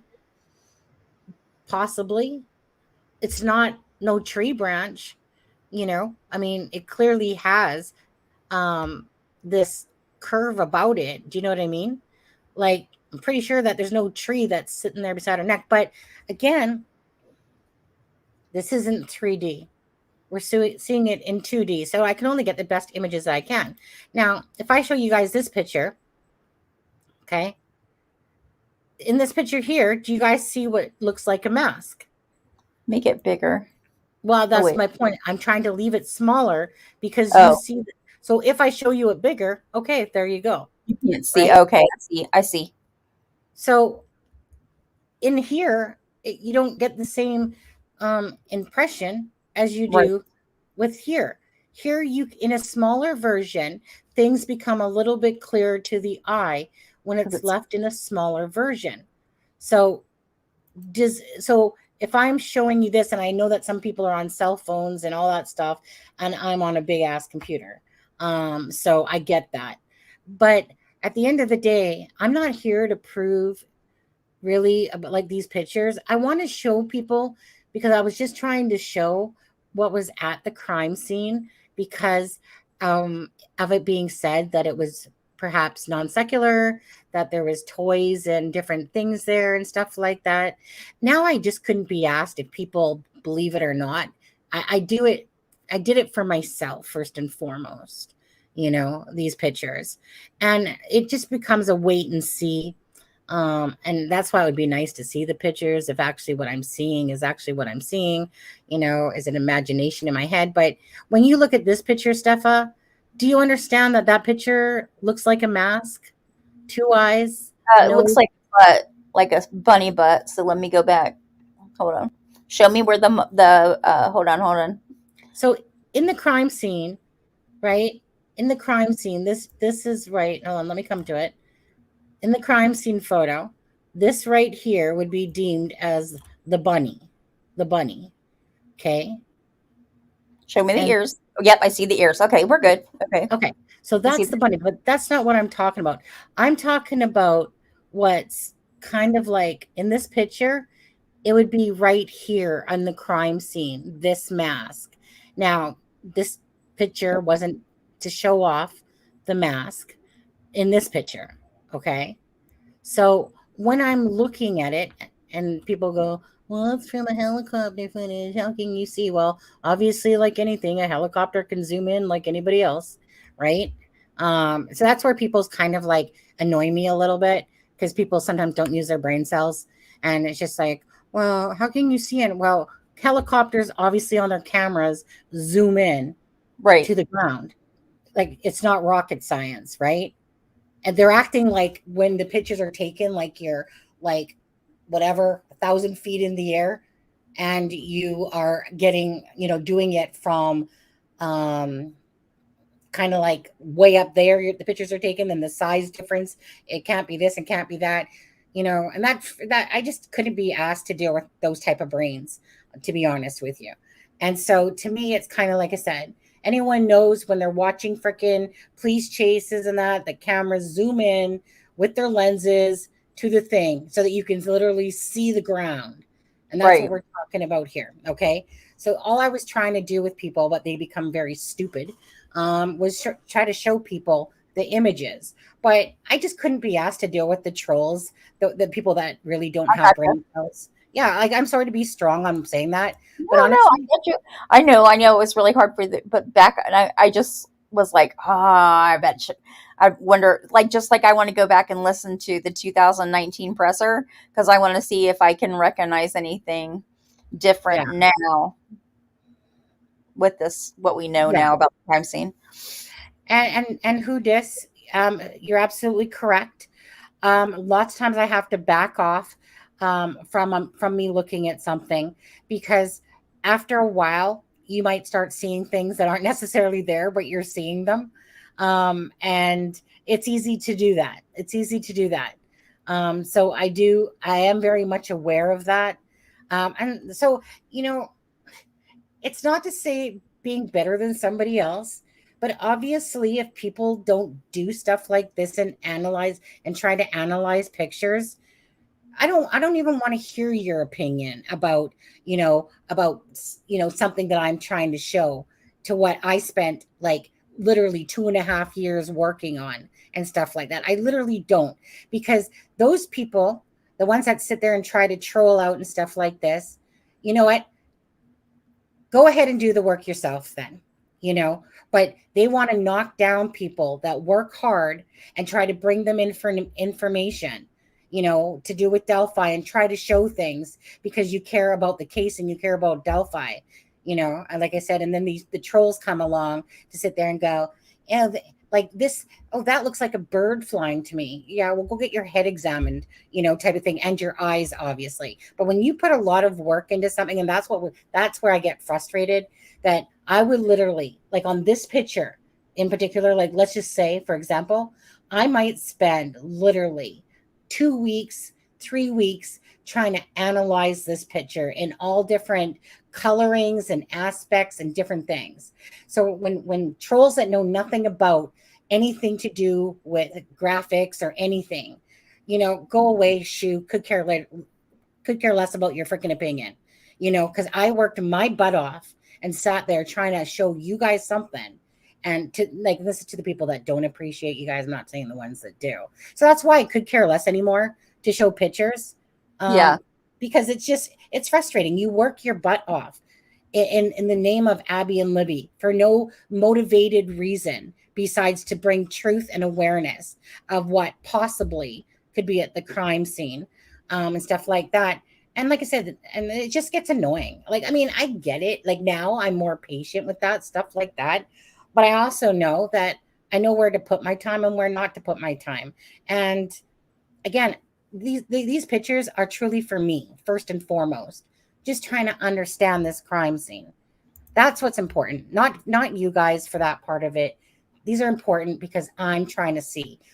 Okay, so I went back to the pictures. Okay, where are these sticks that they're talking about? Well, I made you go back to the pictures, kind of. Well, no, that's fair. That's, you know what? I don't mind because I love talking about the pictures and stuff like that, and trying to make people understand what, like, that this might not be a bunny, but it looks like a bunny. People have called it a bear for a long time or some sort of stuffed animal, and showing that one of the crime scene investigators like is looking at this thing, but it's very easy to misinterpret something as well, because the more you manipulate a picture, the more distorted it's going to get.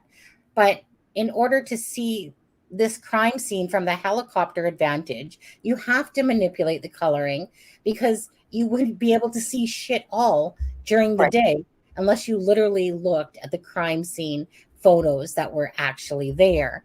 So this anyways is the mask. And you know what, if you guys want to do a picture day on something like this again, I'll do it, but I'm only going to do it as a member one.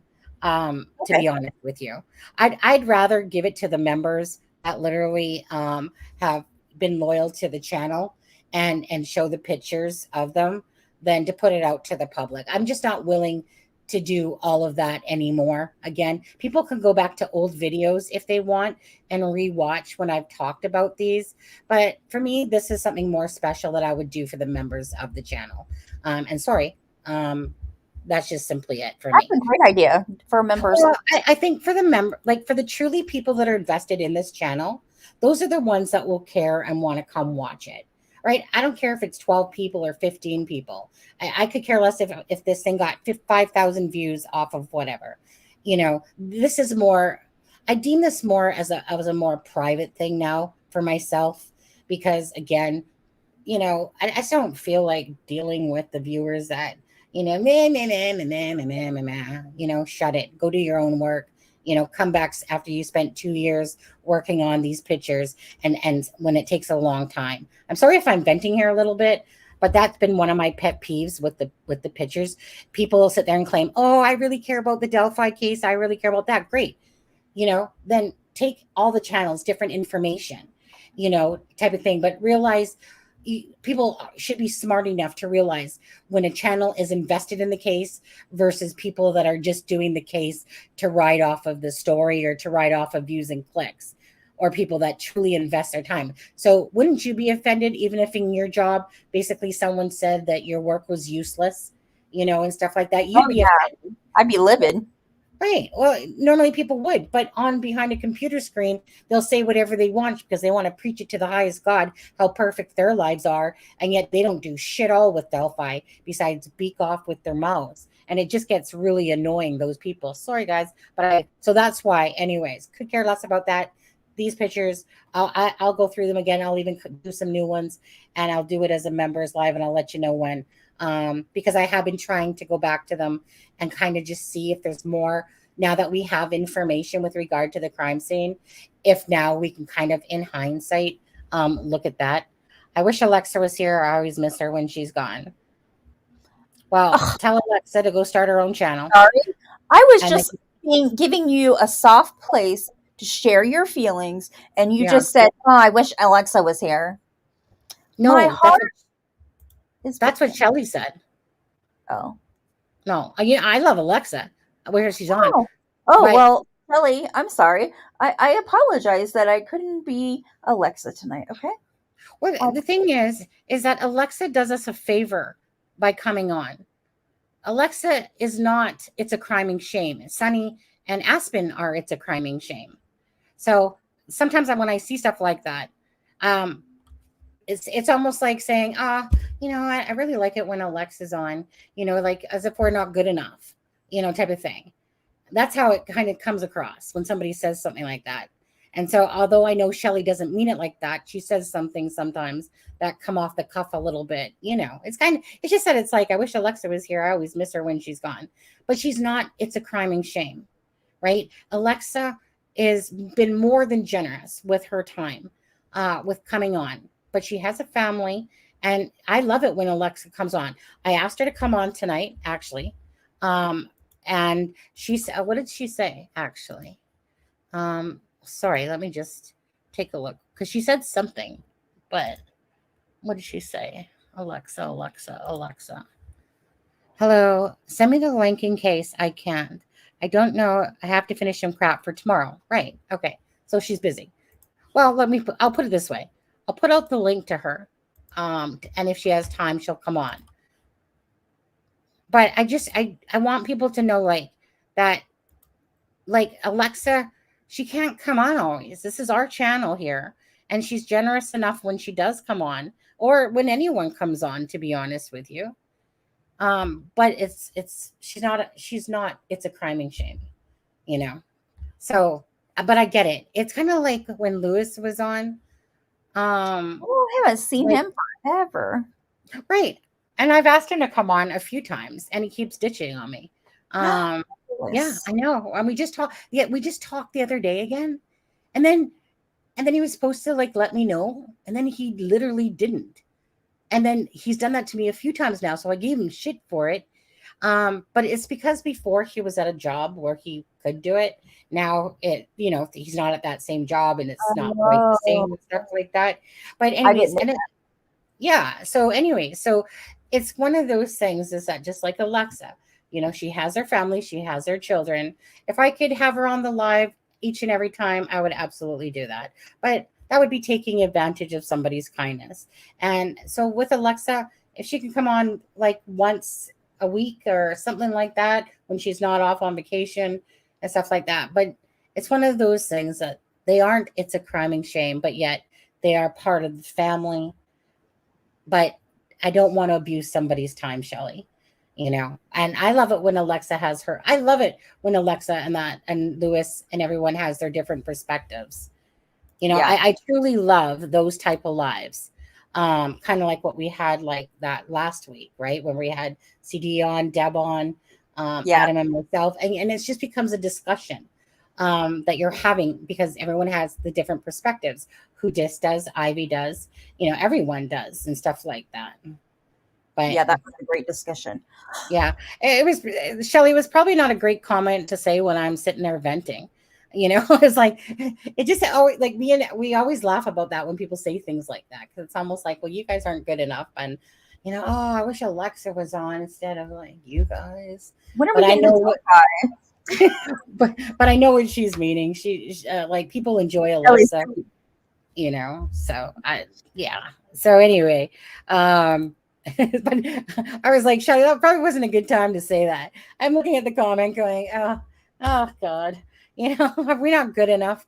Are we not good enough? Is Stefan not good enough? I know, buddy. I need to eat, girl.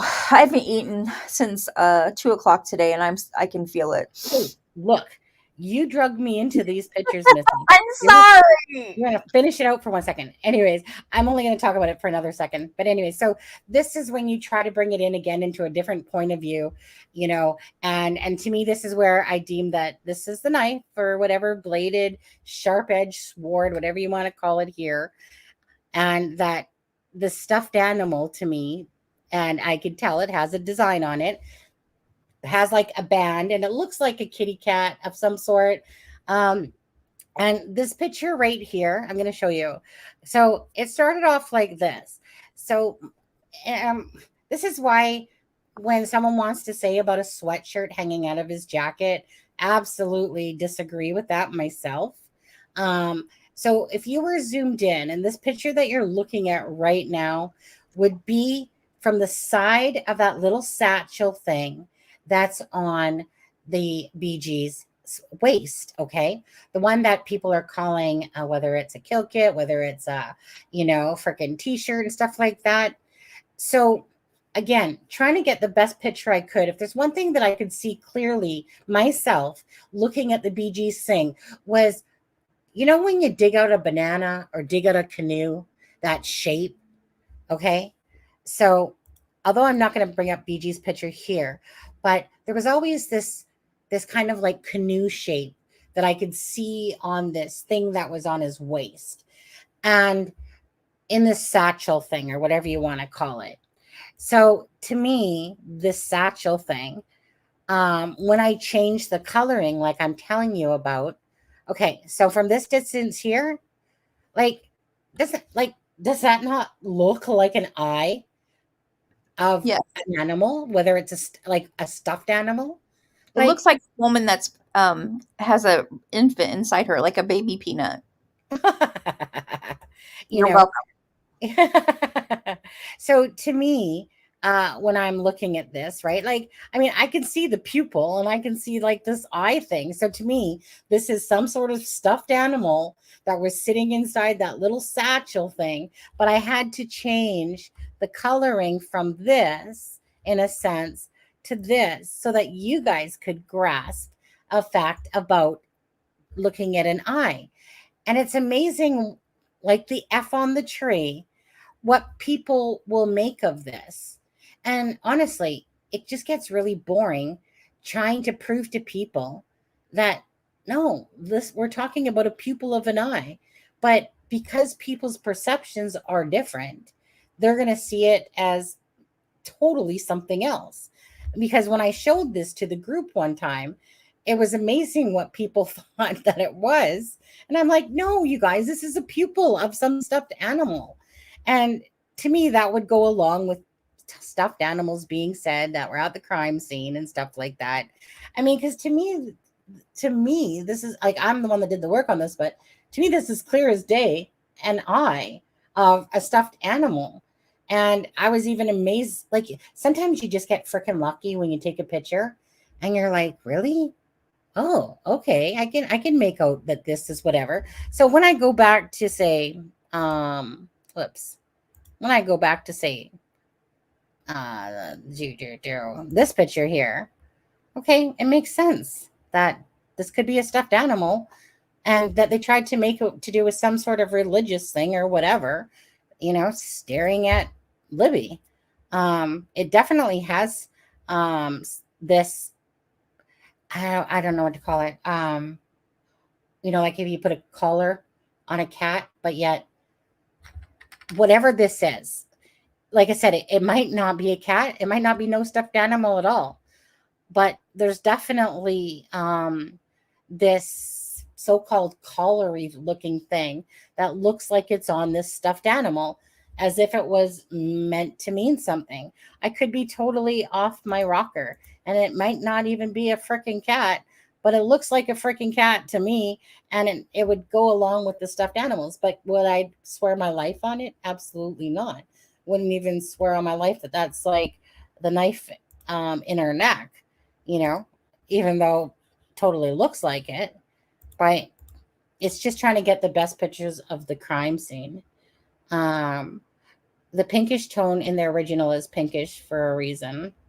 Well, that wasn't. No, that's really a matter of manipulating the picture. To be honest with you on that, who dis?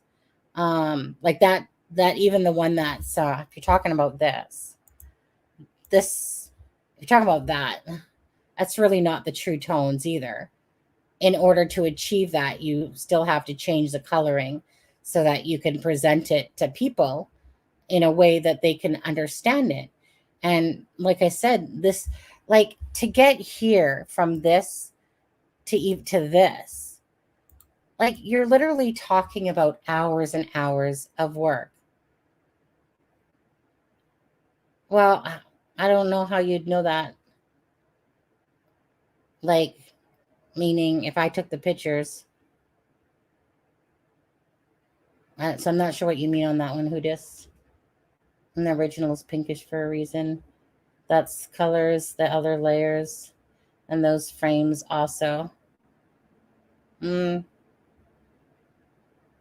it's pink. Well, I'm going to disagree a little bit on that one, because if I'm taking the pictures, and the pictures would be of something that was brown, but it comes out looking pinky because of how the picture is taken.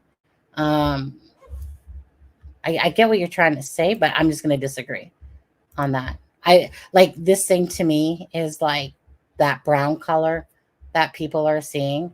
But again, to me, it's just a matter of trying to, like, I think what Pudis is saying is like in the picture when you take it, like this area here, I don't even actually know for sure what she's saying. That this is pinky already. I don't believe it is pinky already. I believe it's like more of a brown color, like an animal, stuffed animal kind of color, like usually brown. I don't know. You can see the color of the pinkish tone in the original video. It's in the original form, if not as bright, but it's pinkish over that area. Well, again, honestly, that to me is like neither here nor there. Again, because if you do if Hoodis does her own work, and I'm doing my own work, right? If she sees pink or whatever, and I don't necessarily see pink in the video, it's still really neither there nor here nor there to me, in a sense, because all I'm trying to figure out myself is what's on him, what's in the picture, like what is he carrying? I think everyone underneath the sun with the Delphi case, Steffa, wants to know what that thing is on the side of his hip. Yeah. And I hope that we get to find out. And you know how somebody had said that, or it was you. You were saying Chris Todd said it was Oh, Chris spliced Todd. together. Yeah, and I do believe that it was two different spliced. Well, they said it was. Yeah, I believe it was, and I'm not sure that it's not two different people, because remember when I know that's what Doug Carter said, but do you remember when the one law enforcement guy in the beginning, this was like in the beginning, I believe he's in Lafayette, he's ISP, can't think of his name. Who this is in here, she'll probably know. She's But here. okay, yeah. So he said, the funny thing about cameras, you can't see to the right or the left. Do you remember that statement? I never have forgotten that statement. That was, gosh, I can't think of his name. But remember when he was talking about the video? And he goes, there's something about a video. You can't see to the right of it or to the left of it. And are you in here? Yeah, she's in here. So could you please tell me who that was? Who dis? Not Riley. It was, oh God, I can't think. He has dark hair. Mm. You know what? Yeah. So I think it was the day they came out with the video. You can't see outside with the camera view, but other things are going on. Is that how we? I'm sorry, but I'm sorry, I'm lost. Stuff. I partially wasn't listening to you, and I partially was. So ADHD, right? So we know we're kind of like Powerpuff Girls that way. So whose video? So The what video video were we talking about? when we were talking bridge guy video. The what? The bridge guy video.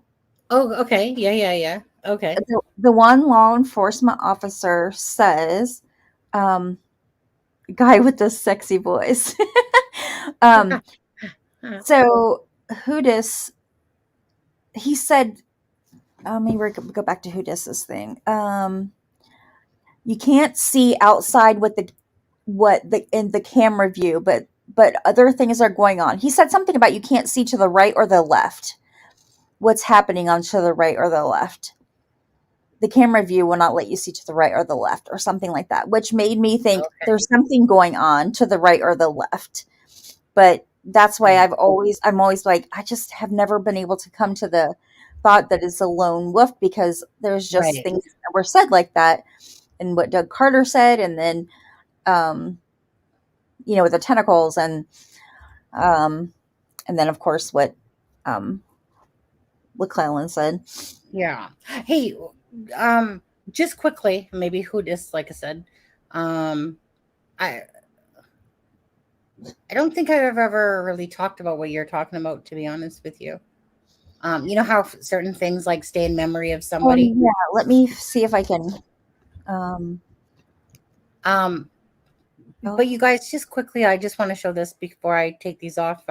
So you see here on the side of the Ivy, we're talking about the item that's on the side of the hip of the bridge guy. But if you guys see right here up in this corner, again, I know it comes off as whatever. It's hard to understand, but this thing is circular and round, and then it has like a line going through it. This is the best version that I could come up, that I could get, like, when you get that kind of like that humdinger shot where you're just like, sweet, where did that shot come from? But if you take enough pictures, and trust me, you guys, taking over 70,000 probably at this point was not, like, honestly, the amount of pictures I took, because I literally on an iPhone, you can just literally go touch the camera and it goes like that. Okay.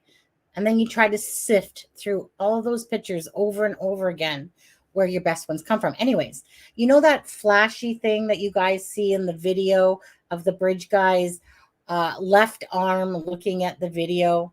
That's what this is. So whether this is a watch of some sort, I always keep thinking that there's a picture of a guy in there, like a fireman or Elvis Presley or something like that.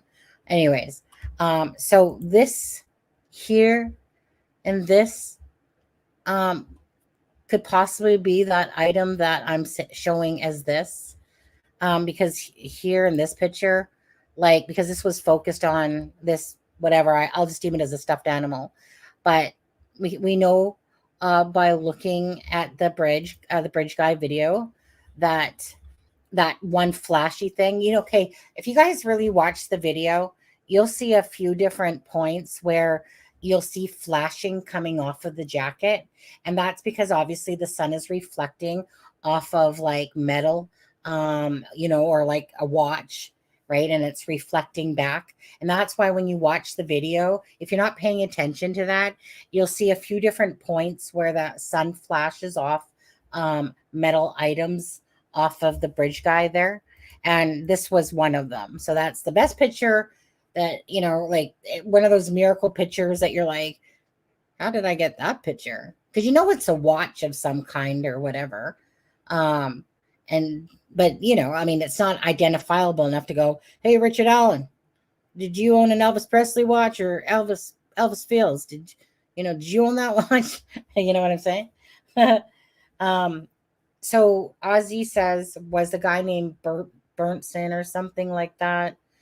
Who just says was an ISP guy, I think, dark hair, goofy looking kind of. They also said Burskin. Okay, so Ozzy was kind of close there. Yep. Oh, Don Spain said it too down here. Burston.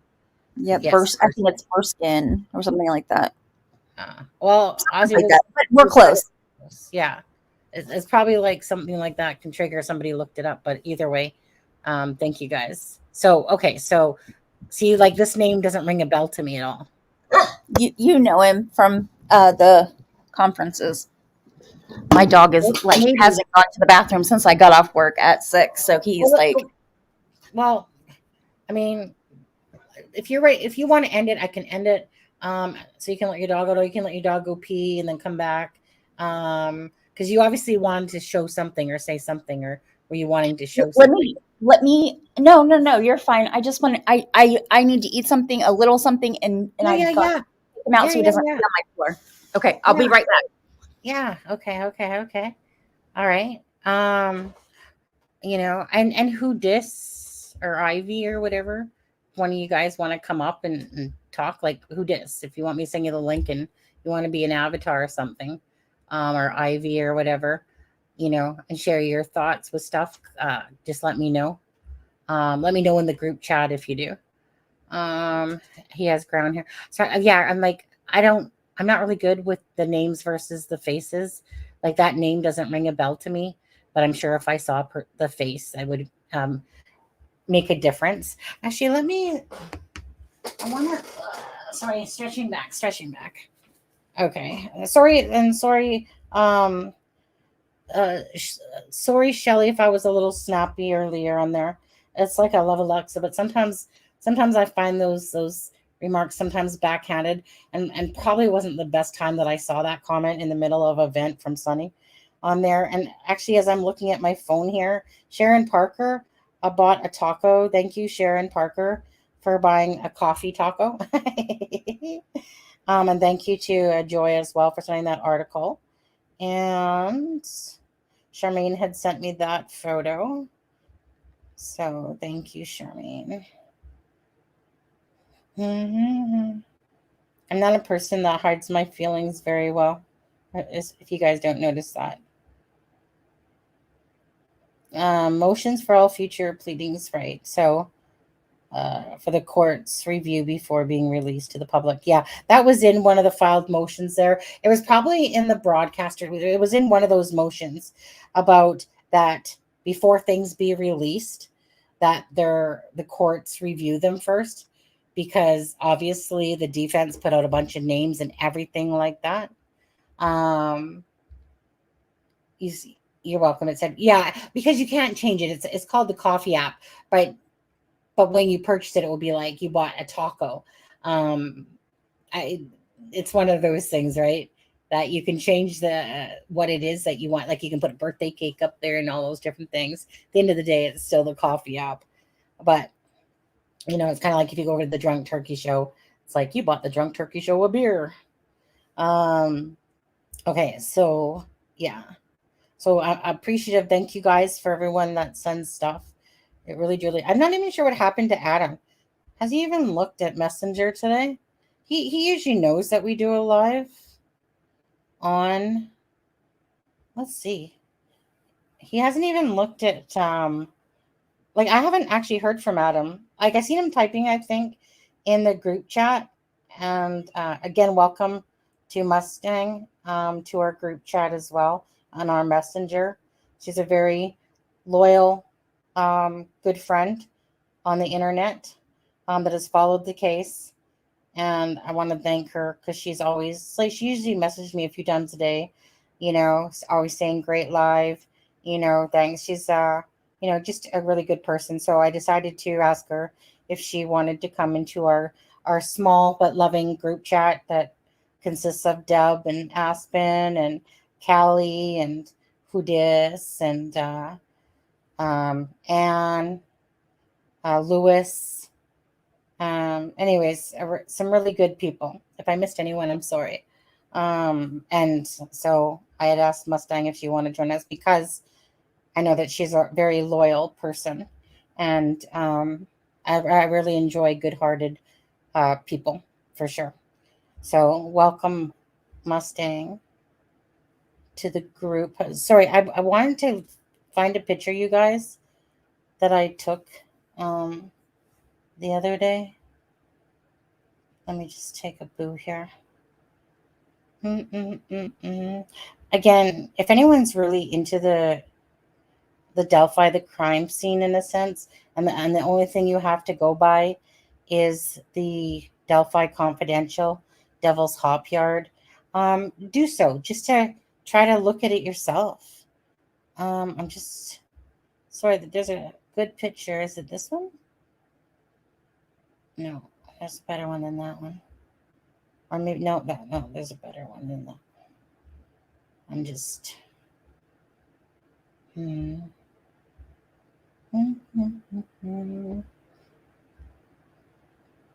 Okay. Actually, so I think I'll send this one over. I'm not gonna change the coloring. Okay.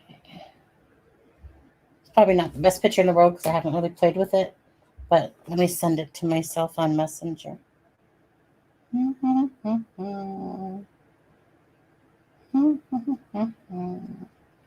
me send. Is it this one? No. Talking to myself kind of as well.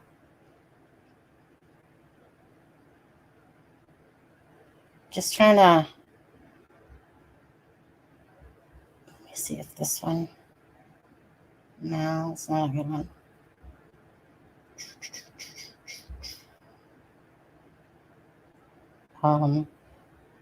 Okay. Maybe I'll send this one. I haven't done any coloring to it or anything like that to try to enhance it, but just kind of show it. I don't even want to say raw because obviously it's from helicopter footage, which the lighting had to be changed. Okay, let me just send it to my Messenger.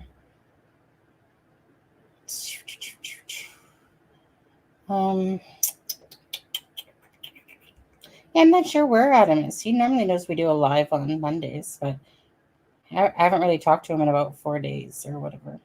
I don't know, we just kind of, each need to unwind and do our life things and stuff like that. Carrie, wait, what? Man, I feel left out. Carrie. Okay, feel that way, Carrie. No, just kidding. Okay, let me just go over to my messenger, grab those couple photos that I'm talking about right here. Download. Steffa, hurry up and get back. I gotta go to the bathroom. Yeah, it's always too bad when you can see it in small form versus big form. But anyways, let me just try to bring those couple pictures in. I'm back. Oh, but hey. I seriously have to go to the bathroom for real. But no, really, I just peed too, so go for it. Oh, did you? Okay. Yeah. Wait, where's the other picture? Oh, maybe I already have it in here. Hold on 1 second. Come on, bathroom, give me some. Okay, there's that one. Where's my other one? Oh, no. I don't know. Oh, okay. I guess it's saying that I have that one. But no, that's not true. I don't have that picture. The freaking computer's telling me that I have that picture. Hold on a second here. You broke it. Okay. You know what? I'm sorry. I got to go to the bathroom first. Okay. All right. I can't concentrate. Okay. Talk amongst yourselves. Okay. Are you gone? Flee. Okay, when Sunny gets back, let's tell her we could totally hear her peeing. Anyway, so this is what I don't like is when I'm by myself because I want somebody to talk back and I don't like that you guys can't talk back to me. But what's this? Check this out. A 7-minute. Oh, I was chatting with Aspen as guest on other channel. Oh, Lisa! I'm going to tell. I'm so going to tell. Okay. But what I want to do, and I don't know if Sunny will go for it, but I want to watch the 2019 presser because it is my favorite. But I want to listen to it now and see that since we had this new release of information, especially about the crime scene, I want to know if we catch anything. Because, well, it's been a long time since I listened to it anyway. And I don't know if Sunny will go for it because, I got her on this photograph thing. But I wonder if she'll go for the, would you guys rather listen to, she's going to go for the photograph. So it doesn't matter what I say because I'm just a nobody. I'm nobody. Oh, you guys are all leaving? Oh, you found who dis? Don't you have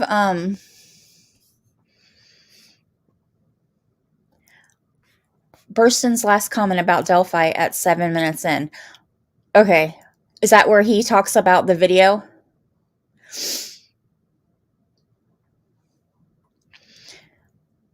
When she gets back, who dis?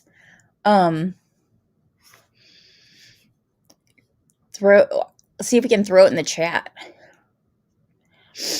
Oh, you did. You already put it in the chat. Okay, cool. I'm back.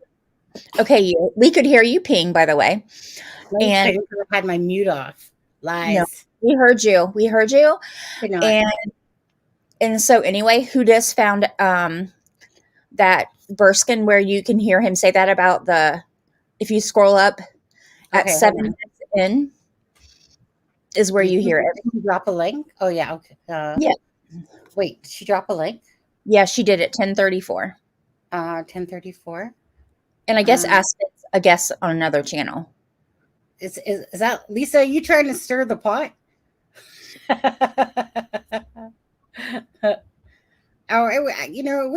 a little floozy. He knows he's a nice sloot. Is he hussing around tonight? Yeah, I don't know. Maybe. Well, at least he's. Oh, there it is. I finally see it. Okay, let me just check it out. Who dis? Okay, SoundCloud. So we're gonna put some porn on there or something. Let me check it out first. Okay, hold on. Wait, what? I said you act like Hudis is like putting some porn in there or something because you're like, let me check it out first. Well, You can't trust that who dis. She will get you in trouble every time. Hold on. Okay, the pause. Okay, so wait, what mark is it at? 7 minutes, she said. Okay. Stop. Hey, Mr. Electric. By the way, just to quickly say this, Mr. Electric, I asked you to email me with your Discord, if you recall. I haven't seen that email come in. So if you're still interested, then send me that email with your Discord, unless you just want me to text you. Ooh. Yeah, right? Kiki. Very. Yeah. I'm gonna call your husband. Sorry, I'm not. I admit, like, sometimes I spend days and I'm like, oh, I better go check my email because I have like 5 different emails. So, but my at Crime and Shame one is like I'm usually on my original, like my actual email. So I always have to like sign out of that and since go over to the next one. And so sometimes I literally forget to check it for a couple of days. But I was in there today, and then a couple of days ago when I didn't see it, and so I thought when next time I did a live, and if I saw you, I would say that I sent you a message about something, Sunny. Is that on at Crime and Shame, Ozzy? Okay, and let me just quickly show this. Hi, CJK. I just want to say hi. Oh, hi CJK. So, hon, so you said it was at about the 7 minute It's mark? not an understanding for civics. Yeah, I'm mute. What? Okay. Well, let's just listen to it. Down the hill. Down the hill. And that's, I got to tell you, I hear that, I get horrible chills. And as you, it sends chills down me too, but there's uniqueness to that voice. And we think that there's somebody out there that will hear that and will recognize it. And here's the point that I really want to make, and what I appreciate you allowing us to be here this evening, it is, do not rationalize away something. If you think, gosh, that sounds like Bill Smith, nothing against any Bill Smiths that are listening right now. That sounds like Bill Smith. Oh, certainly he couldn't do something like that. Don't rationalize it away. Call us up. Your tip can be anonymous. Tell us what you think. Tell us why. We can follow up on that. That person will never know who gave us the tip, and we can either exonerate them, wash them out as not being involved, or we can find out, oh, this is the right person. That's what we need to do. Captain Dave Burston in studio here with us. You gave some tips today during that press conference, as well as the FBI agent. Things to look for as indicators and clues as to someone acting suspicious that you might know, that lives in the area, that maybe have changed their habits a little bit, their hair color. Can you go through some of those indicators and clues as to someone acting suspicious? Greg Massa from the FBI, and the FBI has been a great help to us with the investigation. They have behavioral science, behavioral analysis people that look at what can you see and change. And somebody that may have been involved in a crime like this may change their habits. Did we hear it yet? They may seem much more nervous. They may be watching. Steffa, have we heard it yet? The part that I'm supposed to be listening to? I don't know. This is new to me. I thought we were on the we were listening to it on the original, like that was on whenever I listened to it, like on YouTube. So this is something different, but I think it's good. I think we should keep going. Oh, she said that's not the right video. I don't think. She said, "Are you at 7 minutes?" That's what she said. Who dis? That's not the right video, I don't think. Or are you not? I don't like, this is what you sent me. Like, this is the link I clicked on from the link that you sent me. So let me see what mark I'm at. I'm at 8:16. So every bit of that are listening right now. Down the hill. Get down the hill. So I'm starting it from 6:34. Wait. What do you say? You said get down the hill? Who? Go back like 10 seconds. 3 words. Okay, here we go. Okay. So the new information you provided this morning at that press conference, Captain, was the audio clip from the cell phone footage that was shot. And I want to play that again right now. Get down the hill is the 3 words. Down the hill. Down the hill. Get down the hill. Or down the hill is what it is. 3 words. Okay, here we go. Okay. Down the hill. Down the hill.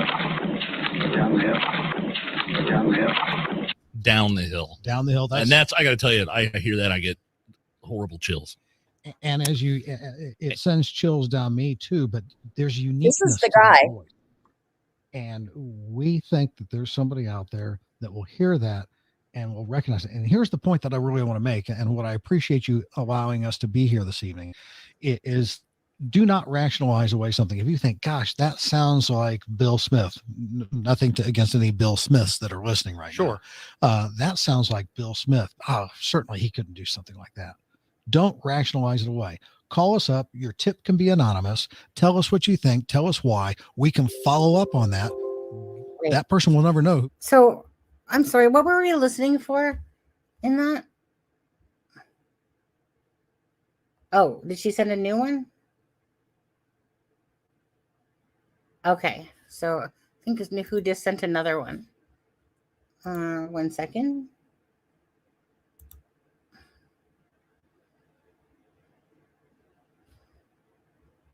Okay, so this one seemed to be a little bit different. So let's go to, oh no, this is the same one. Hold on. Oh no, this one here, sorry. Okay, let me take that one off the screen. My bad, having a stupid moment. And then bring up this one. And then go to like the stuff. Some different investigators In studio with us was the evening. Optimism way. If they see somebody Just trying that to find the looks like 7-minute that mark. person, and get them to enhance that photo. Okay, well, we this. You should contact the FBI and get them to enhance Wait, that it's photo. the same one. Okay, well, we thought of that one. Yeah. And people's hearts are in the right place, but Okay. that photo Wait. was enhanced as. Okay. So that's the same one. We're seeing. So is what I'm playing here, right?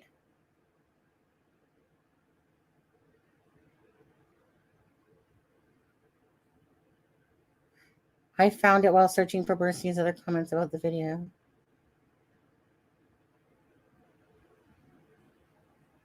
I'm just kind of confused. So we were listening to what were we listening for? What Bernstein said?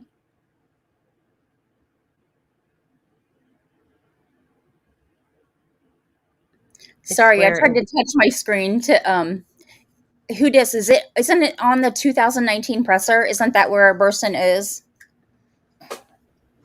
Because that's where I thought it was at. The April 22nd, 2019 presser. Burston. Because I can go find where he's standing and where he goes to talk. He Hold on. we are. So I'm gonna pause you, okay? I mean, I'm gonna put you on mute. Yeah. Okay, so that was H9P, and the other one you sent. Just taking a look. Although I want to listen to the whole presser because the whole presser I think would be really cool to listen to now that we have more information. Just saying, we don't have to. It's my favorite presser, but we don't have to. Okay, I just got that in there, but I can find the spot. I can find the spot. Okay. She's not listening to anything I'm saying. Who, me? Yes, I said I go and find that spot on the presser, or we can do what I really want to do, which is listen to the 2019 presser, because the 2019 presser was freaking amazing, awesome. And now that we know what we know with this new information about the crime scene, I think that it would be really cool to go back and listen and see what kind of things what we hear, if there's anything we come up with. But that's just saying. Okay, so is this a presser? This one here? It's obviously a presser. Is this the one? not the 2017. That's boring. Well, this is 4 years ago. We want the 2019, April 22nd. This is like, right. That's like 4 years ago. That's what this one's saying. Yeah, this is when they're like, and when Doug like gives me chills, he's like, into the killer. Woo wee, Doug, you did it for me. Okay, well, hold on. I'm just all confused in my head, but let's play this and tell me, Steph, is this what? Oh yeah, you'll know. Doug will come right up there and be like, yeah, this is it, because they're gonna reveal. Yeah, get your butts up here now. Yeah. Oh, okay. Cell phones have been silenced or turned off. If any cell phones go off, an officer will come and respectfully ask you to leave. So please make sure those are silenced now. Again, a reminder, the only comments will be from Superintendent Carter. Sheriff Lesenby will be standing to his immediate right. And once their comments are finished, they will be leaving, and we will have information to share with you on the video here. We will be starting in about a minute and a half. Thanks, dude. Come on, Dougie, give it to us hard. Give it to us hard, baby. Oh, that's right. Hoodas was there. Yeah. Wasn't sure quite what to expect when I walked out, but I got to say to the Delphi community, how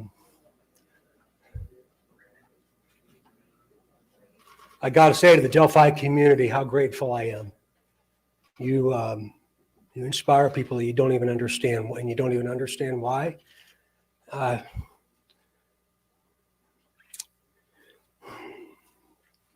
Information is being released today is the result of literally thousands and thousands of hours of extraordinary investigative efforts by Delphi, Carroll County, the FBI, the Indiana State Police, and countless other agencies.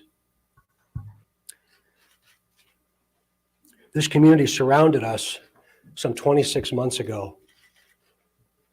And you did everything you could to support us, but most importantly, you surrounded the family of these two little girls. Gosh, I'll never forget it. After you hear what we're going to release today, I'm going to ask for your continued support, your continued understanding, your empathy and compassion as we move forward to find out who did this, and we will. We're seeking the public's help to identify the driver of a vehicle that was parked at the old CPS DCS welfare building in the city of Delphi that was abandoned on the east side of County Road 300 North next to the Hoosier Heartland Highway. Is this the right one that we're listening to?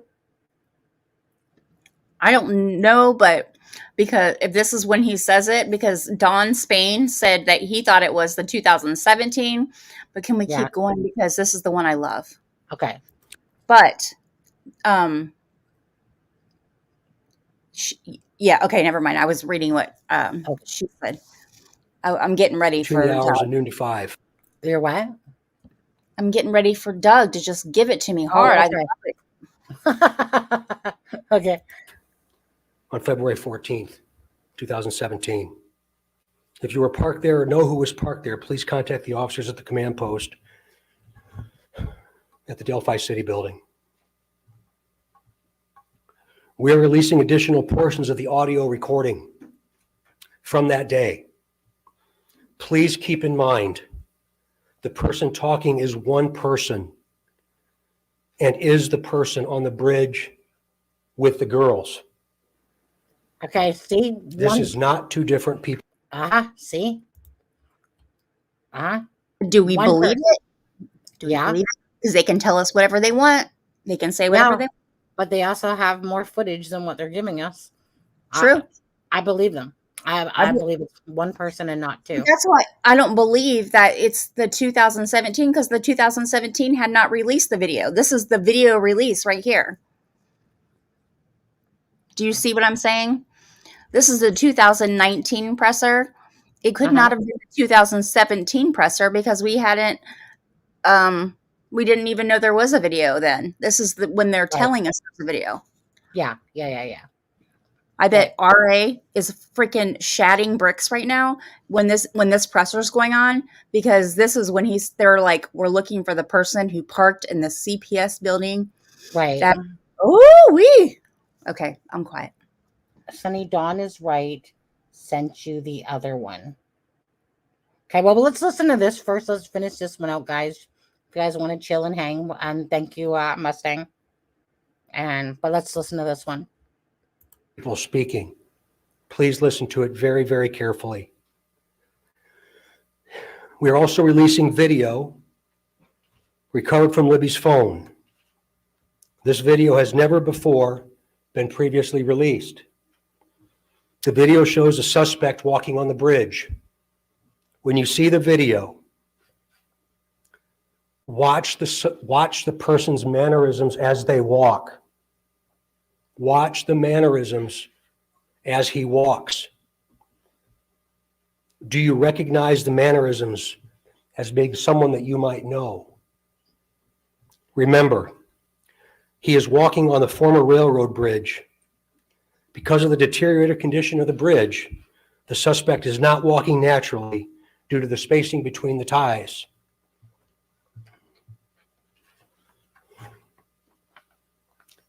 During the course of this investigation, we have concluded the first sketch released will become secondary as of today.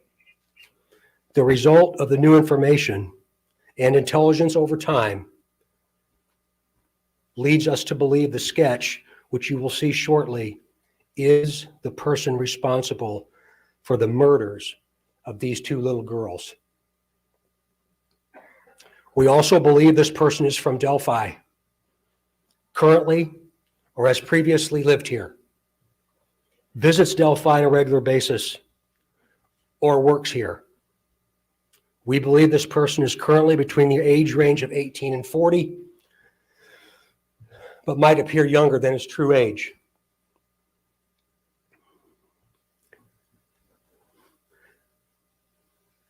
Directly to the killer, who may be in this room. We believe you are hiding in plain sight. For more than 2 years, you never thought we would shift gears to a different investigative strategy, but we have. We likely have interviewed you or someone close to you.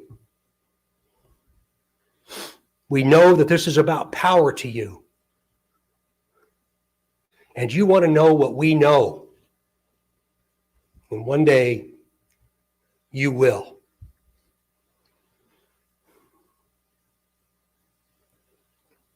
A question to you. What will those closest to you think of when they find out that you brutally murdered two little girls? Two children. Only a coward would do such a thing. We are confident that you have told someone what you have done. Or at the very least, they know because of how different you are since the murders.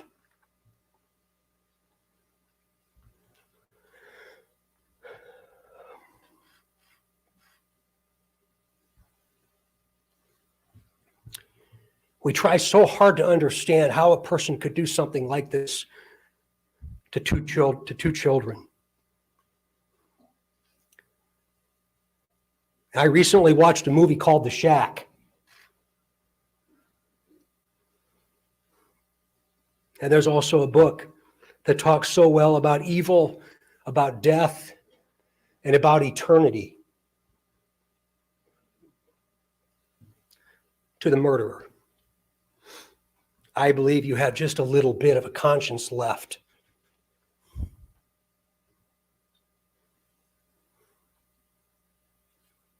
And I can assure you that how you left them in that woods is not what they're experiencing today.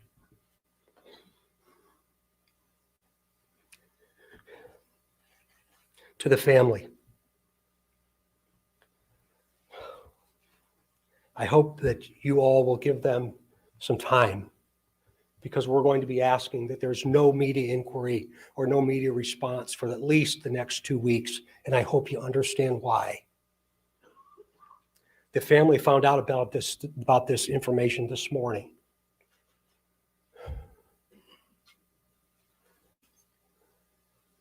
just want the family to know that when I take my last breath on this earth, I'll be thinking of them. There's going to be a tremendous amount of questions. I know that. I know that. Never in my career have I stood in front of something like this. Please be patient with us, please. We're just beginning. We are just now beginning. And I can tell you on behalf of the sheriff and the police chief, so many other partners that have stood with us over this period of time, that we will not stop.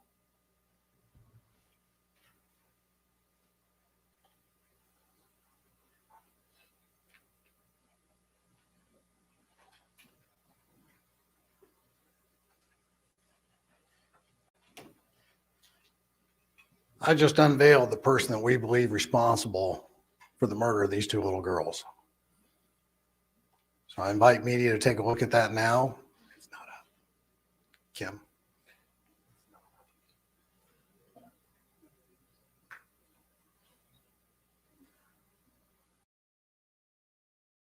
Stop that there for a second. I still can't understand. 18 to 40, but may appear younger, and then they give us this sketch. Like, and to me, I'm still going, what the heck? You know, because at first when I first came into Delphi, I was like, how could, like, I don't get this. They're trying to say this is a young guy. That's not no freaking young guy. That's freaking some guy in their 45s or stuff like that, right? Like with the first sketch, or that's, you know what I'm saying, the first sketch that they dropped. And then they come out with this person that looks like he's freaking like 20s to 30s at best, you know? It still floors me. And then Doug Carter's response saying, well, hey, what did he say? Like something like, something like along the lines of like, well, fancy that, eh? You know, that one's just always confused me. This whole, you know, shift from the 45-year-old version type of thing to the 55 version to this young little looking guy sketch. You know, doesn't it boggle your brain a little bit on that still, Steffa? Yeah, it was Bernstein a little over halfway. I think it's two different people. That's why. But they didn't want to say that, in my opinion. Yeah, I mean, I can't wrap it around my head. So you know how we talk about you can't wrap something around your head? Well, I can't wrap around my head how they went from that sketch to this sketch. And then try to be like, well, fancy that. What if you put those two sketches together, but the BG falls somewhere? How does somebody see Richard Allen walking, you know, in a sense? And then someone says black, and the other one say whatever. And then they have this picture of this young looking guy with okay, first of all, Richard Allen doesn't have a elongated chin at all. He has like a dimple chin is what he has. Anyways, it kind of just floors me. So then play to second presser. I will play the 2017 presser. Let me continue with this one. We're at this one's almost over in a couple minutes. Okay, I will do who dis. Don't worry. We're also going to show you a video not previously released that superintendent spoke to, and also the audio that's additional to what's been previously released. It's only a slight change in it. So give Sergeant Riley just a second as he gets that up and ready.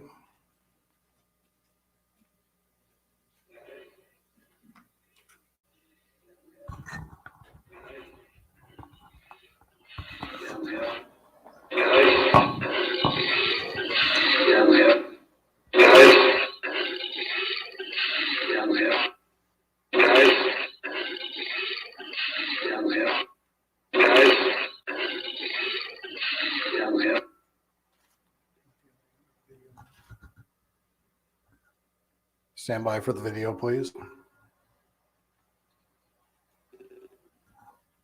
There is no sound of the video.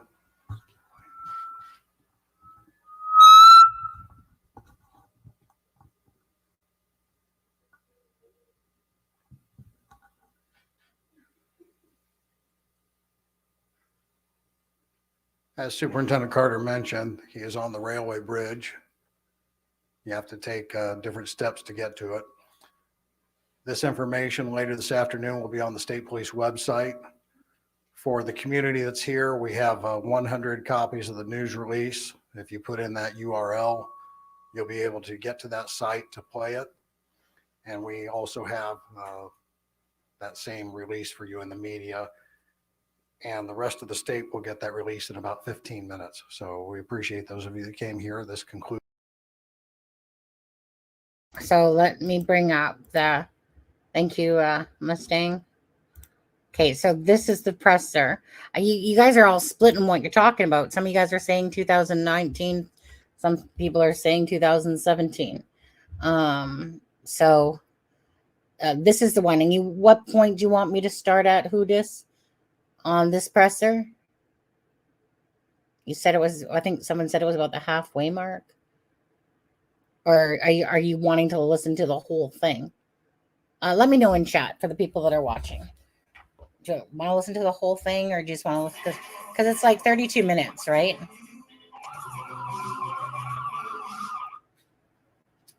"32 minutes is a long time, right, Tyler Balls?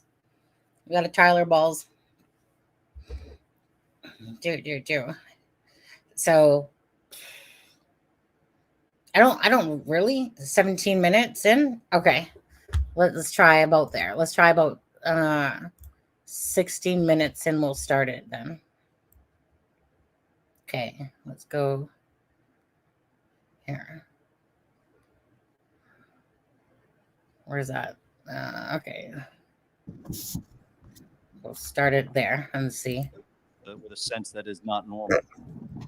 Who's this guy We speaking? had ongoing discussion regarding their whereabouts on that afternoon or thereafter. Okay. Who's Please, if you- speaking right now? Anyone know? It's FBI guy. I just Guy. type in the chat like you can't hear me. I forget that I'm not on or I'm on your panel. Okay, and so what is it we're waiting to hear again about Bernstein?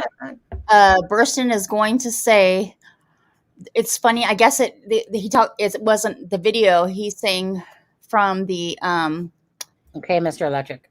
it's going to be the picture. It's funny about a picture. You can't see to the left or the right. Okay.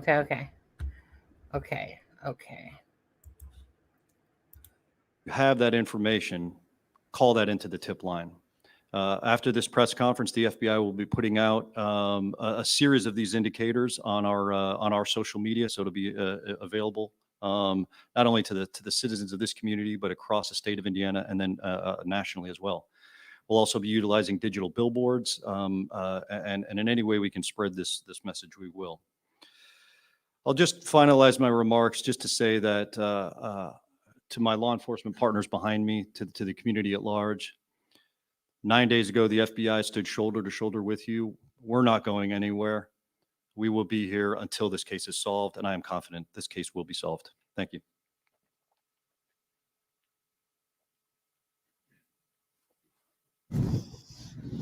At this time, I would like to invite Captain Dave Burston, Chief Public Information Officer for the Indiana State Police, to the podium. Thank you, Tony. We do have some new information for you today. It's in the form of an audio file from the cell phone that Liberty German had with her at the time. We're not going to play everything that we have, but Liberty had the presence of mind to turn on her video camera. Again, we're not going to be able to share everything with you, but we are going to share this audio clip with you momentarily with the hope that somebody will recognize this voice. And I want to be very clear that what you're about to hear is just 4 short words. Excuse me, 3 words: down the hill. You're going to hear this played 4 times. The audio quality is not superb, but there's enough there that somebody could recognize this person's voice. And as Superintendent Carter said, not to rationalize away. if you hear this today and you think, my God, that sounds like fill in the blank, call us, make an anonymous tip. Tell us who you think it is. Let us investigate it. If it's not the right person, they'll just be out a little bit of time and they'll be cleared and they can. So I'm confused. We're at 1848 and we're listening to this. Like, are you guys sure that it's in the 2000, this one? 2017? Like, This has to be it because the only other one that he talks in. Bernstein? Or whatever his name is? Not Burston, Bernstein. yeah. So Burston is talking in this one? Yeah, he's the one that says you can't see to the left or the right. Okay. So should I look for him on the podium then? Yeah, that'll be him. Okay. So let me. Keep going. Just hit play. It shouldn't be more than 2 or 3 minutes. Well, I mean, Come on, ADD, you got this. For reward, I believe we're in upwards to around $41,000. okay. With $25,000 being donated by the FBI, $10,000 by the Indiana Packers, a local business. The Andersons have donated $5,000. Indiana Lafayette Savings and Loans has donated $1,000. Is this him? Is this that guy? No. So forward to UC Burston again. Okay. I don't know what he looks like. That was the guy that was just up there like 3 seconds ago. Oh, Burston? ID said it's 2815. Okay.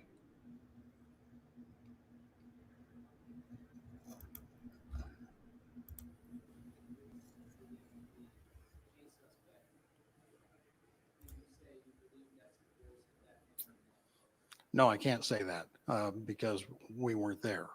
We know that voice was captured from her cell phone. We know this image was captured from her cell phone.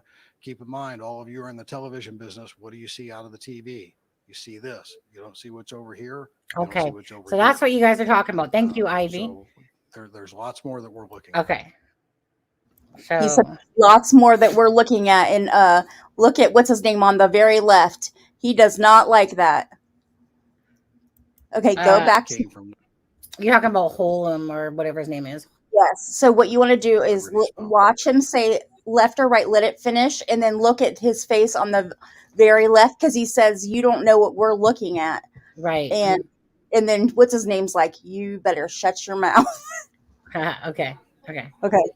So we're at 27 or 28 right now.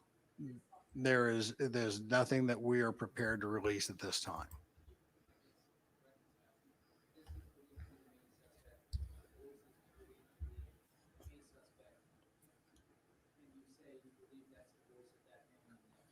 No, I can't say that because we weren't there. We know that voice was captured from her cell phone. We know this image was captured from her cell phone. Keep in mind, all of you are in the television business. What do you see out of the TV? You see this. You don't see what's over here. You don't see what's over here. So there's lots more that we're looking at.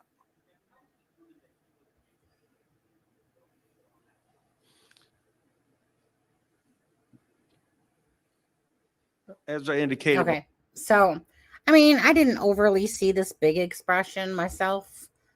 Like, besides when you put something in freeze frame and then it looks like they're giving that eye. So Sunny read the report. Sunny, read the reporter's. Okay. Let me take that off the screen for a sec. And I'm going to bring in something that Houdis and Ivy or whatever had sent in the messenger. So let me go back over here.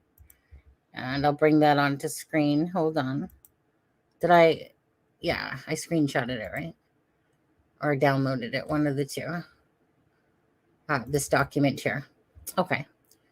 So let's see. A reporter, hard to hear, to see how he walks. Is there any more of this image of this possible suspect?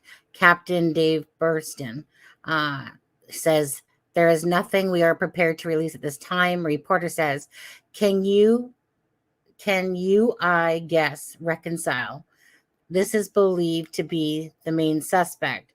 The voice is believed to be, sorry, I got it obviously too big. Can you say that you believe this is the voice of the man in that photo? And then Bernstein, whatever, but I keep on saying Bernstein, says, no, I can't say that because we weren't there. We know that the voice was captured from her cell phone. We know this image was captured from her cell phone. Keep in mind, all of you, in the television business, what do you see out of the TV? And he holds his hands up, open on either side of his face in a box type shape. You see this. You don't see what's over there or what's over here, and you don't see what's over here. So there's a lot more we are looking at. Okay, so that's what you guys are all talking about there. So okay. So what's your take on that? That part that you're saying. So I don't want that. I believe they do not want that out. They didn't want that out there, and it was never really brought up much after that. And if you look, I know that you don't want to go back to that video again, but if you I can. If you go back and you watch, I can't think of that detective. I know you didn't notice it, but I noticed it big time when he said, we're not, okay, make it all big. Yeah. Okay, so let me go back to 2812.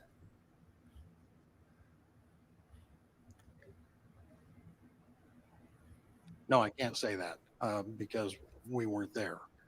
We know that voice was captured from her cell phone. We know this image was captured from her cell phone. Keep in mind, all of you are in the television business. What do you see out of the TV? You see this. You don't see what's over here. You don't see what's over here. So there's lots more that we're looking at. Okay. Right there.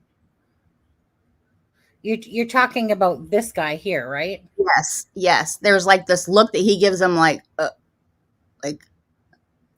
I mean, I was watching him, but I didn't really notice it myself. Maybe I just noticed it. Holman. Thank you. I said Holman. Did you say Holman? I couldn't think of his name. Yeah, I said Holman. We weren't there. We know that Jerry Holman. That voice was captured from her cell phone. We know this image was captured from her cell phone. Keep in mind, all of you are in the television business. What do you see out of the TV? You see this. You don't see what's over here. You don't see what's over here. So there's lots more that we're looking at. His eyes closed. He's like, shut up, man. Like, let's not be giving out all the information. See, I'm looking at it, and that's not what I'm reading from it. I'm not actually seeing that at all. I'm just seeing him kind of going, yeah, that's right. Yeah, that's right. Like, that's what I'm seeing. And I see Evans about to puke. That's what it looks like he's going to do. Oh, Evans looks like he looks like one of those freaking woozy weasels, just freaking, I don't know. It looks like he's freaking sweating and everything, that guy. But okay, so going back to share screen and just quickly go back to what Houdis and Ivy had sent. So again, can you reconcile, or I guess whatever it said there. This is believed to be the main suspect. The voice is believed to be a suspect. Can you believe this is the voice of the man in that photo? Right. No, I can't say that. We weren't there. We know, right. And so basically saying, well, yeah, so you have Doug Carter. Okay. 2019, Doug Carter says, one person, one voice. And then this is from 2017? Yes, this was like, what, 2 weeks after? Or maybe a little bit longer. So I actually remember this interview now that I think about it, because they were sitting down in this podcast type setting as they had this conversation.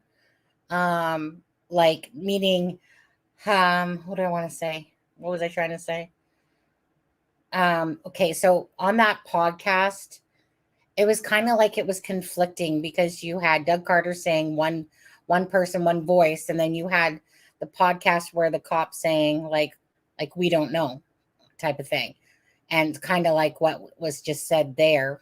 And it might be the same guy that was in that podcast, the one that was talking and the one that was sitting down, because I remember it was 3 police officers, or LE, in that podcast, the traveling something or whatever it was. And I remember about the contradiction in here. You had Doug Carter say this, but Doug Carter's was obviously later in 2019, but in the earlier part, it was like, no, I can't say that because we weren't there. And then, do you know what I'm saying? So it was like, it was said this way. And then later on, Doug Carter, it's almost like, so to clear up any misconceptions, basically, it was one person, one voice. Yeah, and then he came in, and from then on out, it seemed like he did most of the public speaking. Do you remember the day the girls were found? I call it the Dumb and Dumber press conference, because it was the chief of police from Delphi, Tobe Lesenby, and they're sitting there, and they said, do you feel like your citizens are safe? And Dumb and Dumber, the chief of police from Delphi, he didn't know. He's like Barney Fife. He never had anything really happen there except speeding tickets. And he goes, when he asked, should your people be concerned? He goes, well, the people in Delphi, they know what to do. They know how to be in their own city, or something like that. And I remember. oh, I found that. Go ahead. I remember that, and I was like, you're talking about when they were asked, like, people have brains. They know how. Yeah. Yeah, that was the one where that was. Oh my God, too many names. Shit, what's the name? Can't remember. Shit, off the top of my head. And they called it a different creek. It's like, I think that's whatever creek. Oh, yeah. He's like something creek. He's like Deer Creek. He's like, oh, okay. Yeah, I remember that. And then, like as I said, the response, like made me mad how he said that. Well, people should know what to do. It kind of reminded me a little bit of the, oh my God, why can't I think of names today? Who was the girl that got killed on her jogging trip that she took? What's her name? Drawing a blank. What's her name? Right. It's on the tip of my tongue. Bel Air, Maryland. The girl from Bel Air, Maryland. Yeah. Why can't I think of her name? Warren. Yeah. And so it kind of reminds me of that when they said, just bring a whistle, be in groups of 2 and stuff like that. And, but anyway, so I just know that even when Tobe said, it, and when that guy, I think it was Riley, that was sitting down in that chair with the other guy. And it's like, you guys are grown-ups. You guys should know what to do. That really ticks me off. Right. I'm sorry. It really ticks me off when it's kind of like, don't worry, you guys are all safe. Just use your brains and whatever. And you're just like, really, you literally don't know who it is, and you're telling people, you guys are adults. Yeah. That's all good. Kim Riley, that's it. Kim Riley. Well, then they said the two where the girls found, and they're like, well, we can't confirm that, but there were 2 bodies found today next to Deer Creek. And it's like, oh, yeah, you just have bodies just that appear here at Deer Creek on the Like, of course it's them. Has anybody else been reported missing? You know what I mean? Like, that was like the dumbest thing that Delphi got. I'm telling you, it's Dumb and Dumber. It was Yeah. Yeah, I was gonna say Mustang. I was gonna say Sugar Creek. The guy called it. Yeah, they didn't freaking know which end of their butt was up on that particular interview there. It was, I mean, granted, it was a very fast type of interview, and they really didn't have all the information, and that's when it was said about the girls being found in the water, and which we knew wasn't true, but like how you know what I mean? It was that the information was translated through people differently than what actually it was. And hence why that all came about with the whole bodies in the water versus them on land. And that led people down a whole new set of different things between their bodies being found in the water, and it's just because of all the misspeaks and stuff that's out there, right? Because you're looking at everything that's been said. It's kind of like in this thing right here, you're looking at the fact of, well, we're looking over here, we're looking over there, we can't say that. And then you have Doug Carter coming out in a presser later saying one person on the bridge, and that's the voice of the person. And, right. and then you got people that are caught back in what Doug Carter said here, or sorry, what Bernstein said here versus say what Doug Carter said later on. And honestly, so, like that Chris Todd guy, he's probably remembering this portion of it in a sense, and he totally believes that two people's voices.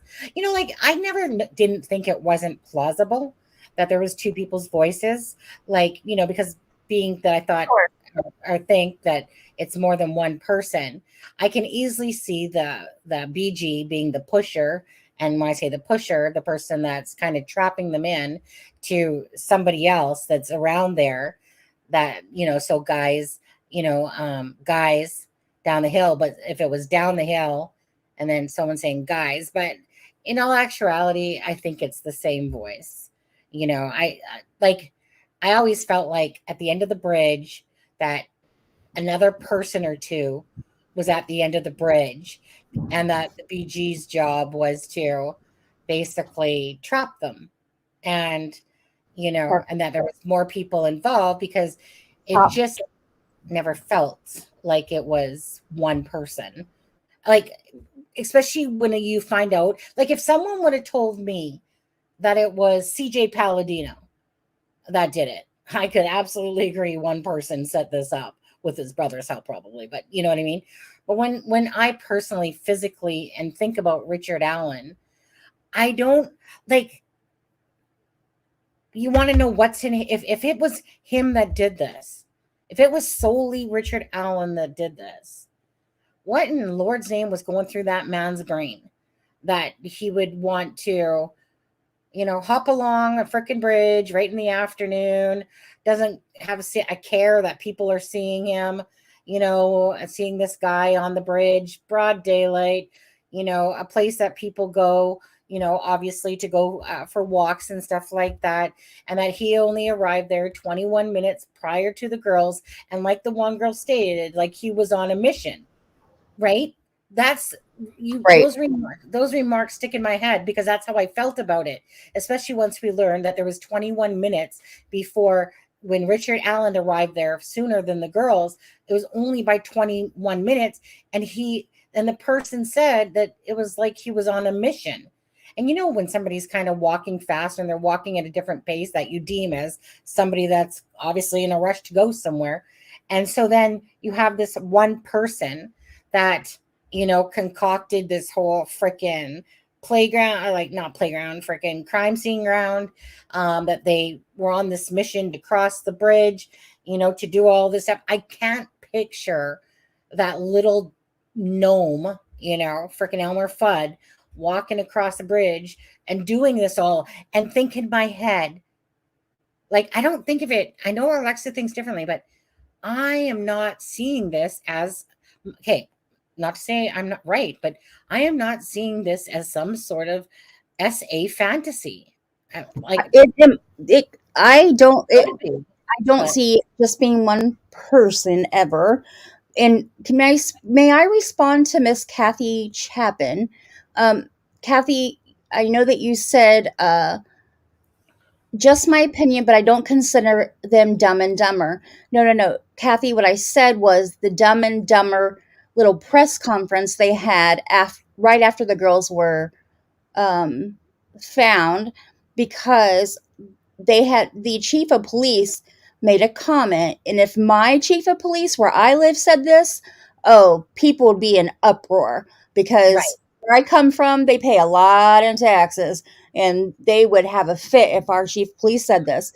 He said, the chief of police of Delphi said, the news station asked, do you Talking about have Lesenby? to tell your citizens? Like, should your citizens be concerned? And he said, Right.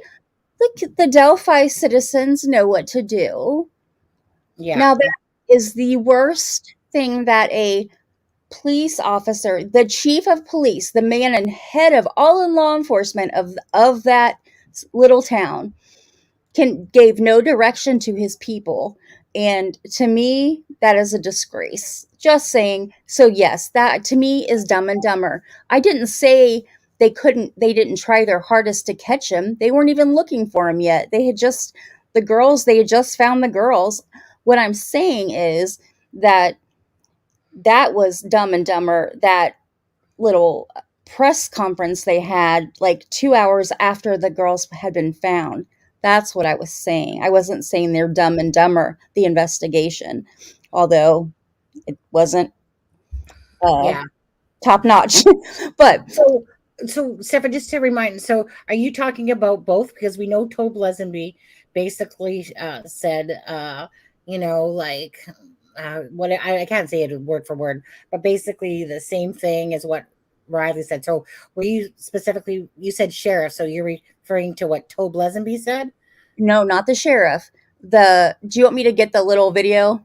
Well, no, it's just that you There was said a video. sheriff. There was a video with the chief of police of Delphi. He's actually retired now, and Tobe Lesenby. I mean, Yeah. Tobe Lesenby, who's Yeah. not exactly. He was even embarrassed for the guy, and Hold on. He said the same thing. Tobe Lesenby basically said the same thing in a different interview when he was standing at the side of a building. He basically said, the same question was posed to him later about that. And he basically gave the same answer. Like, basically people should know what to do, it was pathetic. I was like, oh my god. The one I was thinking about was I was thinking about both, because Tobe Lesenby made that same comment when they were asked about should people be worried or panicked and stuff like that. And both of them, both Riley, and this is at a separate different interviews. And then so the Sergeant Kim Riley, and then that older guy that it was sitting beside him at a table as they were being That's the one I'm interviewed. talking about. Yeah, that's the one where, like, his comment was, like I said, it was like, you guys are old enough to know what to do, and it was like talking about freaking, being vague and not answering something, and then basically saying, what, just take your chances out there. Like, you guys are adult enough to whatever. No, how about just saying you don't know who the F it is, and that we're still, so yes, be careful. Vigilant. Yeah. Be watching. Don't let your kids out. I mean, hello, let's be police officers. Be careful out there. We don't know what's happening, but 2 little girls got murdered. So right. But you know what? Think nothing about it. Right. You guys can use your own brains, and you guys can decide if we know who it is or not. I don't know. It was just so stupid. It was like a teacher, like, talking to the children. That's what it reminded me of. Well, go figure it out for yourself. Now you guys are old enough to decide if you think you should do this or do that. Right. But it was just their way of evading saying stuff. And that's about the transparency, right? Just say the truth, that you don't know who it is, So be careful, be very aware, and all this stuff. And yeah, I don't know. That's all that they really needed to say, instead of this little freaking icing, cupcake, cherry on top shit that they were trying to sit there and feed us with. That it was maddening. Or not Because, like, take questions. How about that? Just go up and say, we can confirm that we did find 2 bodies in the area, and that's all the questions that we're answering at this time. Thank you. That could have been it at that point, because they didn't. That would have just been better than what they said, not giving. Oh. And who this is saying up here, and this is correct, and this is exactly what a sheriff from a different county near Delphi said the same thing. That basically that they were all butting heads. It was about egos, and like they just weren't working well. They weren't working unified in the Delphi case. And you know how it is when you got, say, FBI, ISP, LE and whatever, and everyone's kind of doing their own things, and nobody's truly worrying about Abby and Libby because they're all off on their own. Like I said, egos and different shit like that. Same with Tobe Lesenby. Like, I mean, the sheriff, okay, you guys, and like I said, most of you guys don't know this. The sheriff of Lafayette literally said that they offered help right Yep. away. And that Tobe turned them down because they thought, yeah, no, we got this. We got this. And then hence a week later, what the sheriff said, not my words, was that then all of a sudden they wanted our help because this case was a lot bigger. And he said that they weren't working unified. Everyone was button heads.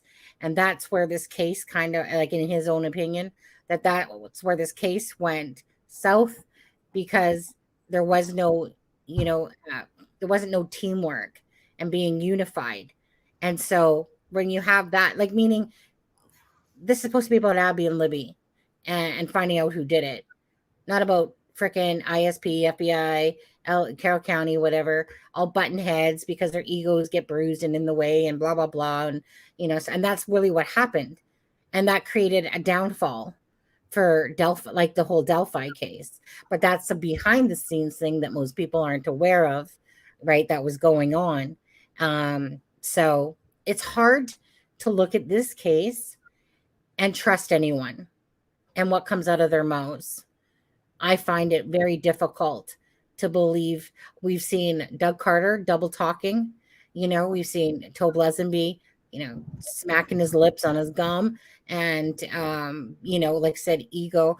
I can't. I know I have a different opinion, but I really can't stand looking at that pugwug, and his lip smacking, gub smacking thing. It just reminds me of someone that's a narcissist that totally has this inflated ego. As he's talking and he's smacking his lips on his gum. It's just, I found that so disrespectful.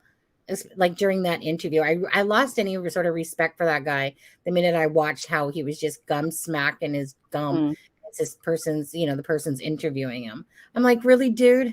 How disrespectful that somebody's talking. Now, whatever, okay? There might be some reason behind it. All I know is every time I look at him, I think of someone that is like thinks he's a 10 or something, but really he's like a freaking 2, if you were going to go by the looks department, and yet he has this ego as he speaks. Like, it's an arrogance thing to me, and it bugs me. And that's how I was talking earlier in the live, how I can't stand egos of people that think that they're better or the way that they come across. Well, that's Tobe's always rubbed me the wrong way. And there's something about him that I don't trust and I don't like. And I can never get rid of that feeling, whether I'm right or wrong. Usually I'm right. It's another story, but there's something about him and his arrogance that I just can't stand. But sadly for Abby and Libby, again, because of this, because of the, arguing and not being unified together, it's cost this case a lot. and it's too bad, to be honest with you. And oh, go ahead. No, you turn. I was going to say that when I was watching that Ron Duty Ron thing, I know that I came back to that, but because it was such a professional way at looking at this case, one thing that they had said, all of them had agreed, was when this case happens, anytime you have children, or any case really, but children, you dot all your I's, you cross all your T's. This case immediately became national news. So you extra dot your I's and cross your T's. And then for that, it just continued to be a cluster. And you would think that everybody would be dotting their I's and crossing their T's. And they were talking about how they were just so shocked that it just continued to go down, to have continued problems, and how nobody stepped in and fixed it. Like, I know that they couldn't fix where they messed up with, the CSI stuff, but they could have had other somebody coming in and fixing it from a perspective like I'm trying to think of how, like, somebody your lawyer, like how they haven't even brought in a Indiana's attorney general. Because remember in the beginning, they were having daily conversations with our U.S. attorneys general. Like, that's a huge deal. That's never happened. So there's something about Delphi. No other case has gotten that kind of, is my understanding, that cases don't go to the U.S. attorney justice. Like, there's no communication there. That's a state thing. But federally, they were contacting the federal government for whatever they saw at this crime scene that made them concerned that they had some kind of serial killer on their hands. And they had daily contact with them. So that it was that big, in that nobody was stepping in and being like, oh, we got, I hate to say that back to that Dumb and Dumber, but I'm just saying that comment because whoever that was, I'm sorry, Lord. But meaning that I couldn't believe that many, brief Comey 2 times. I heard it was like on a daily basis for like a couple weeks. But regardless, like, we just don't do that on a federal level. We do it on a state level. But it just amazes me. And then we have just a man that's going to prosecute the biggest case that Indiana has ever had that has never even tried a murder trial. And no co-counsel. I know. You know what? If this case goes to trial and he gets off, Richard Allen, people are going to be pissed. Like, meaning, because if he gets off, is it because he didn't do it, or that because the prosecutor, like I said, is not very well versed in these types of crimes versus your big city lawyers and stuff like that, like the Rossis of the world. It's gonna, like, it would be very hard pill to swallow if Abby and Libby don't get their justice. Absolutely. Yeah. Go ahead. And it seems, from what I saw, when we were watching those R&M and watching the R&M where they were having the Carroll County meetings, and it seemed to be a funding. And I thought, where's the state funding not coming in? Because where the state funding is paying for Rozzy, and they had to get him immediately a death penalty certified attorney, and there's only 6 of those, I think, in Indiana. So, and then but the prosecution, you're going to put somebody that's never even tried a murder, and you can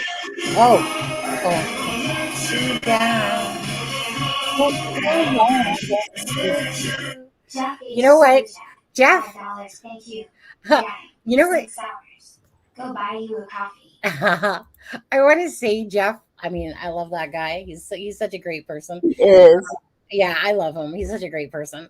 But it was just so funny because I was literally just looking at my phone and I was thinking about Mustang and Sharon Parker, and that I'd bought in coffees in a sense. And I was literally just thinking about that because I went to go look at my phone because I don't know it until I see a notification. And it at the same time that I was just looking to see what notifications I had. All of a sudden the coffee one popped up in my head because it was only because I went to my phone that I happened to see Sharon Parker's as well. So I was like, oh, because sometimes it depends if I have my email open for It's a Crime and Shame. So all of a sudden I'll get a certain noise. Well, now I know that a certain noise when I have my A Crime and Shame Gmail open means that it was somebody that bought coffee. And so it's like, Jeff, get out of my brain, buddy. Because it just so happened I was thinking about that. Next thing I know, he pops up and says, go buy yourself a coffee. It's been 6 hours. it has really been 6 hours. Oh my gosh. I'm like, oh, I'll just come on real quick. I just found that hilarious because I'm thinking, oh my God, like 6 hours. I deserve a coffee for this one, man. I wasn't even planning on this, but and I want to say this again. I am a Cancer. That is my sign. I can be very sociable and I can also be a recluse. So when my husband was fishing, I was so exhausted because my body would not sleep because I'm so used to my husband being with us. Like in all the 8 years that we've been together, over 8 years, we have literally only a couple times, and it's only happened in like the last year where we haven't been, because he went to Whistler and worked on a job with his brother up there. But at least we had Wi-Fi and stuff. But anyways, so I was thoroughly exhausted, and I am a night owl by trade. So on Saturday, even, I mean, I just literally spent almost all my time, besides Sunday, in the bed. No, sorry, besides Saturday. On Friday, I just spent all my time in the bed watching videos, not even to do. And I was trying to look at, I was looking at Delphi and stuff like that. But sometimes it's so mentally exhausting. So my husband being gone and Delphi being mentally exhausting, instead of doing lives like I probably said I was going to do, I ended up being the recluse Sunny that just literally, I was too exhausted. And so finally, when my husband was home, like I ended up crashing. I stayed up all night cleaning the apartment so that when he got home, that everything felt like it was, you know what I mean? You come back to, a clean home, clean bathroom, clean whatever. And so I just wanted him to feel that, of course, when I come back home. And usually when I worry, cleaning is kind of like, I don't like cleaning, don't get me wrong, but cleaning takes my mind off of it. So the longer I was cleaning, the more hours went by faster. And then I was so exhausted. So I hadn't slept for like about 48 hours. And so today I was like, oh my God, I'm so tired. I'm so tired still. And it's just because it's kind of like, I think of it like Christmas. You get this big buildup. And then all of a sudden it's over. And then it's like, people start getting sick and they start feeling tired because of all the big, hustle and bustle around Christmas. Well, so for me too, it's the same thing, right? So I ended up being so exhausted. I couldn't do a live if I wanted. I could have, but I didn't because I was so exhausted.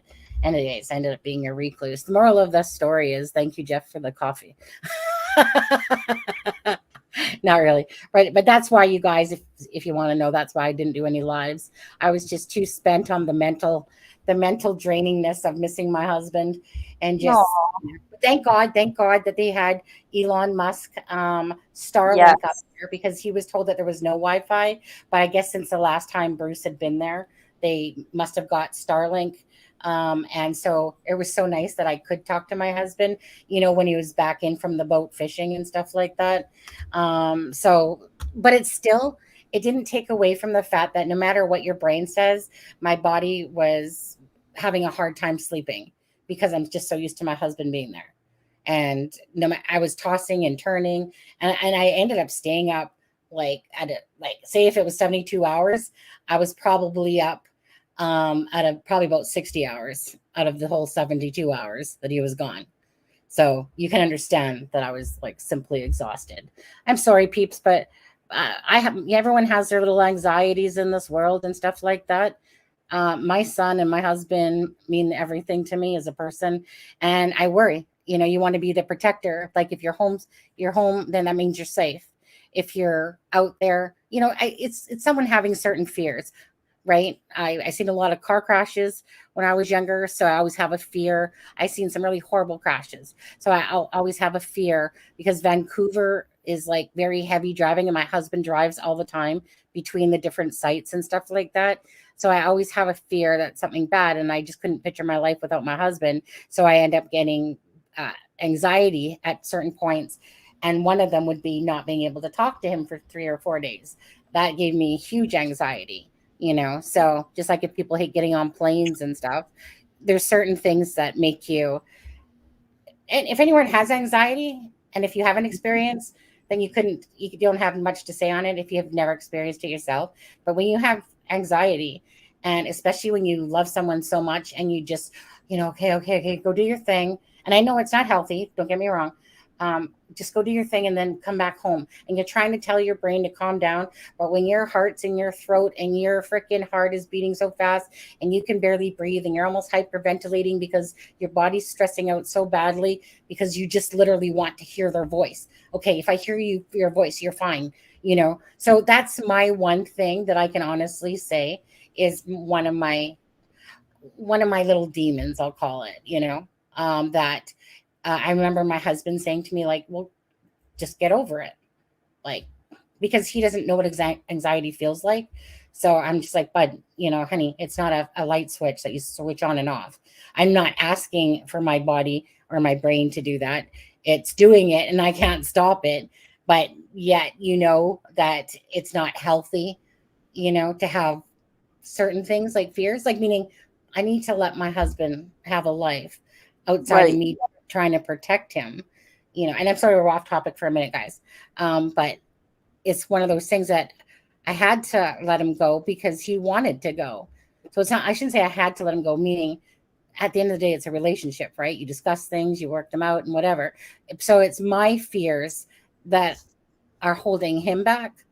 If I would have not let him go, it wouldn't have been fair because it's my fears. So basically, I had put up with my own suffering of anxiety, but it wasn't too bad because he had the Starlink.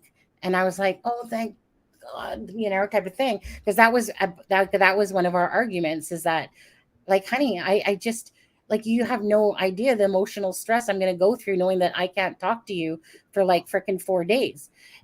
Back in the years when that shit didn't exist, internet and cell phones, no big deal, because you just went, okay, I'm going to go camping for a week. See you in a week, mom, bye. And then you went for the week and came back home and whatever. But now that we have all this access to internet and messenger and all this shit, you're like, what do you mean no Wi-Fi? But you mean I can't talk to you? So in my head, I go to the worst thing possible, that he doesn't know how to swim. So I made him tell me 100 times that he's going to have his life vest on when he's in the water, that, and knowing that the drive is up a very steep hill as well. So then I start panicking about that and I just become a worrywart, but to the extreme extent, so I'm not, like I said, everyone has their little hiccups. My husband's mom is claustrophobic and won't get in an elevator, and she'll be taking hopefully a plane ride with us soon to come out for Christmas, meaning my husband's mom, Simone. And, yeah, so it's just everyone has their little things, but that one's mine is the fear of losing someone that you love so much. So, oh, and look who popped in. Oh, thanks. Thanks Anyway. so much. Okay, can I go now? Because I'm so tired. Yeah. Okay, fine. Anyways, Steph, I love you. Thank you so much. I love you. Thank Turned into you. a whole different live than I expected. I but know. love you. 6-hour see- live, but it was fun. It was fun. I enjoyed it. Yeah, I see Steph is in the house, or Alexa's in the house. Steph, ahead. have you been on this whole time? I've been on here this whole time, but I did. I asked to come up, and then it turned into this. It's so funny that I just got here because I was sitting in traffic this whole time, and I apologize for everyone that I'm late. But granted, I'm not 6 hours late. I thought we were going on at 10. But you know what? I have confirmation on something that Steph is an expert in, and that's trees. But you know what? I'm gonna save that for the video that I made while I was sitting in the back of the Uber that I was in. Oh, I can't wait for this. Oh, trust me. 23-minute video that I'm gonna put out after this live tonight. Oh, I can't wait to see this. The thumbnail that I'm using, a picture of the tree that the F was in. Oh, this is a big day for everyone. Yeah. Really? Allegedly. Allegedly. In somebody's opinion. Yeah. Allegedly. Okay. I have two sources that confirmed it, but I can't independently verify it. But Gotcha. Okay. So, and then you're gonna have Steffa dancing around the tree, going, "See, this one's north. This one right here. No. Hold on. I am interested in Steffa's opinion because she's been the crime scene. Oh, because she's such a. Do you want us? Wait. Oh no, we can't watch it here because you want people to get views on your channel. I haven't posted it yet. Oh, I mean, it's unlisted. I posted it unlisted just to see the copyright, just to make sure there wasn't a copyright issue. And I just want to point out that Aspen Connor did not send me this picture of so-called that he has from two sources. Sometimes I just feel so betrayed, and I'm like, would you like me to send it to you, Sonny? Yes. Okay, that's the evil laugh right there. That's someone that says yes. Of course I do. But anyways, so Aspen, just quickly, Adam, did you say 10 o'clock? Yeah, I did. I've been in traffic I've been sitting in the back of an Uber for an hour and a half. I was running late. That's not disputable. But I have been sitting in traffic forever. So how much was your cab ride? What? Was it a cab? Luckily, no, it was an Uber. So luckily the price was locked in. Right. But, it's usually about $35 to $40 when I go from my condo to my parents' house. Right. So okay, that's good. But yeah, traffic was just really bad. That sucks. But I thought you said that the live was at 10, you thought. And I was because that's when we've been doing our Monday nights normally is 10 o'clock. Correct. Yes, right. I had it scheduled for 7 o'clock my time, 10 your time. And so Steffa, look forward to that video. Because we all know that Steffa, you guys, is our go-to person when it comes to trees. Absolutely. Yeah. She is our arborist. Yeah. Yes. Anyways, Missy, go ahead. Thank you so much for joining me. Okay. I love you. You take care. Love you guys. All right. Good night. Okay. Bye. Love you, Steffa. Okay. Adam, I have to quickly run to the bathroom because I always drink a ton of water, and my VJ just really needs to go again. And sadly, it's like it runs right through me. I just want to say that. Yeah. And honestly, I've never gone to the bathroom so much. And sorry, you guys, TMI here. So much as when I eat watermelon, and there's all that water in it. And I swear I was getting so ticked off the other night because I had eaten some watermelon. And literally, I must have got up 5 times in 1 hour to go to the bathroom. Do you guys know how frustrating that is? And as a female, I'm just saying, okay? As an older female, you know how frustrating that is? Wow. It's just like, so when it hits my head, gotta go. So you know what makes you feel, what'll make you feel old is getting up in the middle of the night to use the restroom and checking Messenger and then I guess someone like named Mustang happens to see your status is active, and then they're like, go to bed because it's 5 a.m. And I'm like, and I respond the next morning and I'm like, I just got up to pee. You know what? I mean, I'm not gonna lie, aka Mustang. Sometimes like same thing happens, right? I just quickly click on my iPad to see if there's a message. It really depends, because when something hits my computer and my computer is left on, which it is a lot of the times, my messenger's already open. So it just looks like I'm active, but really I'm not. And lots of times, like I said, I might just look at my message, like not the messenger, but I look to click the message and it opens and my messenger's open, but I'm really not going on it to look at messenger. And it would be like, morning. I'm like, right. Yeah, no, same. Was.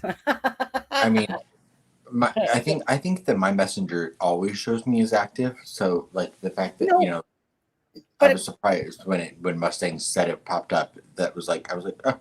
I literally got up to pee and then like was laying in bed and just opened Messenger to see like what people were saying. Yeah. Alexa, are you gonna pop on, or are you can't? Are you too busy? Shelly wanted you to, Alexa. Well, Shelly always wants Alexa. Well, I was venting a little earlier at some point in this 6-hour video. No, yeah, I was about it was Stepha's fault because she made me bring up the crime scene photos. And then during that, Shelly said, "Where's Alexa?" or something like that. I miss Alexa. And I'm just like, okay. I mean, it's a crime and shame channel. Alexa isn't It's a Crime and Shame, but she's a part of the It's a Crime and Shame family. But we already, like, again, for Alexa, if she was listening to it before, maybe she wasn't, but I'll say it again now. Alexa is not It's a Crime and Shame channel. So when people keep saying, "Oh, I wish Alexa was here," okay, she has a life outside of this, outside of It's a Crime and Shame. Again, I know that people like I myself love. Go ahead. I said kind of. Kind of. Like, I mean, I love it when Alexa comes on. I like it when Lewis is on and stuff like that. I love the different perspectives, but Alexa is already, I don't want to abuse somebody's time. Yeah, if Alexa could come on every freaking live with us, but I would never expect that or ask that of somebody, So sometimes it comes off like an insult when somebody says like, "Oh, I wish Alexa was here," and da-da-da. And it just so happened I was venting, and then all of a sudden I seen this remark from Shelly. So I want to apologize because I just kind of looked at it. Adam, how we've seen certain remarks where it's like, "Oh, I wish Lewis was on." And you're like, "Oh, so sorry, it's just us," type of thing. But I know it's not meant that way, but the way it comes out when you're kind of like when I say, "I wish Deb were here." Right. Yeah. Right. I will say, I always wish Deb were here. Yeah. If I had my way, Deb would be here 100% of the time. Oh, not 101? Oh, you say you don't love her that much then. Only 100? No, not 100, not 101. Oh, there. But I love the fact that Deb's doing her own thing. And then I love it that when Deb comes on here and joins us, because like I said, from however many years ago, It's a Crime and Shame. It's at the end of the day, it's like I said, Deb can express and do her stuff with her channel, and she will when she's monetized, right? And her monies that she will get, say from ad revenue or donations, will go towards charities and different things to go. Like, she's in a position in her life that she can do that. I'm not at this moment in my life where I can go, "Oh yeah, let me just give all this." I would love to be in that position. Don't get me wrong. When people donate and then go help. When I put this video out that I'm going to put out tonight, it'll be the first video I put out since June. And when I put it out, when it gets like to 150 views and then it stops getting views, I'm going to feel such a sense of accomplishment that I'm going to be like, you know what? I'm going to treat myself. Right. I'm going to Oh wait, never mind. Wait, That can't even pay for the tax on something. Okay.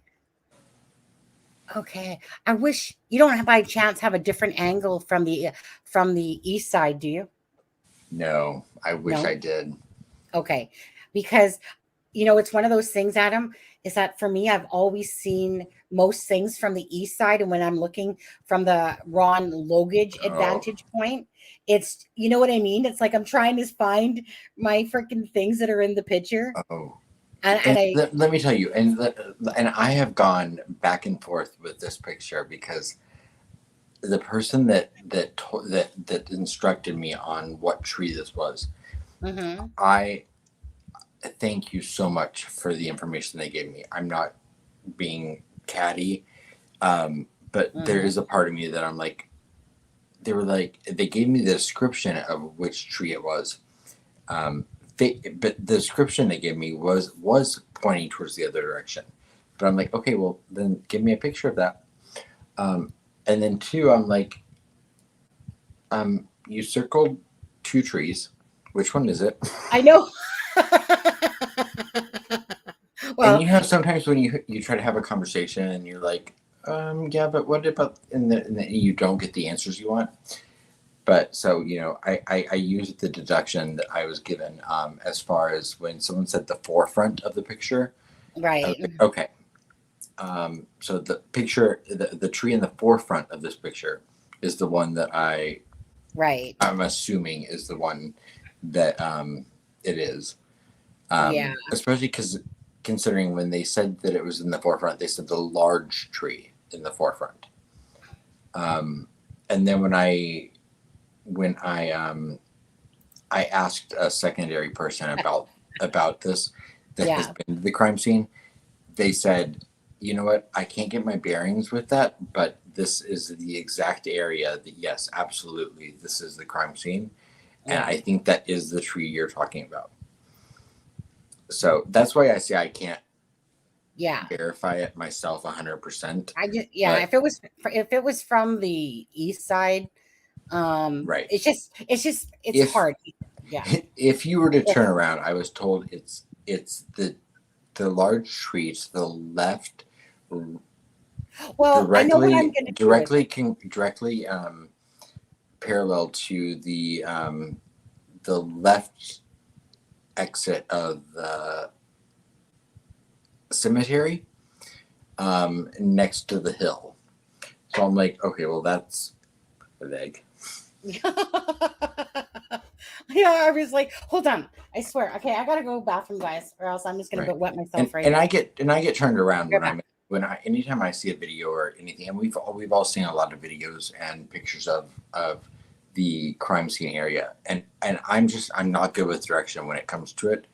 I will say I'm better now because I realized that I think that the picture, I'm sure Sunny will show it when she comes back, but the distance from the creek to the area, it really is only 50 feet. And then when you look at the distance to the cemetery or Ron Logan's property, that is the distance that's all uphill. So I found it really interesting when I really did a deep dive into that. So am I allowed to show this picture? Sure. Like I said, I'm not saying that there's any, I'm not saying that, I can verify it 100% at all, but sure. Cause I put it in my video. So, anyone that watches my video later is going to see this picture anyway. Yeah. And I'll probably, you guys do a little bit of a deep dive to try to figure out for you guys the actual angle of where this one is in a sense. Just because I'm used to looking at the crime scene from the east side of the helicopter footage. And I've tried to look at it from the Ron Logan side where he's come down the hill. But just quickly, I want to say this. Don Spain, that was funny, by the way. Where's Lewis? I missed you guys. And absolutely, Alexa, I know that Shelley didn't mean it in the ways I took it. It's kind of like almost when you read something and it's almost like a backhanded compliment in a sense. Because did you offend Shelley? well, that's probably twice now in the. I was gonna say, because that's like 2 times now in a week. Yeah. No, well, within a month it was, I think. And it's because when you see sometimes when it's worded, and it's kind of like it just kind of makes you feel like you're a ball of crap when you look at it, like, well, where's Lewis? Like, I'd rather listen to him. And it kind of comes off a little bit offensive, even though it's probably not meant that way. Shelley. No, she didn't mean that. No. She just means that she likes it when Alexa's on. I like it when Alexa's on.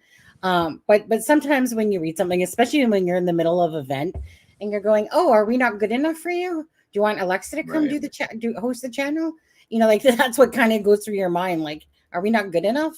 But I know Shelley, it's not that way. Shelley, if you're watching, I'm about to put a video out on my channel, and you're more than welcome to watch it. And you can just stay over on my channel. Okay. Almost coughed up a lung on that one on there, but yeah. But I know Shelley didn't mean it that way. That it was just really like, I like it when Alexa's on.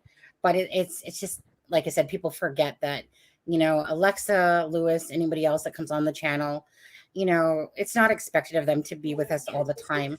I mean, if I could manage to tie a leash on Alexa and then force her to come on our lives all the time, yeah, okay. But she would like that too much. Yeah, but it's just that she has a life outside of true crime, or it's a crime and shame, and her kids and all that stuff. Right. And when she's able to come on, she does. And there was moments before where she could come on more, and there's moments when she can't and stuff like that. Anyways, Shelley, I'm gonna apologize because I know that you didn't mean it that way, and I was just in a venting mood, and I was listening that, and I was like, okay, all right, are we not good enough? Okay, because I think I'm good enough. No, I'm just kidding. You're good enough. You're smart enough. You're kind enough. No, not when I hit my bitch mode all of a sudden. Okay, so who wants to see the picture? You guys want to see that picture? I wish I had a life. No, it's okay. And please, like I said, if I am completely off by this, then I apologize. But I'm just relaying what I was told. Whoops. And the person that I'll say the well, never mind. The picture will speak for itself. All right. So, obviously, here's a picture. That is that Ron Logan? Who's there in this picture? In that picture, this is from the Lost documentary. Okay, that's okay. Which was posted on Fig Solver's channel. And I believe in that picture is Hannah Shakespeare and I can't remember his name, Rossio. Okay. So Ron Logan, I believe, is standing just off camera in this picture, but they're not who I got this from. I just I was told that this was a front and center view of the tree. Okay, so this tree, and if you look at the at how far they are away from the creek, it gives a perspective as far as 50 feet. That's 50 feet. Right. It's too bad the other side is blurrier. Yeah, and you can barely see it, but to the very right of the picture is the what do they call it? The trigger. The trigger tree with like the okay, are you talking about the oh my god, what's the word, the occult tree? No, I'm talking about just the it like it's been referenced in the past by like Grey Hughes and things as far as like the bending tree, that one. No. I cut it off actually in this picture. Oh, give me the original picture then, as well, because you obviously cropped this one then, right? Let me just check. Yeah, I'm not sure then what you're thinking of. Is it like a V shape or no? You said you cut it off. So okay. So this is the tree right here that's said to have been the one that had the F on it. I think Adam is saying, right? It's the F. Okay. So let me see. That's what I was told. Okay. That was relayed from. Okay. So, hey, this is a better picture as well. Okay. Right. I see. And these are screen grabs from the Lost documentary that's on Big Solve's channel. So you can screenshot a million of these shots. I just wanted to give everyone a perspective of the area we're talking about. Hi, Kyle. He sent me a video of him fishing. I love fishing. Hey, Kyle. And he was playing our live and basically recorded it and sent it to me going, all I heard was this wah, wah, wah, wah. And I'm like, who's that? And then I realized what he said was, I'm listening to you guys while I'm fishing. The cuddle tree. Anyways, so let me go back to that. Anyways, thanks for sharing this. Adam, I appreciate that because you know how much the crime scene means to me. Okay, so what's with the little green things? What's with the little green things? I think that was just user inexperience. Oh, okay. Because I had to walk someone through like how to edit, how to draw on a picture. But this is like it's called, I think they called it like the trigger tree, or like the hair trigger tree. What do they call it? Because I'd never heard of this. Like a twisted tree or a twigger. Yeah, I always heard it called the trigger, like the trigger. So let's say trigger tree. So what does that mean? The trigger tree. I think it was just an identifying marker as far as where the actual crime scene lied. Okay. Or late, and I think that was one of those things that and I'm not, we know that there was the bent tree and there was the fork tree and then on the bridge there's a different marker. So I think that this was just kind of the most identifiable vague marker that there was to point people to the fact that this was the where the crime scene was. Yeah, let me from what I was told is, if you look at the area that they're standing in, you can see how flat it is. You can see how close it really is to the creek. And the thing I was told was that in almost any direction, there are more concealable spots than that. And so the fact that the girls were positioned and left where they were seemed very deliberate. They could have, if there was the amount of time that we know happened and the amount of details that were done to the girls, that they could have been hidden more, but it almost seemed obvious that they were left in the place that they were. Right. And who just has been to the crime scene? Who just can tell me if I'm wrong, or if I'm completely off base. But here, let me make this bigger for people. So Anna, and I wish I had that picture. Adam, do you remember that website that it had a strange name to it, but it had a lot of information about Delphi? It was kind of called the Idiocysts or Odyssey. Oh, or... are you talking about the one that had the really good timeline? Yeah. I can't remember the name of it right now, but yeah. If anyone knows it, that I'm kind of talking about. Insidia? No. It had that name to it. Like you said, Odyssey or Insidia, whatever it was. Shit, I can't remember it. It's on the tip of my tongue. But anyways, there was a picture of Anna on it where she has placed the flowers between two trees. So let's just say that this is the crime scene right here. The flowers Anna placed between two trees. And it's from the angle from this side facing this way. And not I also will say that, you know, there's a picture that a lot of people know of that has orange spray paint on a tree. Yeah. That one of the people that I used to verify this area was there in 2017, and they told me that there was no spray paint on any tree at that point. And the person that I received this photo from as well was in 2019, and they as well said that there was no orange spray paint or no tree spray painted at that point.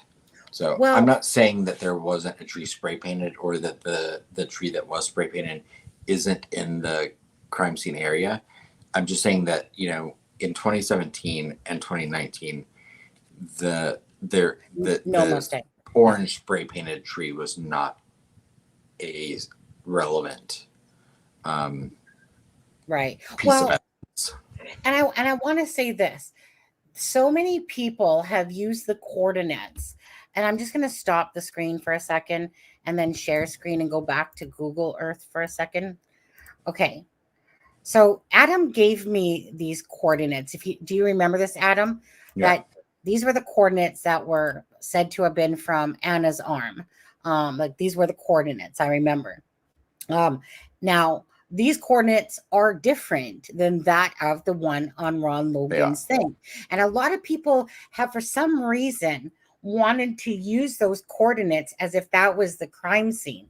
Now, the other coordinates, I can't remember exactly where they were, but they were somewhere over in this area here.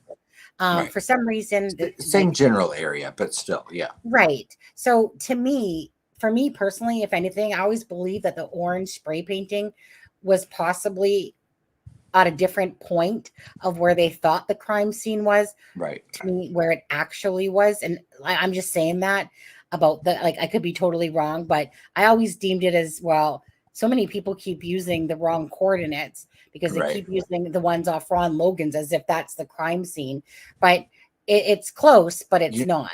And you know, what's funny is the coordinates are, you know, the area that I'm showing. And again, like I said earlier, if you you know, the description I was given is if you look to if you're standing on the creek bed and you look towards Ron Logan's property, it's the tree to the left that's parallel to the edge of the cemetery up the hill. Talking about up here? And the coordinates that you're showing on the screen right now match that. Yes. Not to mention that, you know, Ron Logan, even though the coordinates from the Ron Logan search warrant aren't what we're talking about, Ron Logan is the person that is the original source of one of the sources that I'm referring to. Okay. Directly from Ron Logan? Yeah. Okay. So as far as the tree and the crime scene. Right. Yeah, I mean, the ones on Ron Logan's warrant, like I said, brought you over here, like this section, but we knew it was down straight, like a straight line virtually from the cemetery to where the crime scene was. And I remember you gave me these coordinates actually. Yeah. And I remember you said, like, these are the coordinates that are on Anna's arm for this. And that's why it's kind of like, you know, that's why we always went with this, because, you know, obviously it makes a difference if you think it's over here by those coordinates. Right. I mean, it's the same general area, but yeah, it does make a difference if you're trying to be if you're trying to figure out. Yeah. And so, yeah, it does make a difference when somebody's going to venture out to the crime scene. I don't know why so many people acted like that was the crime scene coordinates when it never said anything about that. Right. You know, It also makes a difference if you're looking at the crime scene from the area that they may have crossed the creek at. yeah. So let's go back to your picture, by the way. So stop Because screen. that embankment, you know, it's not it's I mean, you can't see it in these pictures, but it's not a flat embankment. So I mean, I believe that, you know, in the picture we're looking at, 2 years prior to when this picture was taken, I believe there were some drag marks or skid marks up the embankment. Probably. Skid marks. But you know what I mean? Yeah, yeah. But just meaning, like, you know, to get up the embankment from the creek. And the creek's much fuller, of course, in this picture, I think, in 2019 than it was on that day. But again, who dis is in the chat, and who dis has been to the crime scene. So yeah, and so is stuff. Any disagreement that who dis has with what I'm saying, I please let me know, because I've never been there, so I don't know. Well, I'm just relaying what I've been told in relation to what we know. So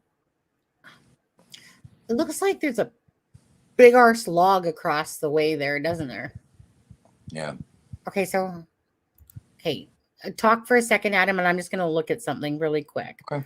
On who just says I went there with Ron, and you know, who just, I think you also went there with someone someone that I'm referring to in being one of the sources that told me the information from Ron about these pictures.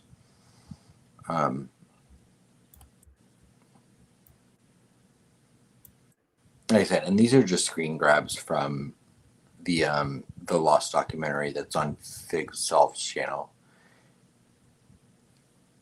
and I'm only referencing them because I have seen so many people post videos and images of, I'm doing air quotes, but the crime scene.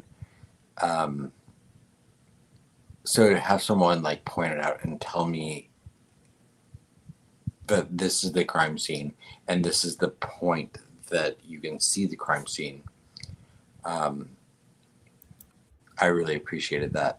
And when it's done by someone that I trust 100%, and I know has no reason to be deceptive, I'm so appreciative of that. I only caught a part of what you said because I was too busy looking. That's fine. I didn't say anything to you. Okay, but you know, you were just saying something about I was just talking about the scene in general. Yeah. Well, you see what I'm seeing now. What year would it? Documentary 2019, 2020, right? Okay. Yeah. So like, you know, like with the picture we're looking at would have been early 2019. So the creek level would have been higher, I believe, in the picture we're looking at than it was on February 14th, 2017. Yeah, I'm just kind of looking on Google Earth. Go ahead. But you know, just I mean, to me, the thing that stood out the most when I saw this description of the crime scene, because I said earlier, Sunny, that I'm like, I've seen so many people describe the crime scene and talk about the crime scene, right? And the geographics of the topography. Yeah.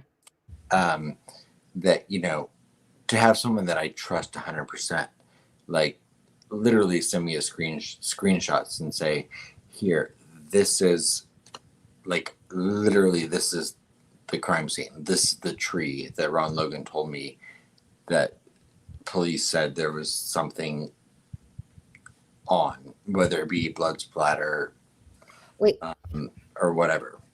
So wait, Adam, just quickly. So are you? Sorry, just clarify for me and my slow brain here. So you said a source was Ron Logan.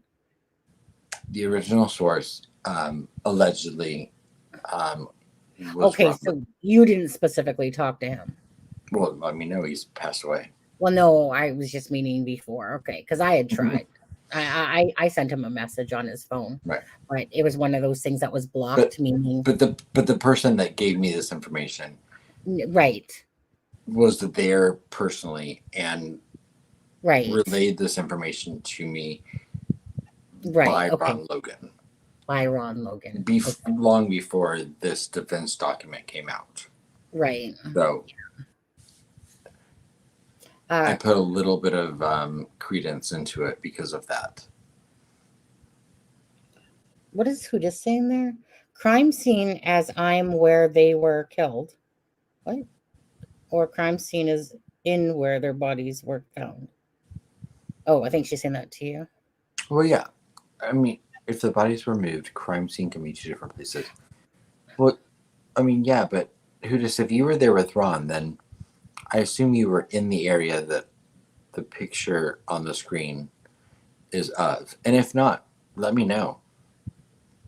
If I'm being told incorrect information, let me know. Okay. And Adam, just quickly.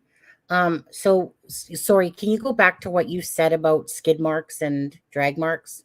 Well, no, I was just saying that, I believe that, in the area we're looking at, it looks so flat, but I mean, when you get to the actual creek bank, that's going to be more steep.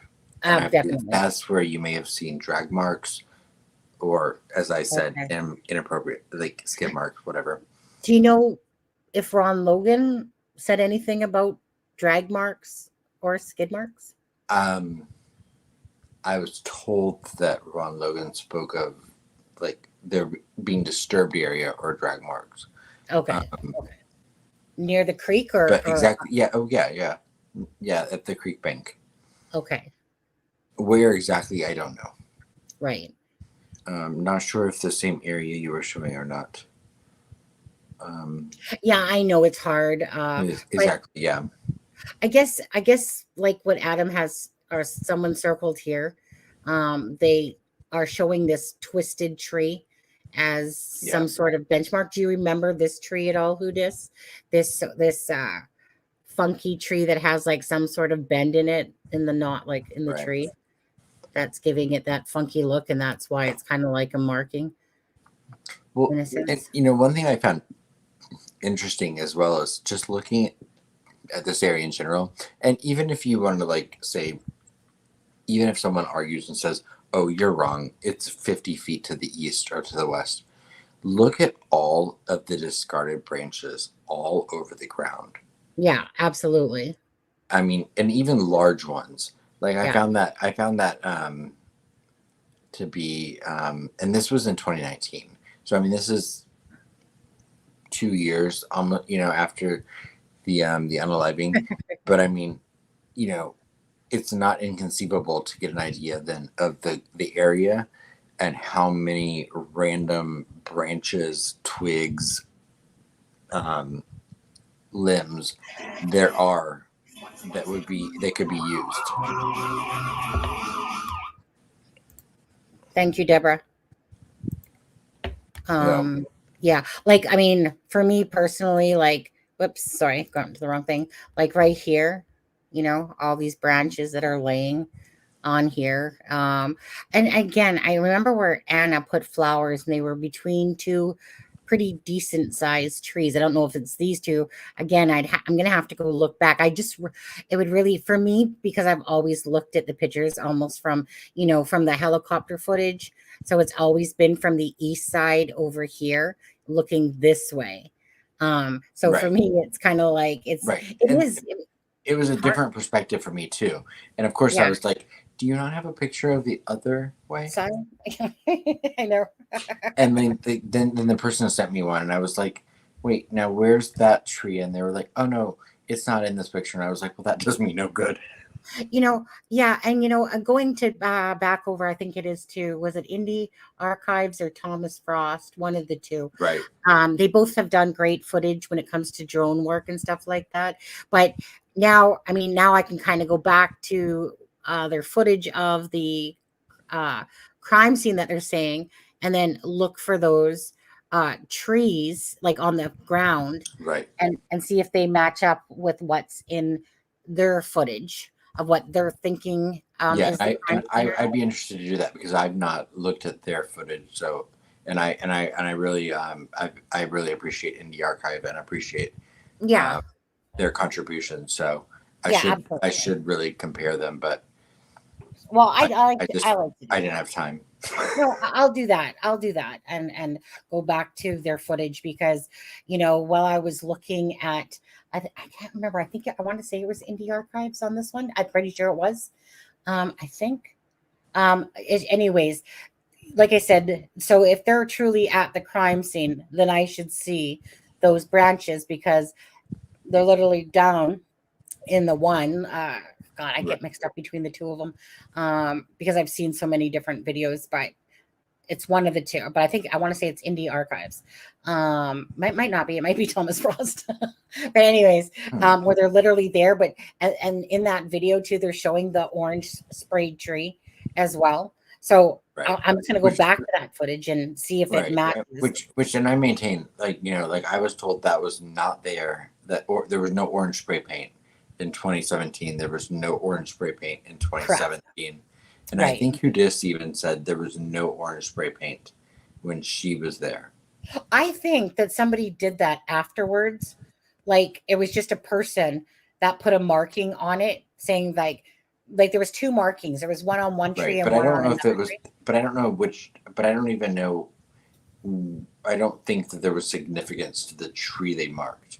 I think that the tree they marked was the coordinates in the wrong logo search warrant. Correct. It doesn't mean that it doesn't mean that was the tree. There was any ruins or any symbol, or any the tree that the orange spray paint was not the tree that Libby's blood was on.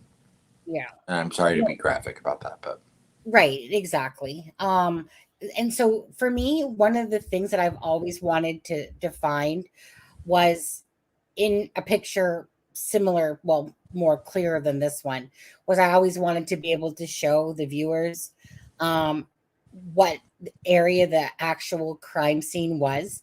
But because meaning I can sit there and pull up the tape with the crime scene around it. Again, it's from a different angle.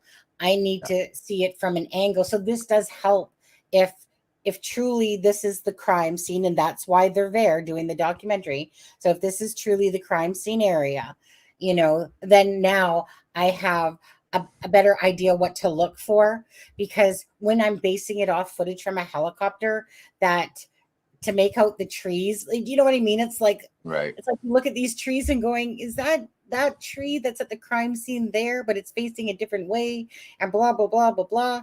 So it's always hard because a lot of the pictures are facing from this point angle, and there's less pictures from the other angle, but it's more from this angle. But I really need the east or whatever to kind of, and even then, when you're taking helicopter footage.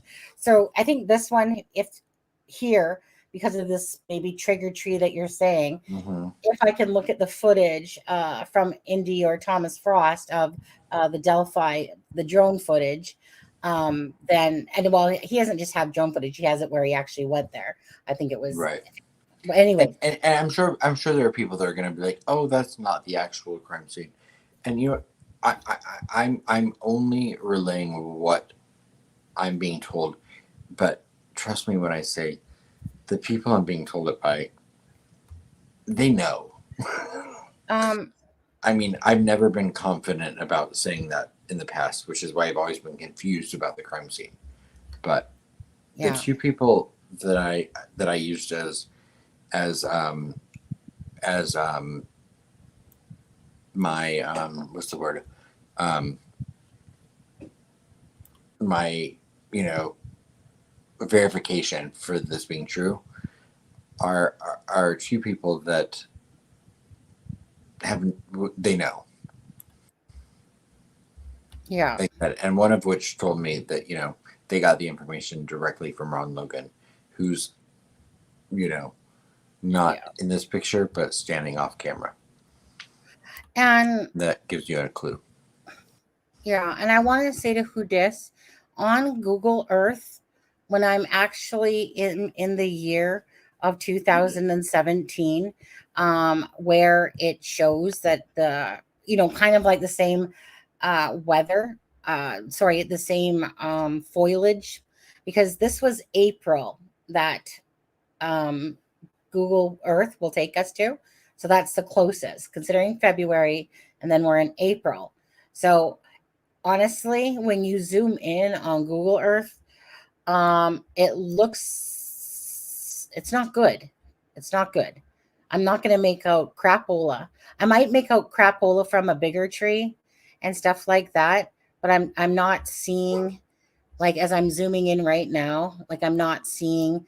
It just gets nasty to look at from too close up, and you can't make out two trees lying across at this particular, Google Earth. I wish it was crisper and cleaner, that you could zoom in right in and have a clear view of it. But I mean, I'll just give you an idea of what I'm kind of talking about here. So I'm at Google Earth here. Okay, Abby's and Libby's body found about here. So besides seeing this big arse tree, it just looks really like I can't make out if a tree's going sideways here or anything. I'm not, you know what I mean? So it's not a very high definition look. Like over here, right? Over here, we can see where a tree might be lying down. But look how the bridge looks. Come on. Looks like a freaking roller coaster ride on that side when you look at it. So it's definitely not crisp and clear to try to figure it out. But if we take this tree, but the thing is that tree is not in the same, it's not, it's not from a height advantage point that Adam's showing that picture. So I don't know where this tree, because it's not showing it obviously in the picture to reference it to. So what I was looking for, Adam, is in your picture. Oh, see, then it just gets ugly if you get too close in. Exit ground level view. Okay, we'll come out of it a bit here. Okay, so what I was kind of looking for, Adam, was in your picture. Okay, this could be totally wrong or not, but what it looked like in the pictures that you showed me was that there was this like log, and I'm not sure if right here is a log in the water or not, or if that's just my deception of Google Earth not being exactly overly friendly here, because this log I could see. But I mean, hold on. So let me just go back to your picture, and I'll show you what I mean. So in your picture, if I look across the water, does that not look like a log laying in the water to you? Maybe I'm wrong. Maybe it's hard not.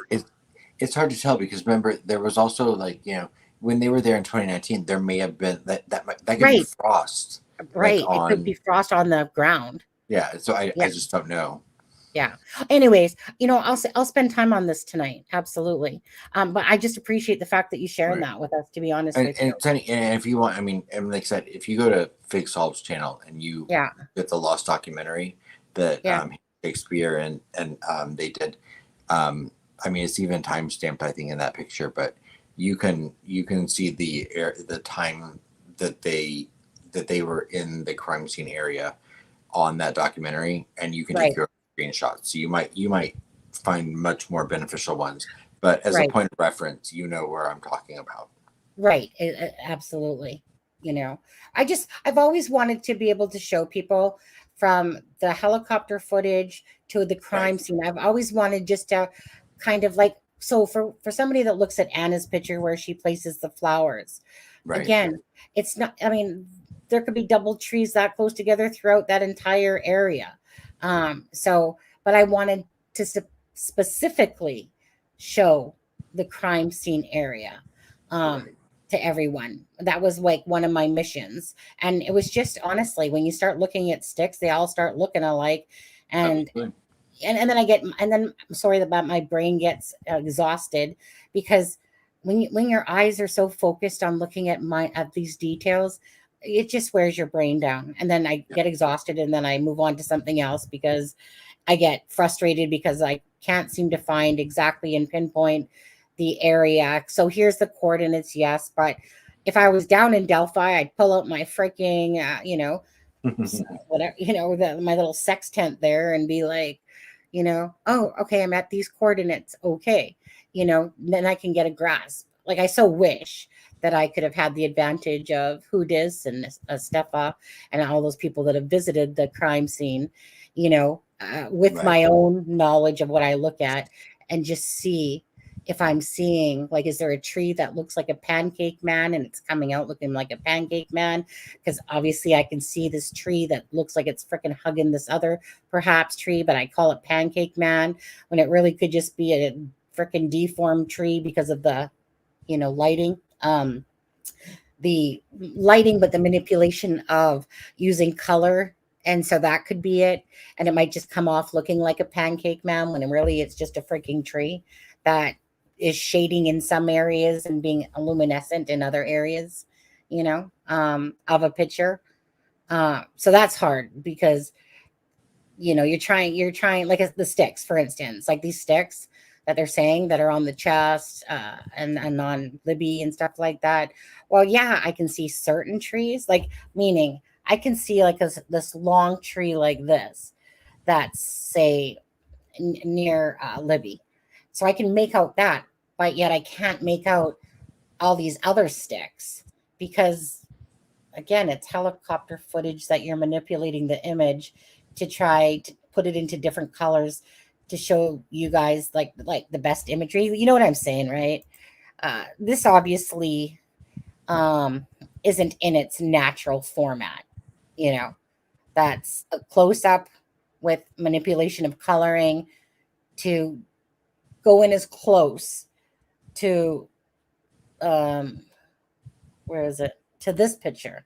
Okay, so in Delphi Confidential, right? And that this thing is sticking out, that it's shiny because that's why it's reflecting the way it is, because there's shine to it, kind of like on the BG's arm when he's walking, you see the shine from the wrist area and stuff. But anyways, so taking this image and turning it into this was for me like a miracle, like making freaking magic work by spending all these hours trying to get the best image of that, and so, and this is my pancake man up here, right? But again, this is coming from the east side of helicopter footage, and this is the one I call Pancake Man.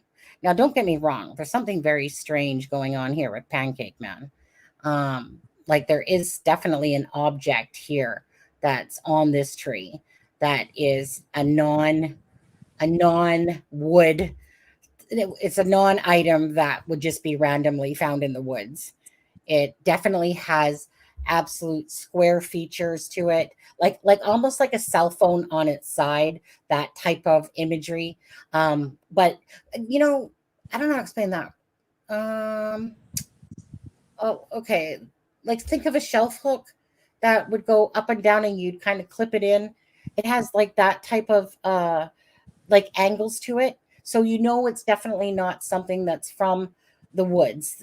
That it was something that it's an object of something that was put there at the crime scene. And again, Adam, I said this before you were here, is that there's things that we can't forget that they were looking for originally, which was a knife. Like some sort of knife collection, someone that had a knife collection. And the reason for that is because, to me, there's multiple types of daggers or something, or knives or swords or whatever you want to call it, kind of like put into the ground.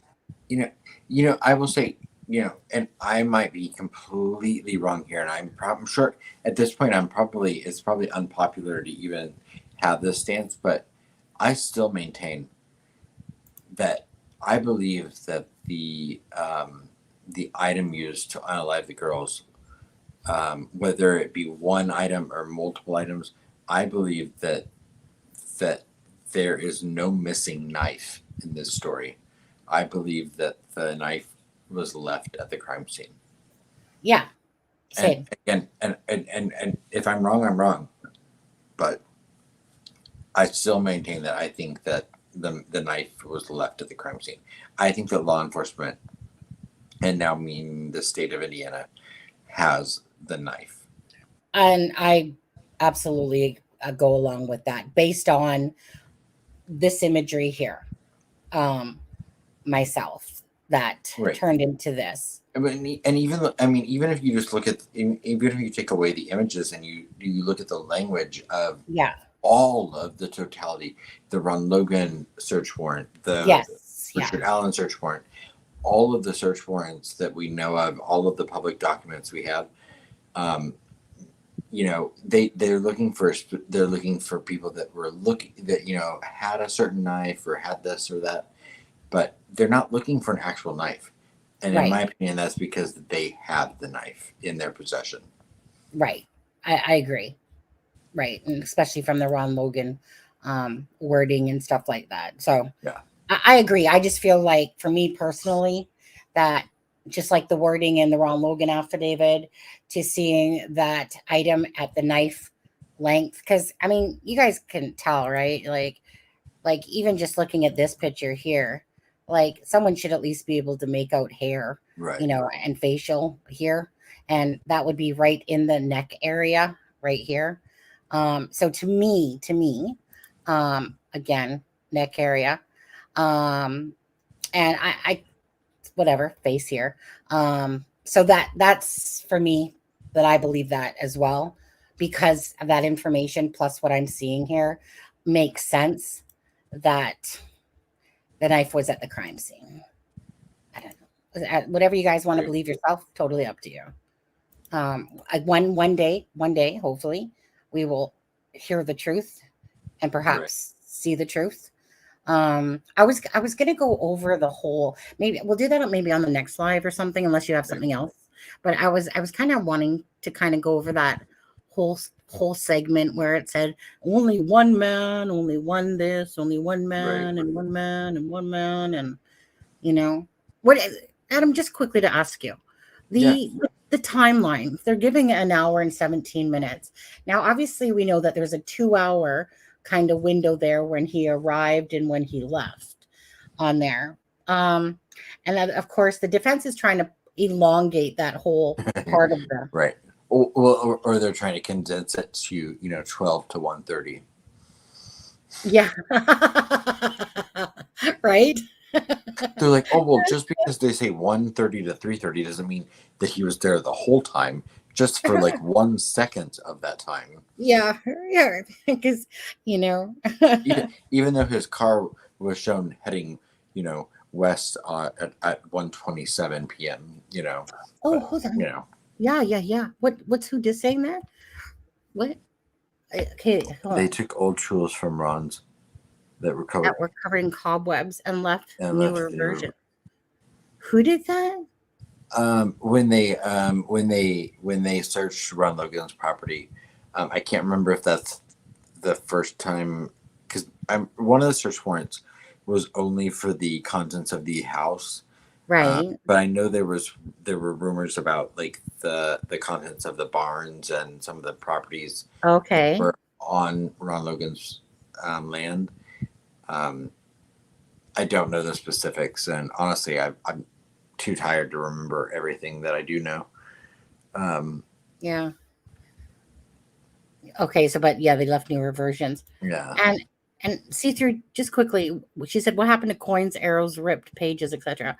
I don't know anything about that personally. Right. Like, I mean, I've heard about the arrow thing, but that's not. And there've always been rumors about there've always been rumors about the coins, about crosses. That was one of the overlaps that that went in with for anyone that's ever followed the Stevenson murders. Right.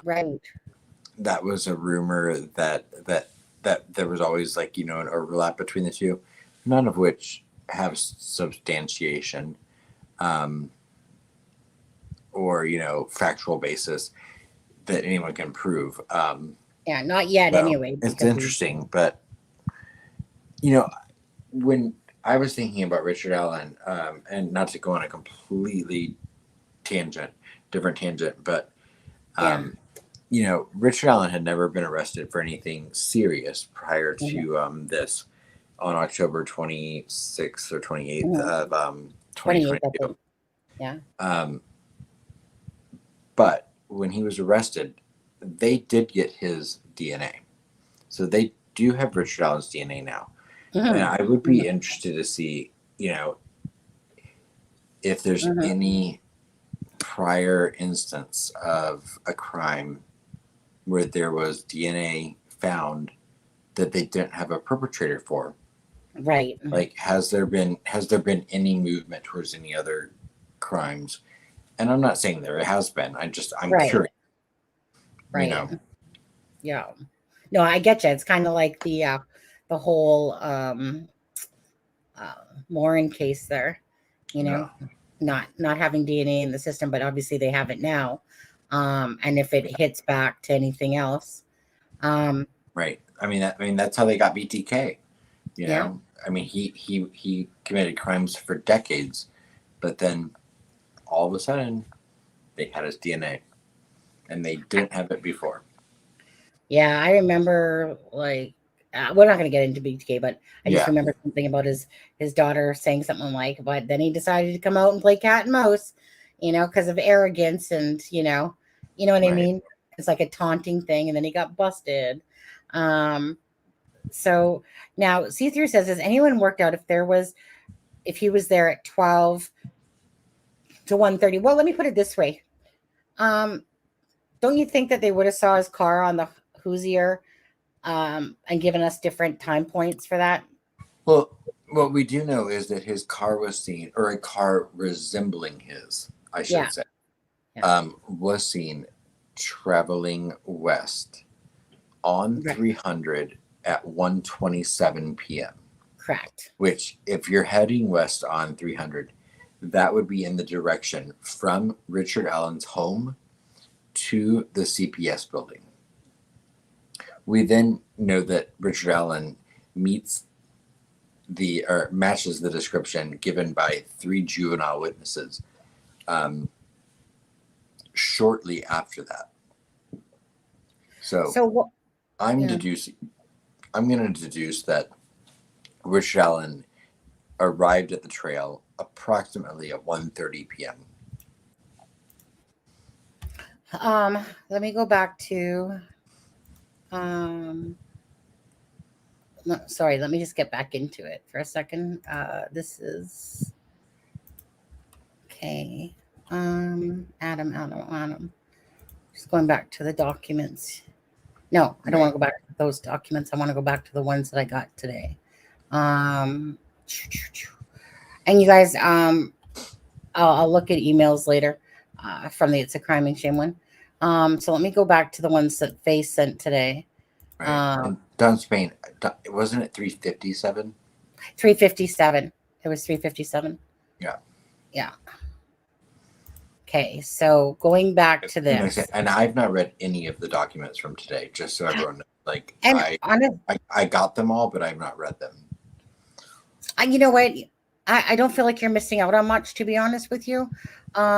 Obviously, the first part of those documents obviously is about the broadcasting, and of course, the defense going, "Woohoo! Yeah, we won on cameras and stuff like that." Right. And then the state response. And honestly, like 2 of these documents are virtually the same within 1 megabyte of each other, and then it goes through a lot of the timeline there again. So which we read. And then the other one was, what was it? I think it was something to do with the trying to get him moved again from the Oh West. yeah, the safekeeping order. Yeah, Yeah. They want to, or the transfer order. Yeah. So let's see. The photos included of Moon and Bridge. Okay, that's different. Because 357. So here's 357. So she further stated that it appeared he had gotten into a fight. Investigators were able to determine from watching the video from the Hoovister Heart Store that Sarah Carbaugh was traveling on Carborough. Okay, was traveling at 350. So hold on, but who's the one that saw him? Wasn't it some? Was that who it was? That said. Well, there was Betsy Blair who saw him on the first. Who saw him on the first? Yeah. On the bridge, but from 50 feet. But from 50 feet away. Okay, that was the one that was from 50 feet away. Betsy advised that she was leaving. She noted a vehicle was parked in an odd manner at the Child Protective Services. Her vehicle was seen at 214. This is not, 214, and yet the girls were at 213 for that video. She said it was not. Go ahead. Yeah. And if you notice, and like I said,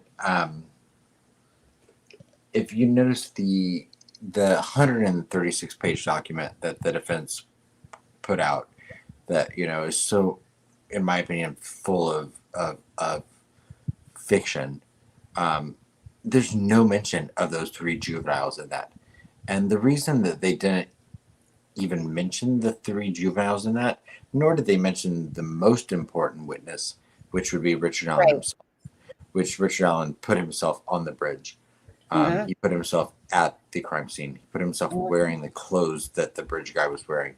Yep. And he put himself there during the time that that the girls went missing. Yep. And if you look at his testimony from 2017, he even says that he saw the juvenile girls and passed them, but that he didn't see Libby and Abby. If you look at the testimony that they talk about in 2023, they're like, no, he didn't see anyone. So there's discrepancies there. So in my opinion, Richard Allen's the most important witness in this entire case. And that's because he killed the girls. But there's no mention of those 3 juvenile witnesses in that 136 page document. And that's because it didn't play into the defense's narrative. Yeah. Right. Absolutely. In fact, there's no mention of anything in the defense's narrative that points to it being Richard Allen on that bridge that day. Right. And that makes sense, right? Like, why would you, if you're his attorney, you're going to try to distract from him being guilty, even as he 5 or 6 times begs to admit that he's guilty of killing the girls. Yeah. In those 136 pages, there's 2 things that are very clear, that they're trying to prove or say that Tony Liggett is a liar, so that they can get it thrown out, basically. And they're trying to say that Richard Allen was threatened that these Odinites would take his wife, daughter's life, whatever, threaten the family. Do you mean, Sonny, do you mean he was threatened by the Odinites that he was not informed that he was in danger of? Because did anyone else notice that? Yeah. They talked about how Richard Allen was too afraid to ever tell anyone anything or talk to anyone. Yeah. But the defense was very careful never to mention the Odinist theory to Richard Allen. Right. If Richard Allen didn't know that he had to fear Odinism, why would he be afraid to talk? Right. I know. I mean, Andrew Baldwin, I think you should be smarter than, I didn't go to law school, and I'm smarter than that. Well, I get, I find it quite laughable, this whole 136-page documents. I find it multiple different things. I find it quite funny for the bullshit that they're trying to sell. I find it interesting for what information we gathered from certain things that were actually factual. I mean, what makes me laugh, Adam, about that whole one man could not do this and one man, they literally painted a picture. They literally tried to paint a picture as if they were there and knew exactly how it happened. Like, so after he placed the last twig on Abby or Libby, or whatever it was, that he got up, that one man then would have to get up and use the blood from Libby and walk his butt over to that tree and inscribe the letter F on there, and blah, blah, blah. And it was like, so really, so this, like you were there? Or is it just a big fabrication of a story that you made up because you need to make everything seem to these people like yourselves and viewers watching that this is pretty much how it happened, when nobody actually has a true clue what happened that day. If they did, this case would have been freaking long solved and blah, blah, blah, whatever. Like, I know that the LE have probably a good idea. Like, they obviously have crime scene photos. They know where there was skid marks or drag marks and all that stuff and all that information. We weren't privy to that information necessarily, but obviously that this document gave us some insight into the crime scene, which everyone loved. But it's what I originally said. And this is, do you remember when we were doing the live and so many people kept saying, but they have the discovery, so they're not going to make this up?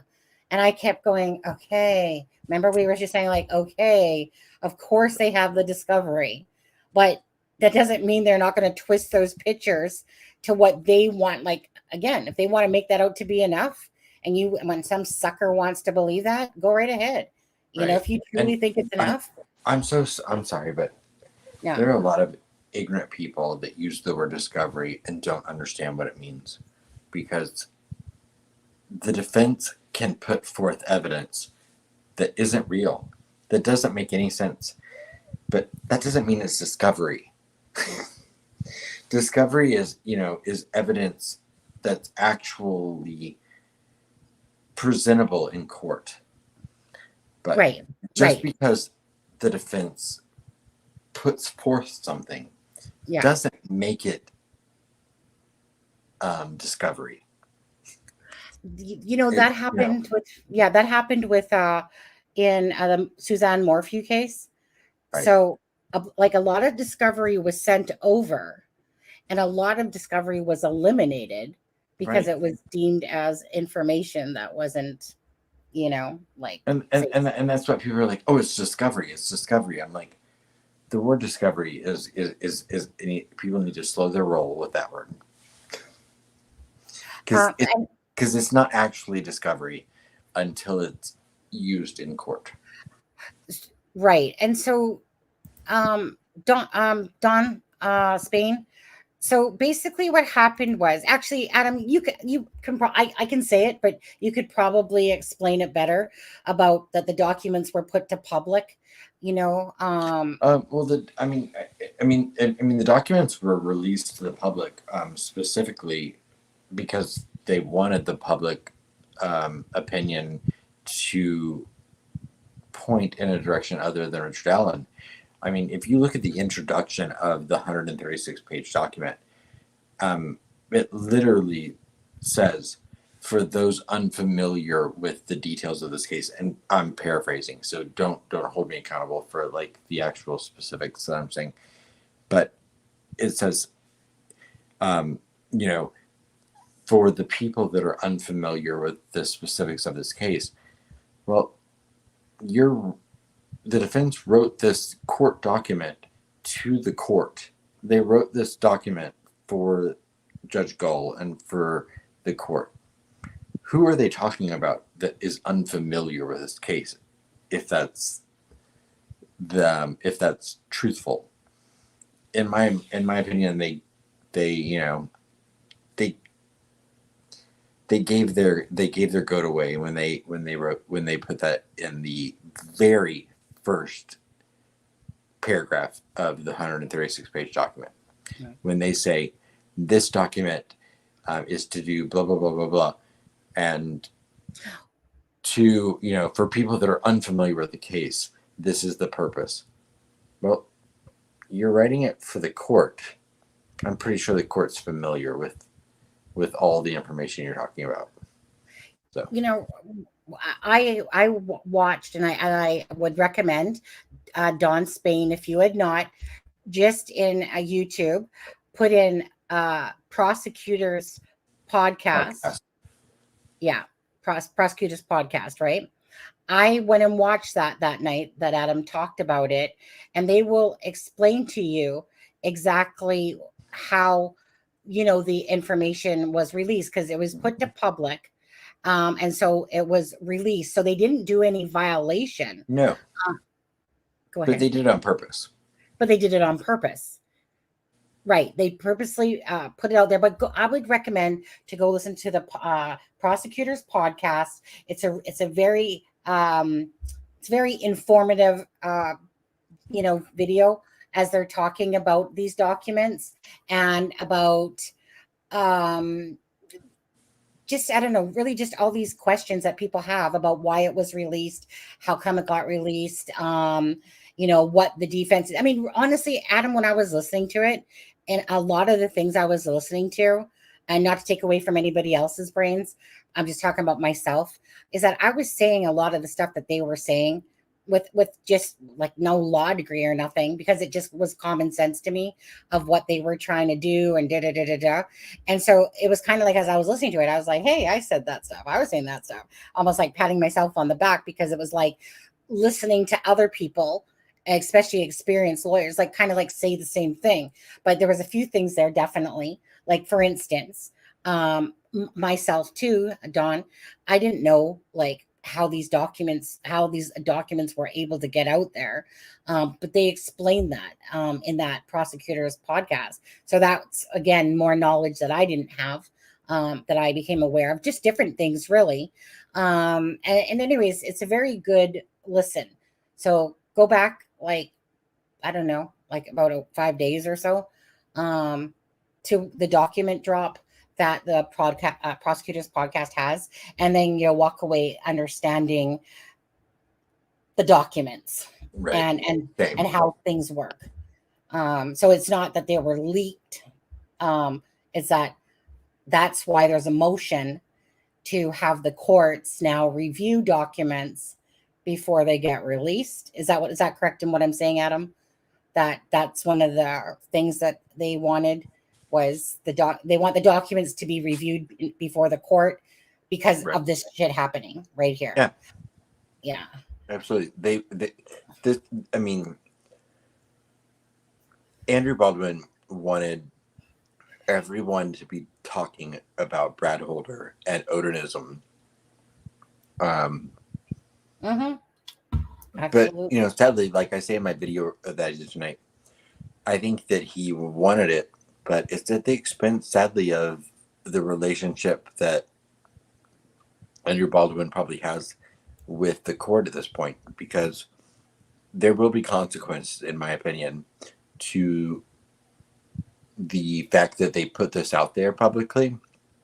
And anyone that thinks that the court is, you know, for anyone that thinks that the defense didn't put this out there for the public intentionally, I would think about the fact that the court immediately made that 136-page document confidential. 136, yeah. Which it should have been automatically anyway. It's just the whole thing is, I mean, the whole thing is garbage. Like really.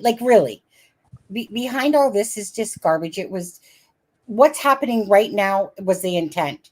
Like I said, they're popping their champagne. They're like, okay, we got this out there. Now we're putting this into the mind. We're creating the reasonable doubt. We're throwing a bunch of shit because they're they're taking their own version and twist of those pictures and applying them accordingly.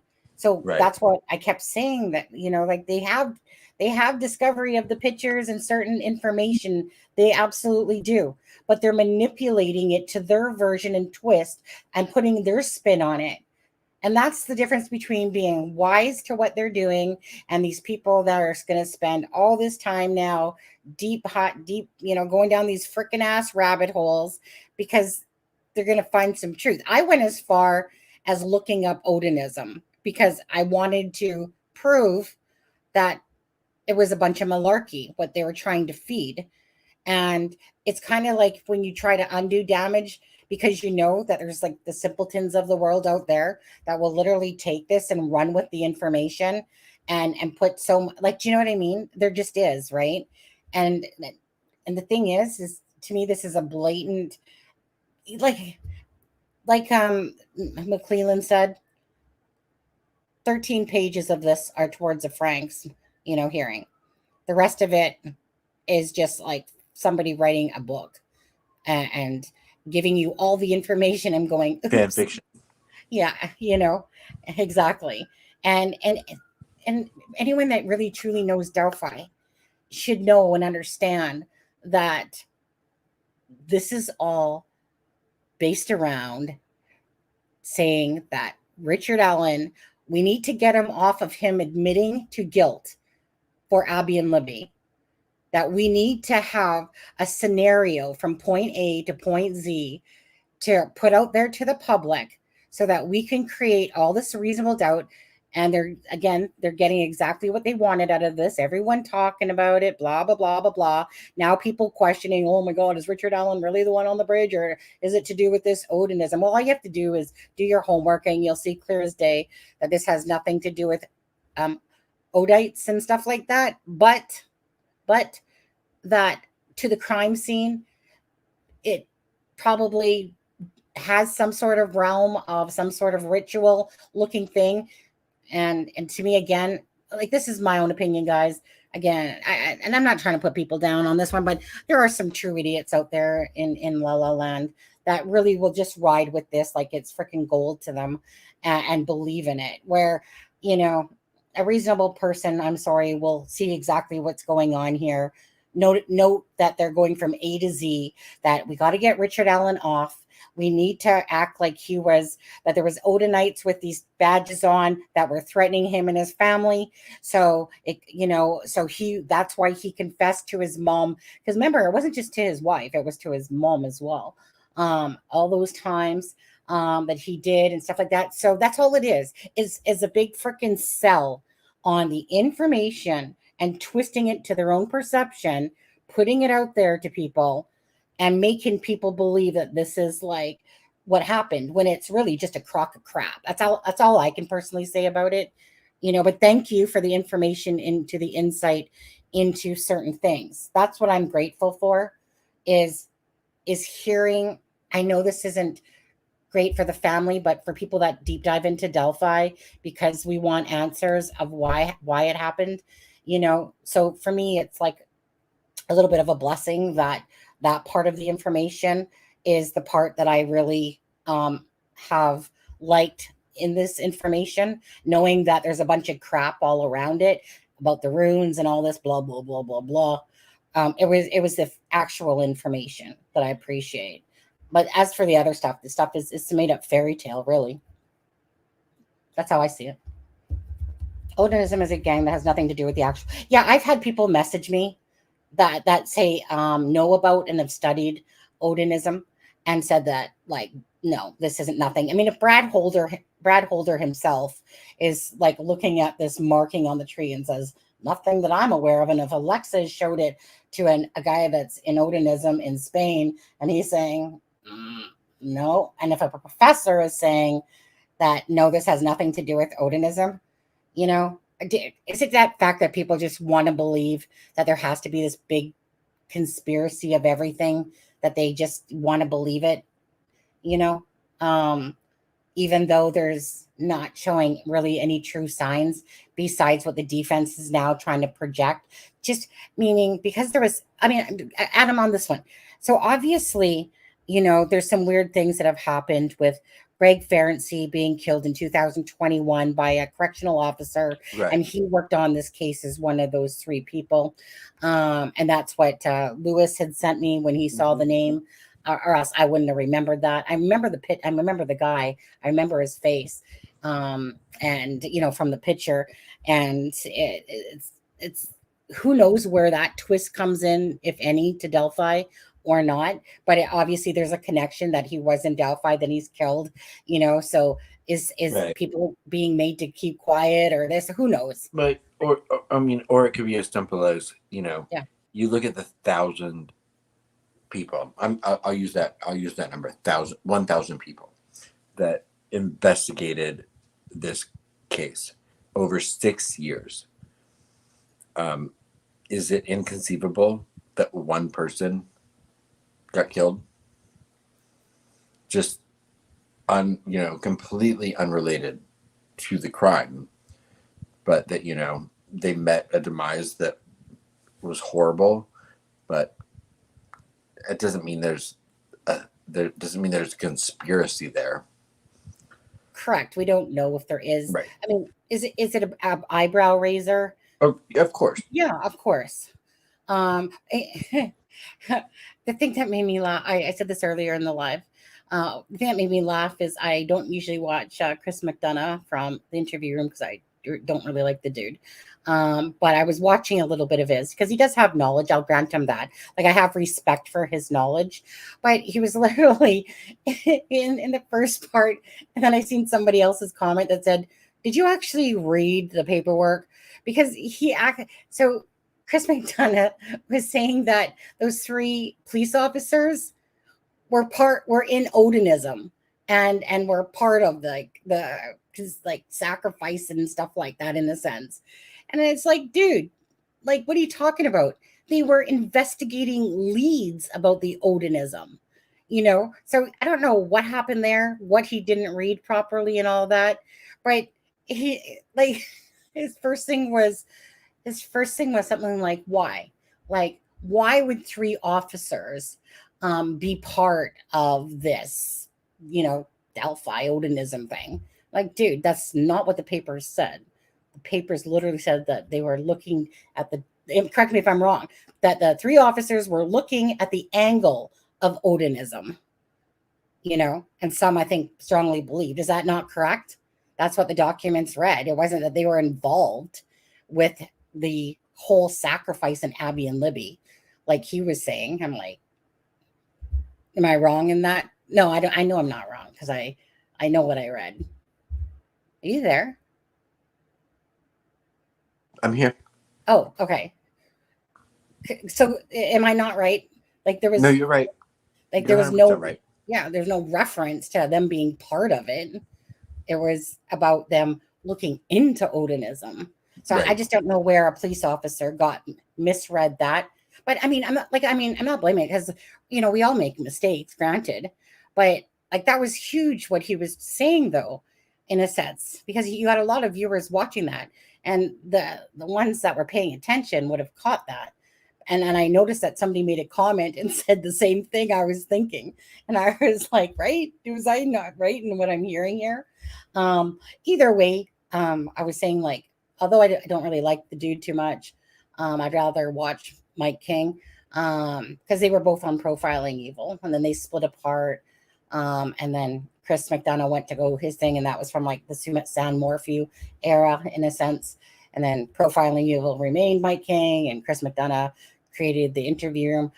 Again, I don't really watch him, but I do appreciate the experience that we get from the knowledge. It's no different than going to the podcast, the prosecutor's podcast.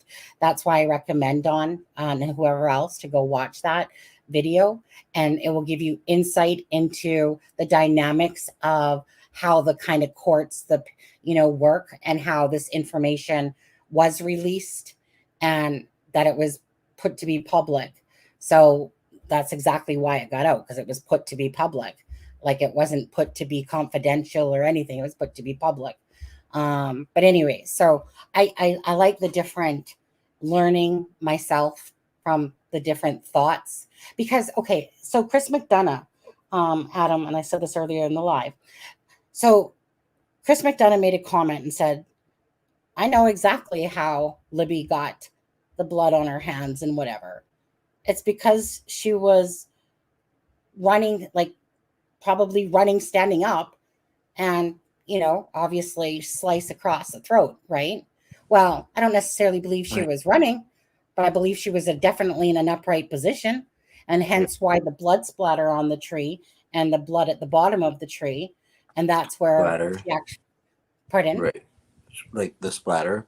Yeah, the splatter. Or So I think, you know, if you think about it, it also could have been spit. It also could have been spit. If you are stabbed in the neck and you're gasping for air, and I don't want to go any further into that, but that's a graphic detail, but you know, it's a possibility that it could have been something from her mouth that was, you know, sprayed onto that tree. right, depending on how she was facing, right? You know, and someone said it earlier, and this is true. If something's happening to your neck, absolutely, your one hand, your hand or hands are going to go up there. You know, like it's an instant reaction. You know, someone punches you in the stomach, your hands are going to go right to your stomach. You know, so same thing. You know, I mean, obviously, if you're getting, you know, a cut across the neck there, obviously it's going to squirt out, typically. And that's why, and I believe the word is spatter, not splatter, because I remember seeing that on somebody's thing that said it's spatter, not splatter. So correct, spatter would be, I guess, a proper use of the word for that. Oh, there's Deb, stalker much. I think Deb's taking time out for us. Can you see that, Adam? You see us?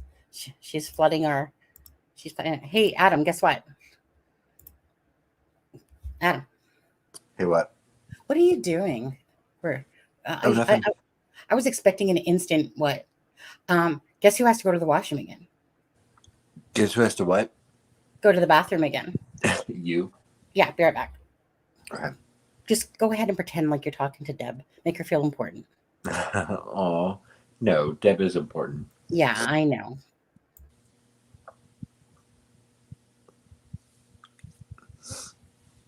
I was getting ready to accuse McClellan and Rossi of being honest.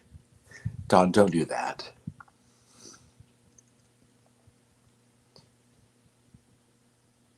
And Deb, thank you so much for being here. Oh no, Deb, what video? I don't know what you're talking about.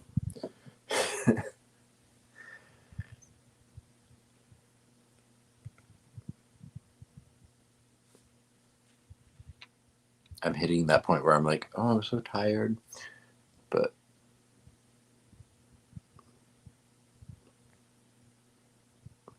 right, violation of gag order then.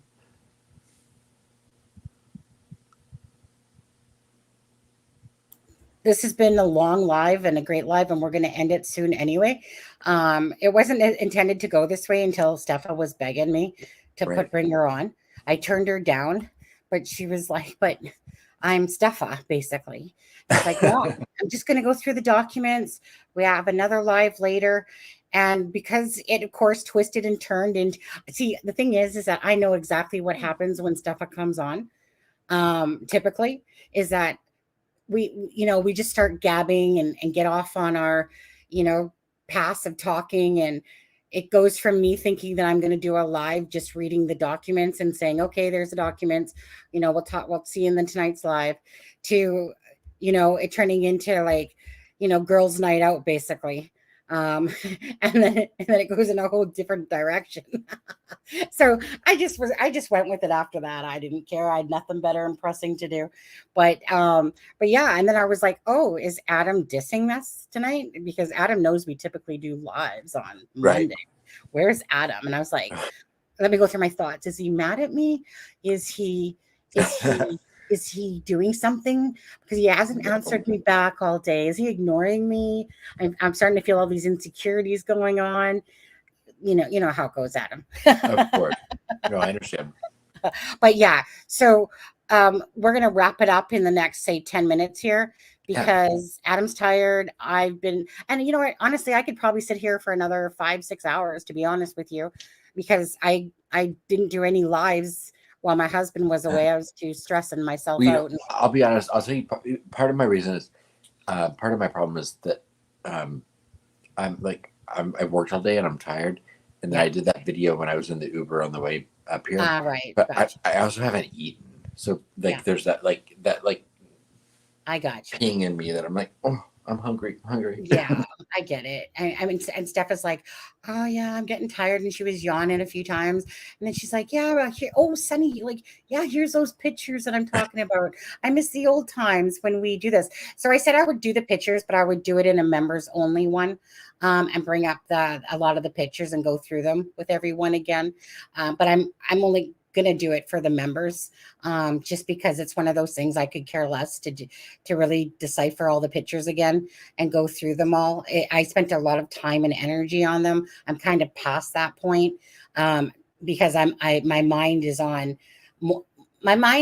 more so just waiting and see what happens, because at the end of the day, there's going to be a final result of what truly is going to happen to this case. And it just became a point. Okay, so this is information. Now that I deem it as a bunch of bull crap, that doesn't mean that everybody does, because people still want to talk about Delphi regardless. I mean, the true Delphinites, I'll call them, want to talk about Delphi, right? That's why, again, when we haven't talked about it, we lose subscribers, people, because they just want to go to people that talk about Delphi, And so because we've been off the graph of Delphi for a little bit, for our reasons that we've said, obviously people want to go to the new people now that are out talking about Delphi, because they're mostly solely zoned in on Delphi lives and stuff like that. I just lost my freaking ass point. I don't really fucking know what it was anymore. Seriously, I ended up adding more to what I was going to say that I literally forgot my point on this. Splatter is a large blood vessel and spatter are small blood particles. Thank you, Alexa. See, she's still alive. Adam, what were you doing? Oh, you were talking about whatever. Oh, Steffa. Right. So anyway, so the members' pictures and stuff like that, like I said, I just simply want to do it for the members only, because I could care less about any clicks or any views off anything like that. This just becomes about a personal thing that I've kind of pushed to the side because we've moved on. Or at least in my brain, I've moved on. And the only reason I'm going back to the pictures right now is because of what's in this document about sticks and stuff. And, I'm just kind of taking another fresh look at some of the pictures and seeing if there's anything that I can, show people. If it's like really important, I'll do it. I'll show certain ones on a regular live.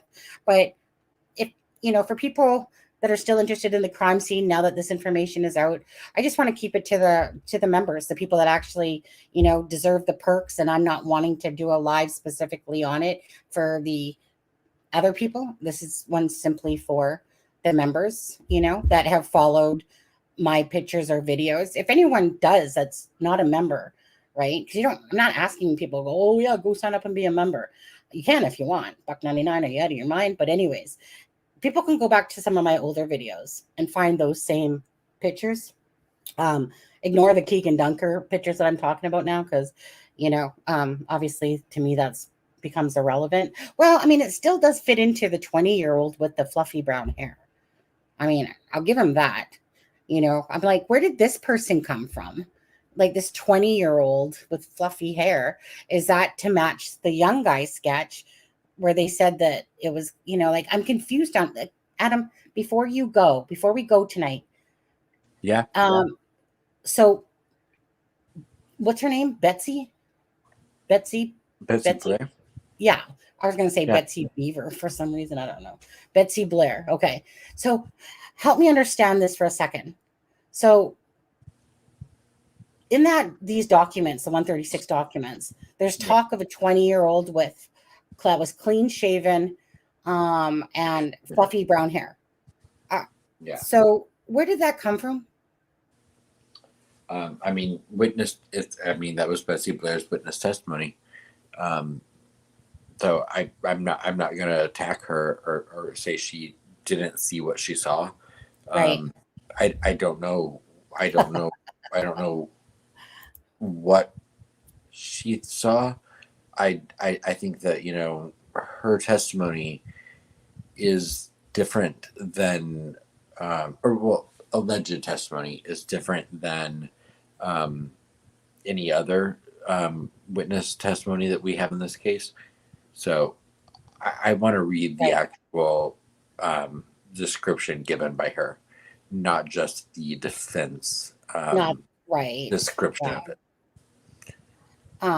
Now, So I think that I think it could be a large contrast from what we're told by the defense Betsy Blair testified to, and what she actually did. yeah, exactly. Yeah.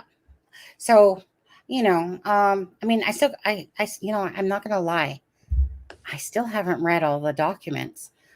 I have tried so hard, Adam, to stay on course with the documents. I don't know what it is about these documents that within reading about 10 pages, I'm ready for bed. I'm tired. I start going off on, I literally will be in the middle of documents and I start going. Fictional? Yeah. You know, so what's boring me about it all is that it didn't take me too long to realize about the bullshit of this 136 page documents. And I mean, I know what the key things are. You know, to me, like the key things obviously are the evidence, okay, or the pictures, you know, that were given to the defense. And obviously there's some truth to the, you know, like would be truth to the positioning of the girls and blah, blah, blah. Now, we know that the rune stuff on top of that is just a matter of interpretation, and what the defense is trying to portray are to do with Odins and blah, blah, blah. So I've had a hard time to continue reading bullcrap, you know? So I've read a lot of it at different points, but I haven't still read it fully because I just have a hard time with BS. And so when I know that this is construed of a lot of BS in it, I know that there's definitely some insight, but it's just hard to keep reading something that you're just like, okay, so for 2 pages, I got to listen to a man go, and one man placed the one stick on the arm, then in the next one, number 49, and then the next, and one man would have had to then place the stick across, you know, Libby's neck, and then one man could not have, you know, whatever, like, and done this all in that time. And I was just like, oh my God, that's their interpretation. Like they literally laid out whatever, and yet it's just a bunch of bogus, because you know that they have no clue if those sticks were laid that way, how it all went down. It's just an interpretation of the crime scene photos and the information out there. And again, it's just a twist. And that's all that is to me. The whole Odinites, not say that there's not Odinites correctional officers, just to mean that not for 1 second do I believe that Richard Allen was so intimidated by these Odinites and blah, blah, blah, that he was forced to confess to his wife and mom multiple times. You know, it's just them trying to, you know, add bullshit where it doesn't need to be, but they need to do that because they're trying to get their client off.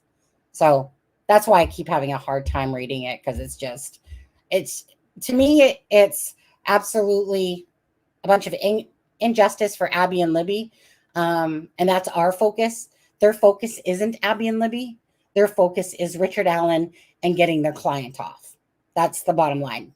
They don't care about the family, their feelings, or anything. They're there to get their client off. We care about the family, and we care about what happened to Abby Libby, because truly those girls have become our girls, right, Deb? Because it's like this case has meant a lot to all of us.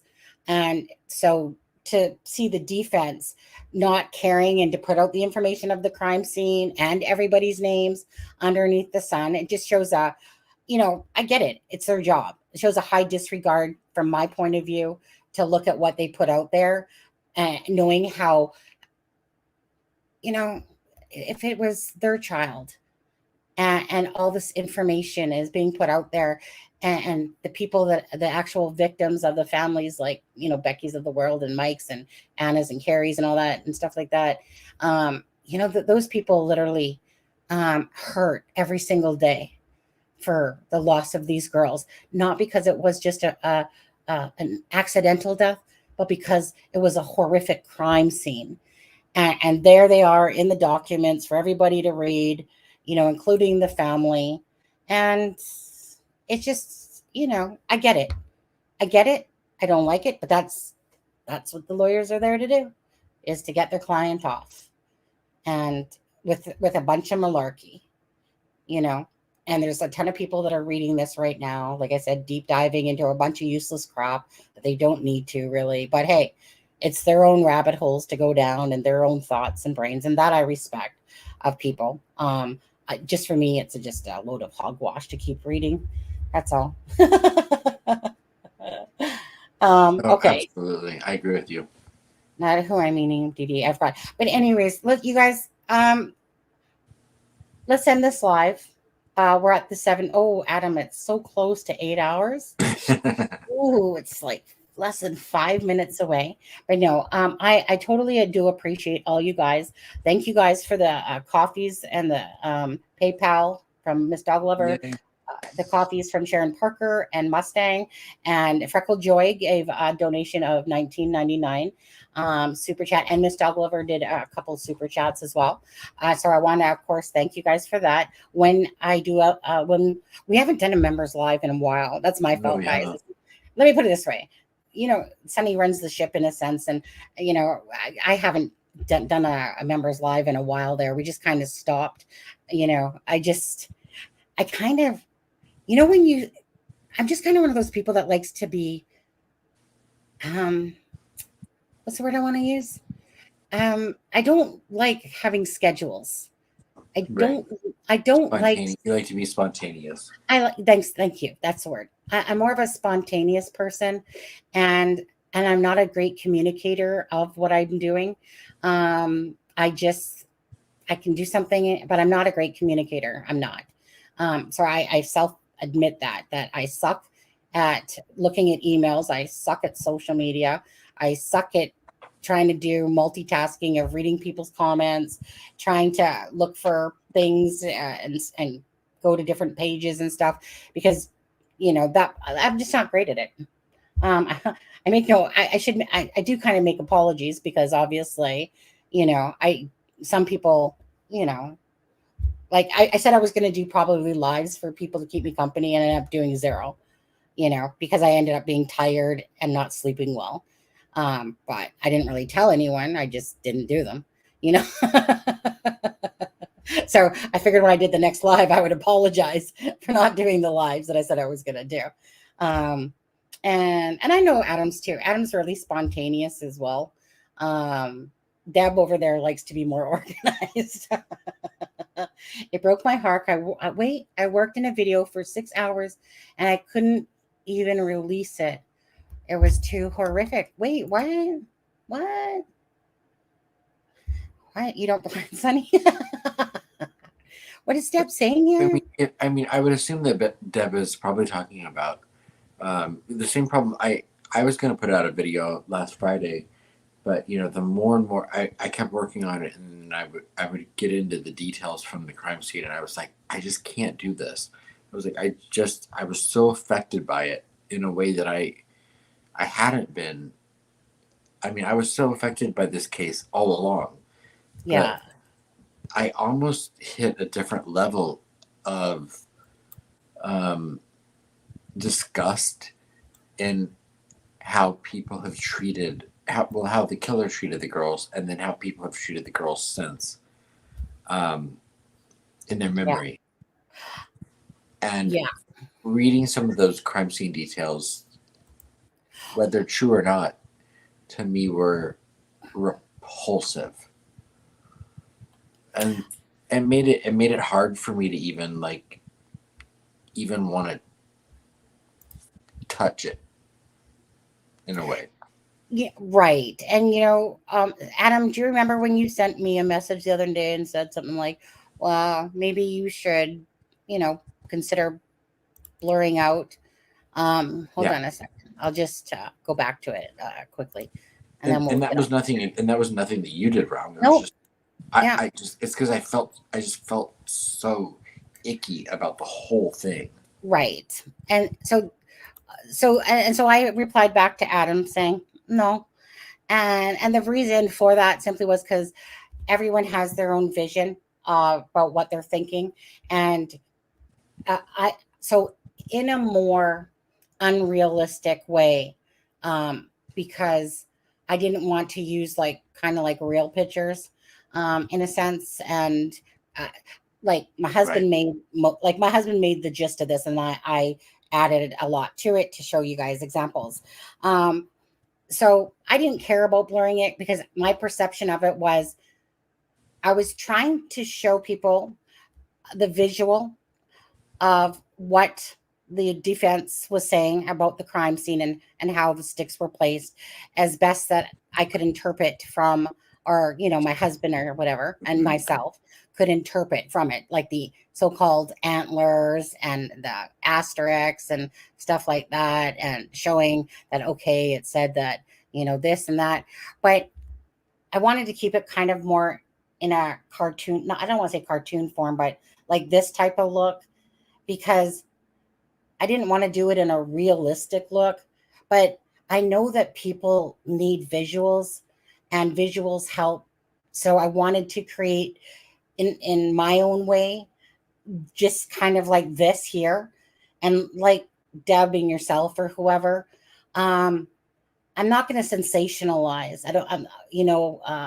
Abby and Libby, in a sense of, you know, doing a video and knowing that of what happened to the girls. But by the same token, I wanted to present a picture so that people could have a visual of what truly happened to these girls, because the pictures, of course, you know, not to say that this is accurate exactly how Libby or Abby were, but we all know that Reddit, that read the 136 pages there, that certain part where it's talking about the crime scene. Anyways, it was my way of doing a visual because I know I wanted people to understand what was being shown about, you know, the phone, the shoe underneath of Abby's butt. That's Libby's phone, that is, they're saying is Libby's phone and thing. Anyways, so all I'm saying is that I get it. And this was my way of trying to give people a visual, as horrific as it was when you actually read the crime scene versus us knowing it as a rumor. It's like you're reading it and, you know, and then for people that follow Delphi, you're going, okay, so that wasn't a rumor. Okay, so that was true, you know. And now instead of having just a rumor where you kind of talk about it, but you're not sure, now you're literally getting a visual, because you know that what they're saying is at the crime scene, regardless, is still at that crime scene. You know that there were sticks placed on Libby, you know, what they said about, you know, undressing, redressing, and the knife, you know, and of course their throats there and stuff like that. So I don't know. It's what do I want to say? Each to their own, because like I remember, sorry, and I'll get off. We'll get off in a second. What Becky said, or I think even Patty might have said it.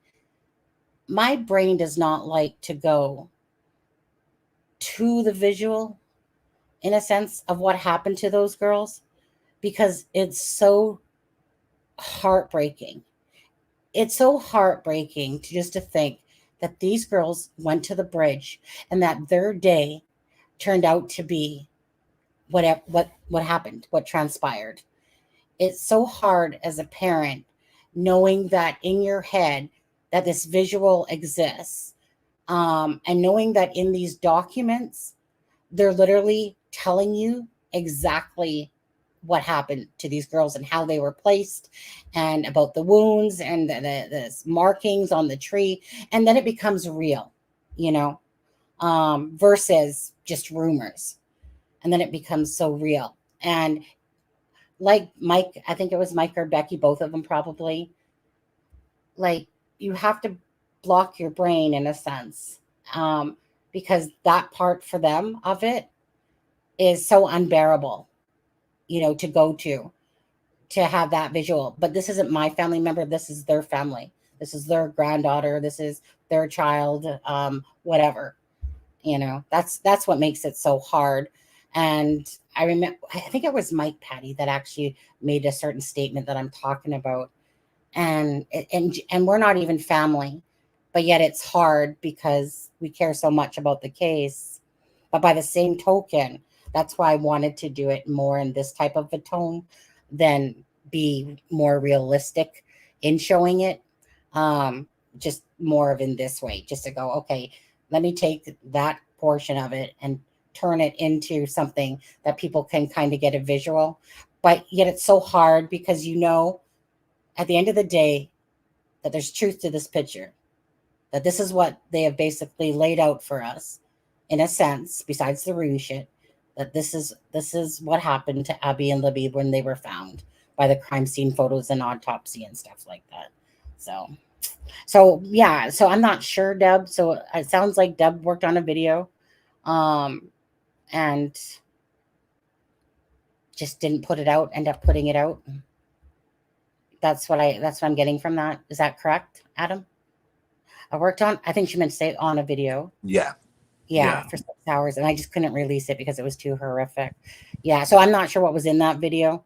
That's actually why I haven't done a video of, like, I mean, this is the most I've personally done for anything. I don't want to put a video like, a whole depiction and making it seem real and just could care less to, if anything, these documents that have come out in the information, again, it's just knowledge.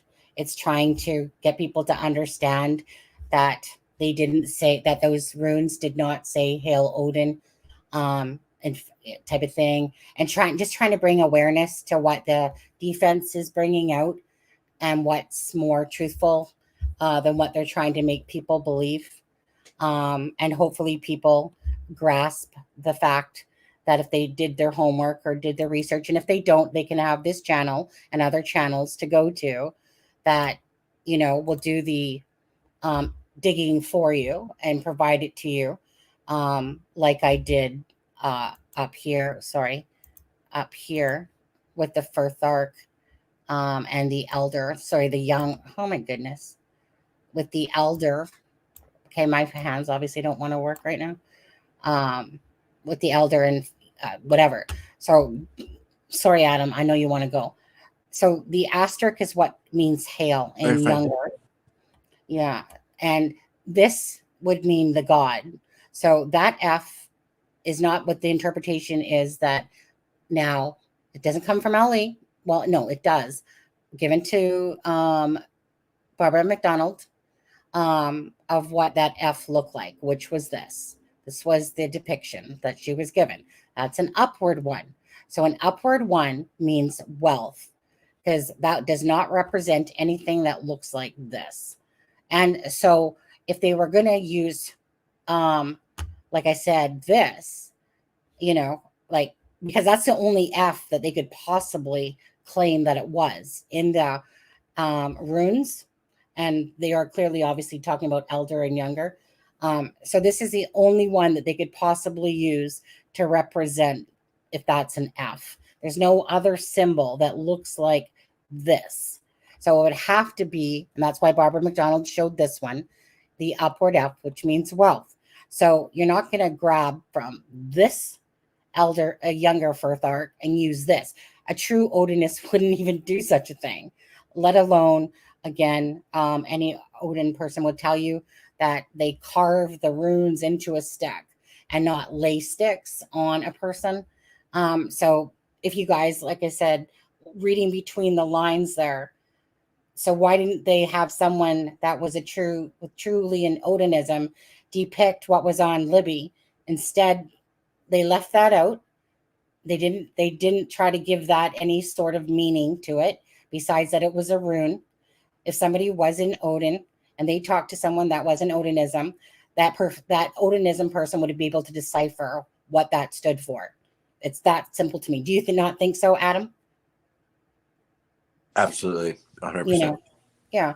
And so they took the asterisk, or what they're calling an asterisk, off of the one thing, off of Abby, and then they created this rune F that they're claiming, which again, that's leaves anyone's brain to interpretation. So if you went to the elder one, right? Again, this would be God, the F downward. So that doesn't look like that whatsoever. It looks like that. And if you were to use hail would look like these sticks then, right? So you can't, you're not going to pick and choose. We'll take the asterisk from over here. We'll take the freaking F from over here. That doesn't even look like it. It looks like this F. And we're not even going to decipher what's on Libby. And like I said, and then, okay. And one other thing I want to say about that, don't you find that it was kind of a joke that they're saying, and they made this comment about the professor, like, right. and they don't even know who the professor is and don't know if they'll be able to obtain. Really? So the guy works at Purdue, right? And he's into the Odin religion, and he's a professor. And you don't think that they don't have that information of who he is, and that they're not sure if they'll ever be able to find him? Like, what a freaking joke. Like, honestly, again, like, if anyone believed that for 1 second, again, it's just them trying to fill your brain and plant seeds. Like, yeah, I mean, some professor worked at whatever, and of course, we'll never be able to probably figure out even who that is. They don't remember who. Oh, give me a break. Okay? You freaking have your workers that work there. You obviously know, like, do you know what I mean? The police, Ellie, obviously know who it was, that person that talked to him, blah, blah, blah. Like, there's so many ways that someone would know his name. It's ridiculous. So it's just the stupidness of that type of stuff that they put in there that you're like, are you trying to fool a 2-year-old here? Come on now. Of course they know who it is. Of course they would be able to find the guy. Like what? Like his paperwork just vanished and nobody at all remembers who he is. Like he's some sort of ghost that they'll never be able to find again. It was just, I don't know. That part was just ridiculous. Okay, Adam. All right. Thanks. Let's do final thoughts. Just anything. You're putting out a video. Go ahead. I put it out. So it's public. So when you're done with this live tonight, put that on before you go to bed. That's all I got. Oh shit, my husband has to go to bed. Shit, it's 10:54. Okay. So anyways, final thoughts. That's my final thought. Oh, is that your final thought? Watch my video. Okay. Adam's gonna go eat. We appreciate you guys. Thank you guys so much. Thank you guys for being very kind, caring people that come into here to try to make a difference. And of course, try to do some homework if you haven't done it on yourself. And just, again, go watch the podcasters, prosecutors podcasts, whatever else gives you some, answers to how the prosecutors, how the lawyers kind of work and how they do things and stuff like that. Very interesting live. I watched almost all of it. I don't usually do that, but I did. And thank you very much, Adam, for the picture of that, what is supposed to be of the crime scene area. Right. Thank you very much for that. And I think that's about it.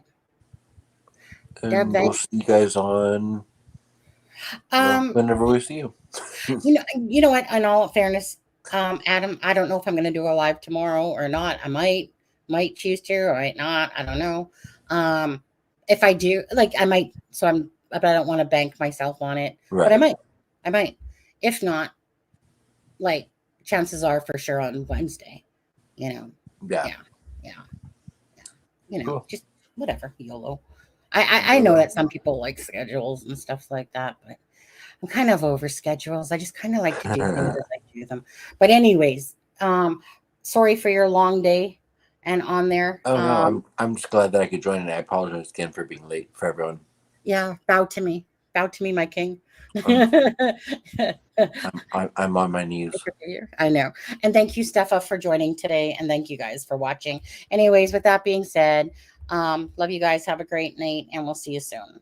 Good night, Adam? Good night, everyone. Good night, John Boy. Good night, Sue Ellen. This is Sunny Justice and Aspen Connor from It's a Crime and Shame, wishing you all a good night.